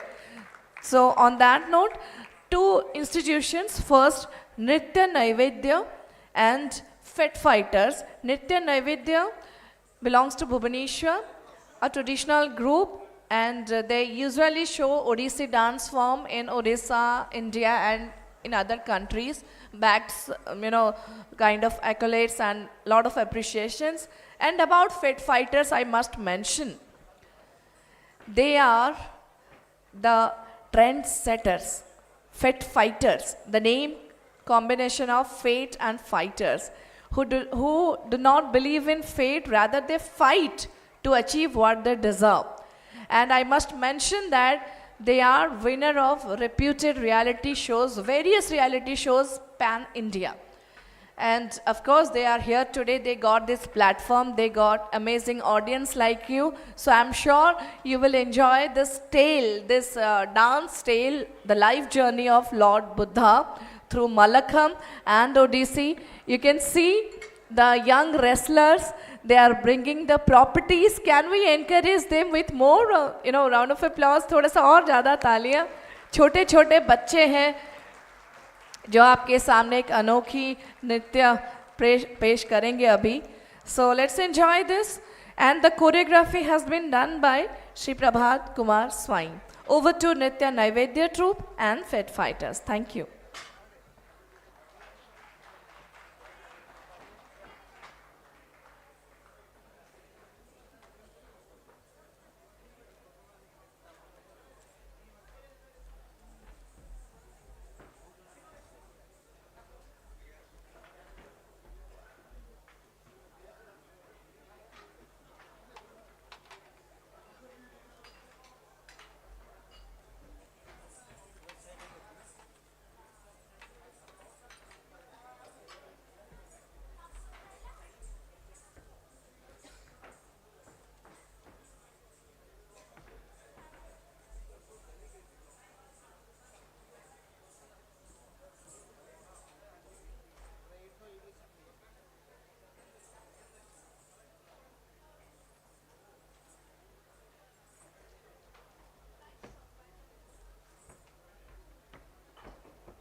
ଖ୍ରୀଷ୍ଟପୂର୍ବ 563 ଶତାବ୍ଦୀର ଏହି ନୈସର୍ଗିକ କାହାଣୀ। ଜଣେ ଧର୍ମାବତାର ଜନ୍ମଗ୍ରହଣ କରନ୍ତି ଶାକ୍ୟ ରାଜବଂଶରେ। ସମୟାନୁକ୍ରମେ ସାଧନାର ସିଦ୍ଧିପ୍ରାପ୍ତ ହୋଇ ସ୍ଥାପନା କରନ୍ତି ବୌଦ୍ଧ ଧର୍ମଗ୍ରନ୍ଥ ତ୍ରିପିଟକ।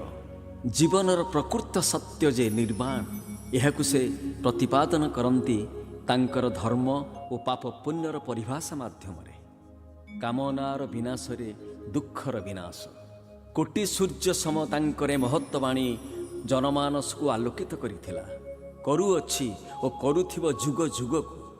ହେ ପ୍ରାତଃ ସ୍ମରଣୀୟ ମହାବତାର ଗୌତମ ବୁଦ୍ଧ, ତୁମେ ହିଁ ବିଶ୍ୱଧର ଓ ବିଶ୍ୱବାସୀଙ୍କର ଚିରବନ୍ଦିତ।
ଦିବ୍ୟପୁତ୍ର ଏକ ଆସିଛି ଧରାରେ, ସୁଧୋଦନ ମାୟା କୋଳେ।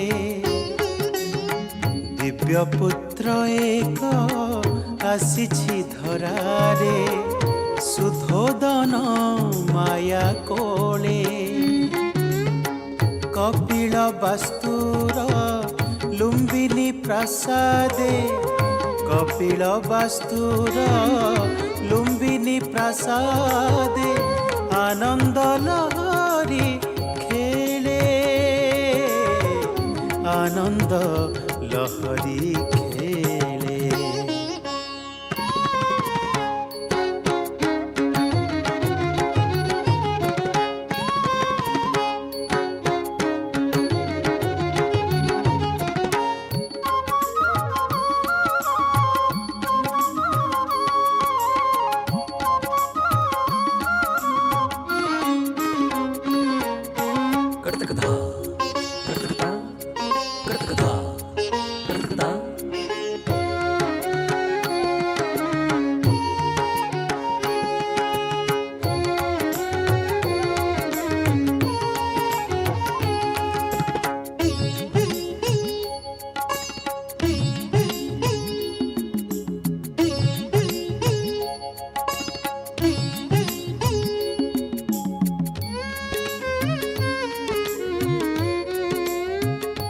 জাতক দেখিণ জ্যোতিষ বিজ্ঞানী, ভবিষ্যত বাণী কলে।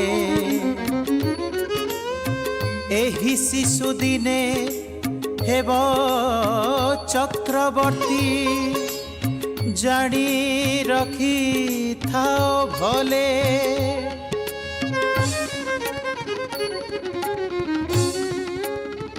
गणना कहुछि सन्यासी से हेब रोगी वृद्ध सब सन्यासी देखिले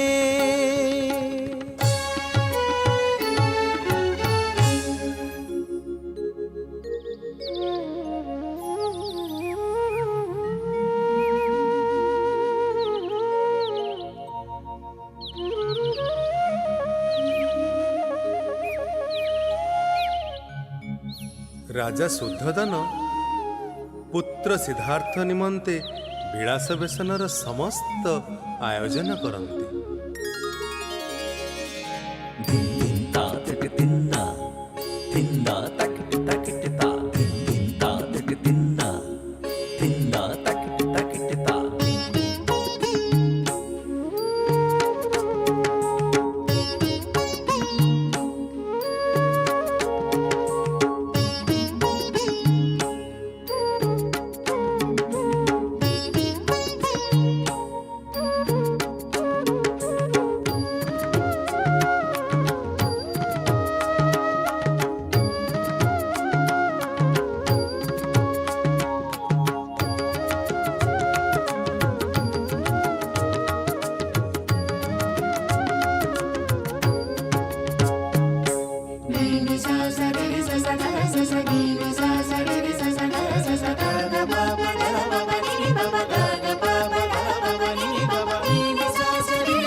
कामना और वासना प्रति थिले से जे वितस्पृह तांकु की पारिबो बांधी संसारर माया मोह।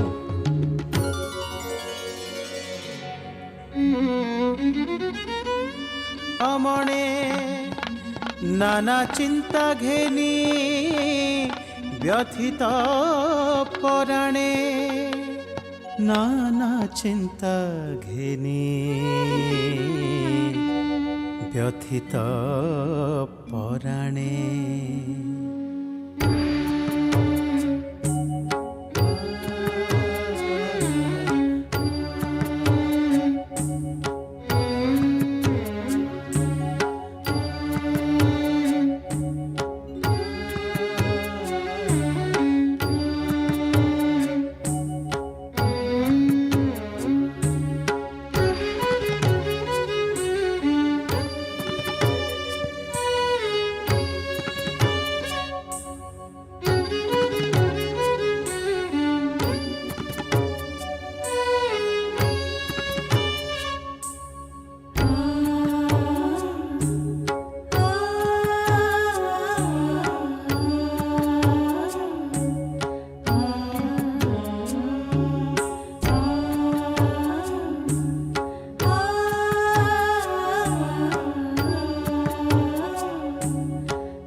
हरि नाम सत्य है, राम नाम सत्य है, हरि नाम सत्य है, राम नाम सत्य है, हरि नाम सत्य है। हरे कृष्ण कृष्ण कृष्ण हरे हरे, हरे राम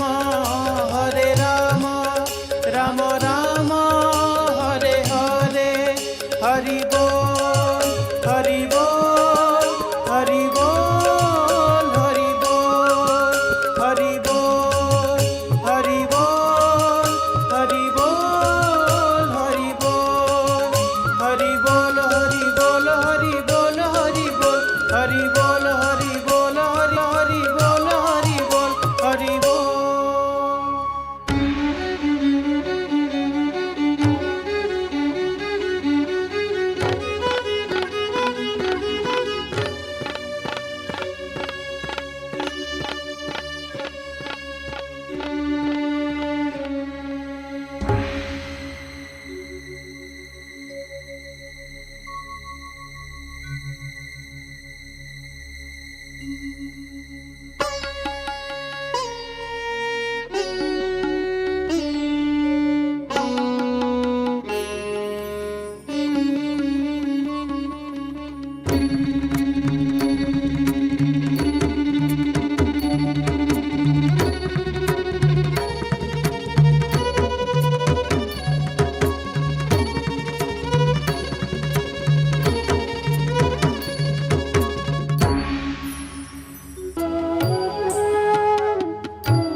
ସନ୍ନ୍ୟାସର ପଥ ବରିଲେ ସିଦ୍ଧାର୍ଥ।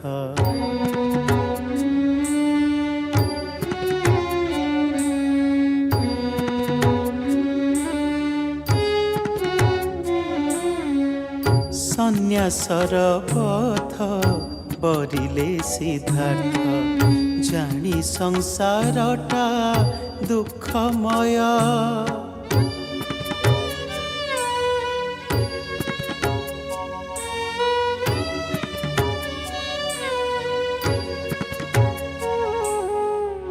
ସନ୍ନ୍ୟାସର ପଥ ବରିଲେ ସିଦ୍ଧାର୍ଥ, ଜାଣି ସଂସାରଟା ଦୁଃଖମୟ।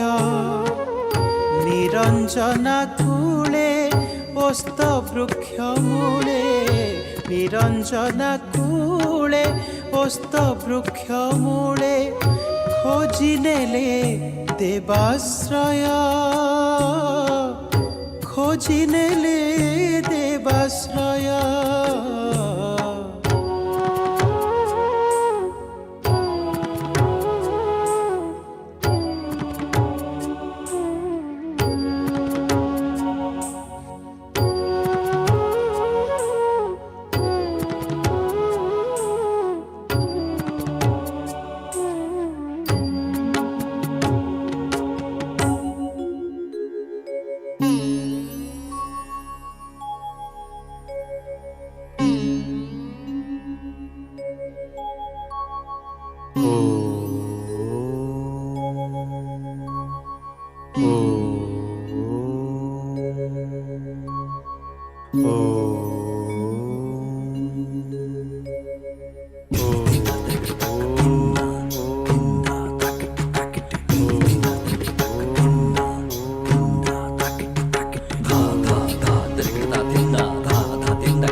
मग्न सिद्धार्थ सिद्धि प्राप्त होई गले, सेही दिनु सिए बुद्ध नामरे जगते प्रसिद्ध हेले, जगते प्रसिद्ध हेले, जगते प्रसिद्ध हेले।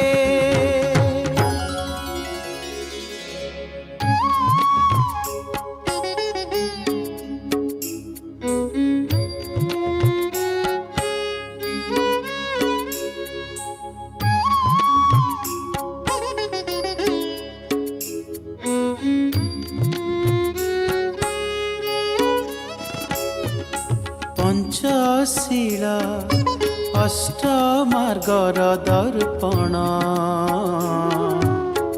दुनिया को देखाइले, पंचशीला अष्टमार्गर दर्पण दुनिया को देखाइले।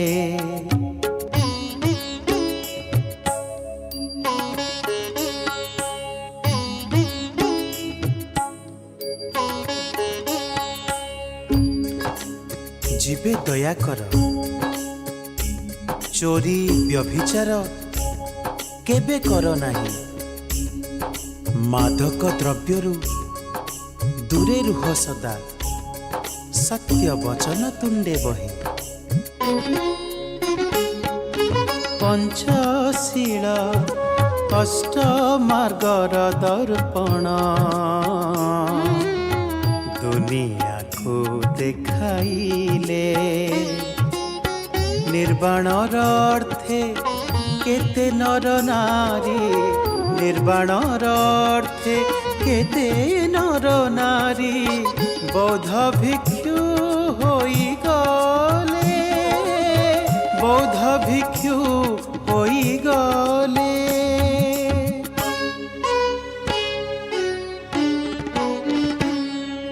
ବୁଦ୍ଧଂ ଶରଣଂ ଗଚ୍ଛାମି, ଧମ୍ମଂ शरणं गच्छामि, संघं शरणं गच्छामि।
ଆଣିଦିଅ ମାତ ମୁଠିଏ ସୋରିଷ, ଆଣିଦିଅ ମାତ ମୁଠିଏ ସୋରିଷ। ଯା ଘରେ କେବେ କେ ହାରିନି ପ୍ରାଣ, ଯା ଘରେ କେବେ କେ ହାରିନି ପ୍ରାଣ।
কামনা বিনাশে দুঃখর বিনাশ অটে চিরন্তন সত্য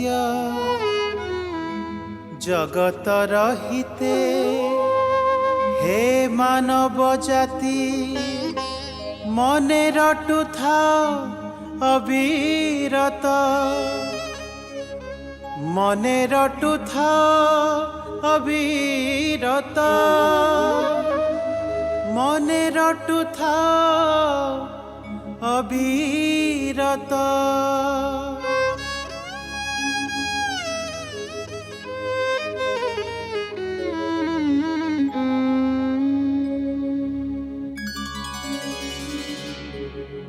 शेषरे मातांक मनरे वैराग्य जात है से बौद्ध धर्म ग्रहण करी महावतार गौतम बुद्धंक चरणरे आश्रित है बुद्धं शरणं गच्छामि बुद्धं शरणं गच्छामि धम्मं शरणं गच्छामि धम्मं शरणं गच्छामि संघं शरणं गच्छामि संघं शरणं गच्छामि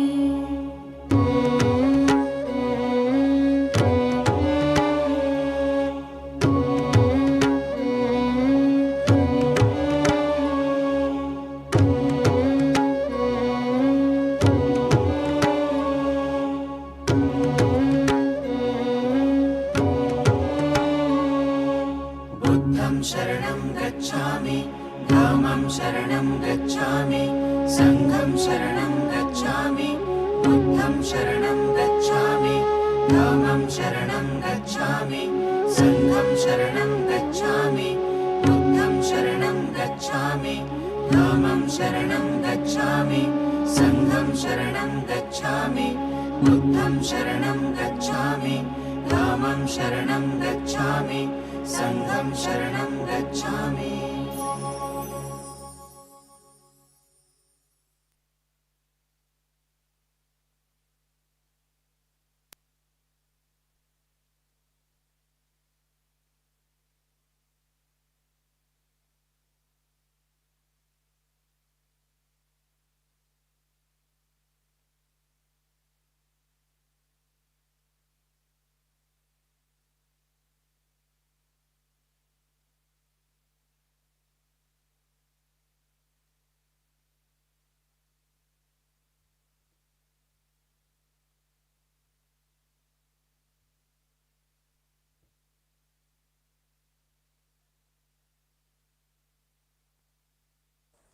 Check.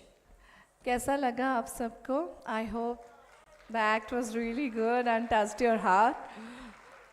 All of your appreciation in the form of loud applause says it all. Thank you. And the second act, which is ready and belongs to our neighboring state, Assam. The dance form is quite known, and today is Makar Sankranti, observed in various places in different names. So in Assam, it's Bihu, the traditional dance form, Bohag Bihu, you would be witnessing as of now. The choreographer name is Sri B.K. Hajarika, and the dance organization who will bring this brilliant act of Bihu in front of you, Bonkopo Sanskritik Gosti. So let's welcome the artist from Assam for the next and the final performance for today. Thank you.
Hello, hello.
হেখিলে বালি চৰাই হেখিলে কমনিয়াই হেখিলে বালি চৰাই গিলে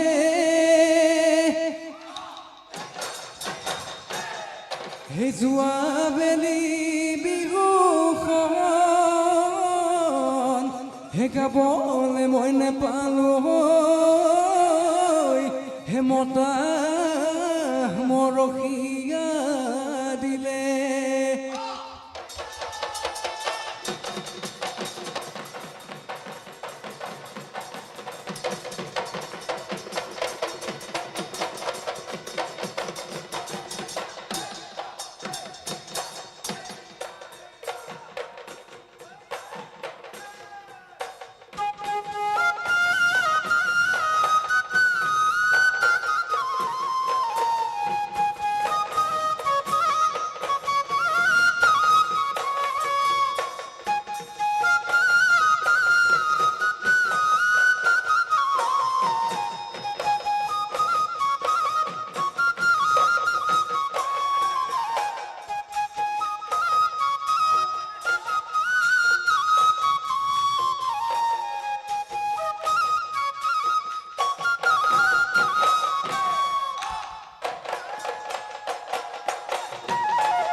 পদূলিত গোন্ধাইছে মালতী কেতেকী মৰে মনাই ঐ গোবিন্দাই ৰাম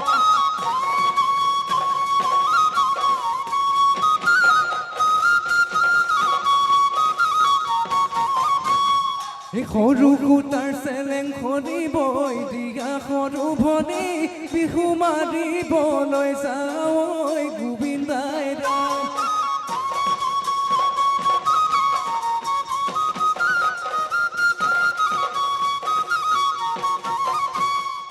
কৃষ্ণাই মূৰতে বকুল ফুলে পাহি নিয়ৰ পাই মুকলি হ'ল ঐ গোবিন্দাই ৰাম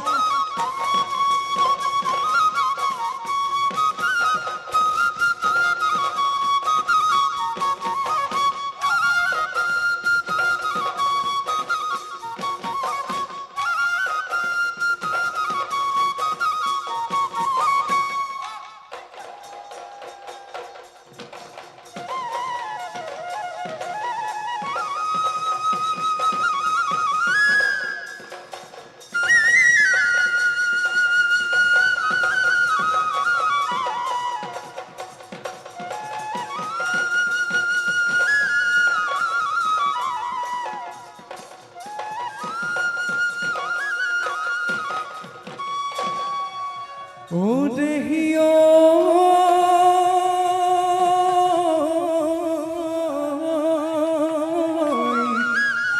নৈ নীলা পানী খাব নয়ে দিলিও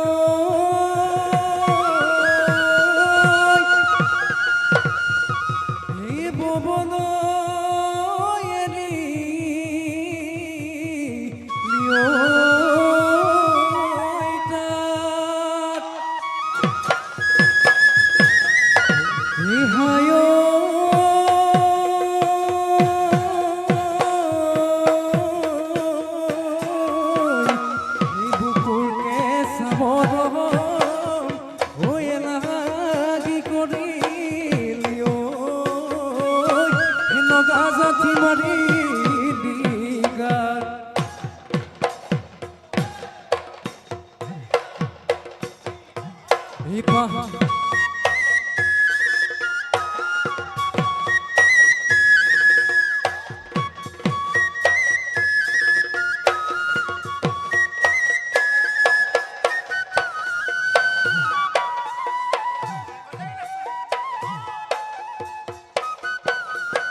পাহাৰত ফুলিছে ধুনীয়াকৈ বহন কপৌৱে পাহি ঐ গাঁৱৰ চুকে কোনে আকৌ আহি পালেহি ৰঙৰে ঐ ৰাঙলী কুলিটিয়েও লগালে কুলিটিয়েও লগালে মাত এইখন কীৰ্তি ঘিন্দাও ঢোলৰ মাত টিহিটি নলপে পাৰ মাত হায়ৈ নাচনি গগনাৰ অমিহিয়া গগনাৰ অমিহিয়া মাত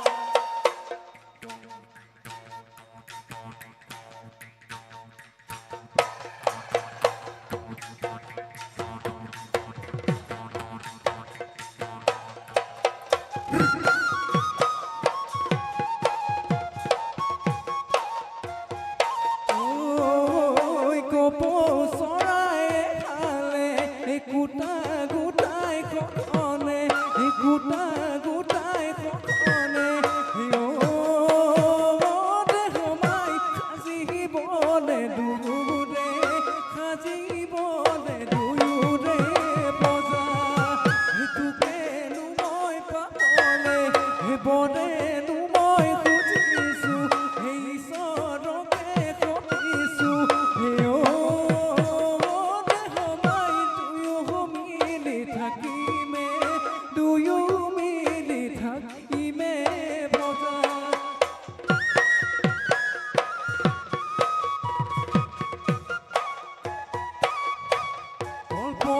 কল্পনাৰ বেলিটি শিকাব মইনা যদি পালোহেঁতেন মইনাই মইনা যদি পালোহেঁতেন মইনা হৈ সাজি ললোহেঁতেন সাজি ললোহেঁতেন তোমাক শ্ৰদ্ধাই স্বৰ্গত হাই হাই মইনা যদি পালোহেঁতেন যদি পালোহেঁতেন মইনা খুজি ললোহেঁতেন খুজি ললোহেঁতেন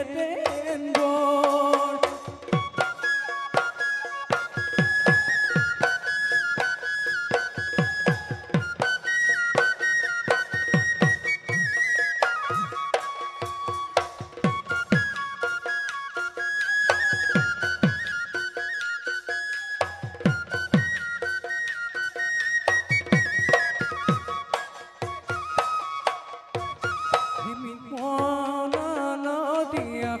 তোমাৰ নামতে ওজা তোমাৰ নামতে লিখি ললো আল ফুলে মনৰ সাঁচি পাততে জনী সোণালী আখৰ হৈ থাকিবানে সঁচাকে মনলে তুমি গৈ মোৰে অৰি মৰমে তুমি হবা ৰাধা মই এচাম কলিয়া মইনা মইনা মোৰে মনত ৰবা তুমি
কোহলি তই কিঙাতি কোহলি সাসু পহি সাহসি লই কাজিলো পাৰে মোহনি পাৰে অমিয়া পাৰে অমিয়া মাত পাৰে অমিয়া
মাতিম মই যাম বোকা মাতিম মই যাম কঠি গানো বোলাই যাম মই চাজল পান আহিবি পথা আৰু নহয় আহিবি পথা আৰু নহয় ৰুৱনি গৈ হবি গৈ ৰুৱনি গৈ হবি গৈ তই এচেনি চকলি নহবি তই আজলি নহবি তই জদলি মোৰে ধূৰৰ চাপৰত খালি জালি নাচিবি তই মাই খালি জালি নাচিবি তই আমার নাচনি নাচোতে নাচোতে বইছে জুৰুলি ঘাম নাচি নাচি নাচি পৰিল তই ভাগৰি বলই ঘৰলৈ উভতি যা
Thank you so much.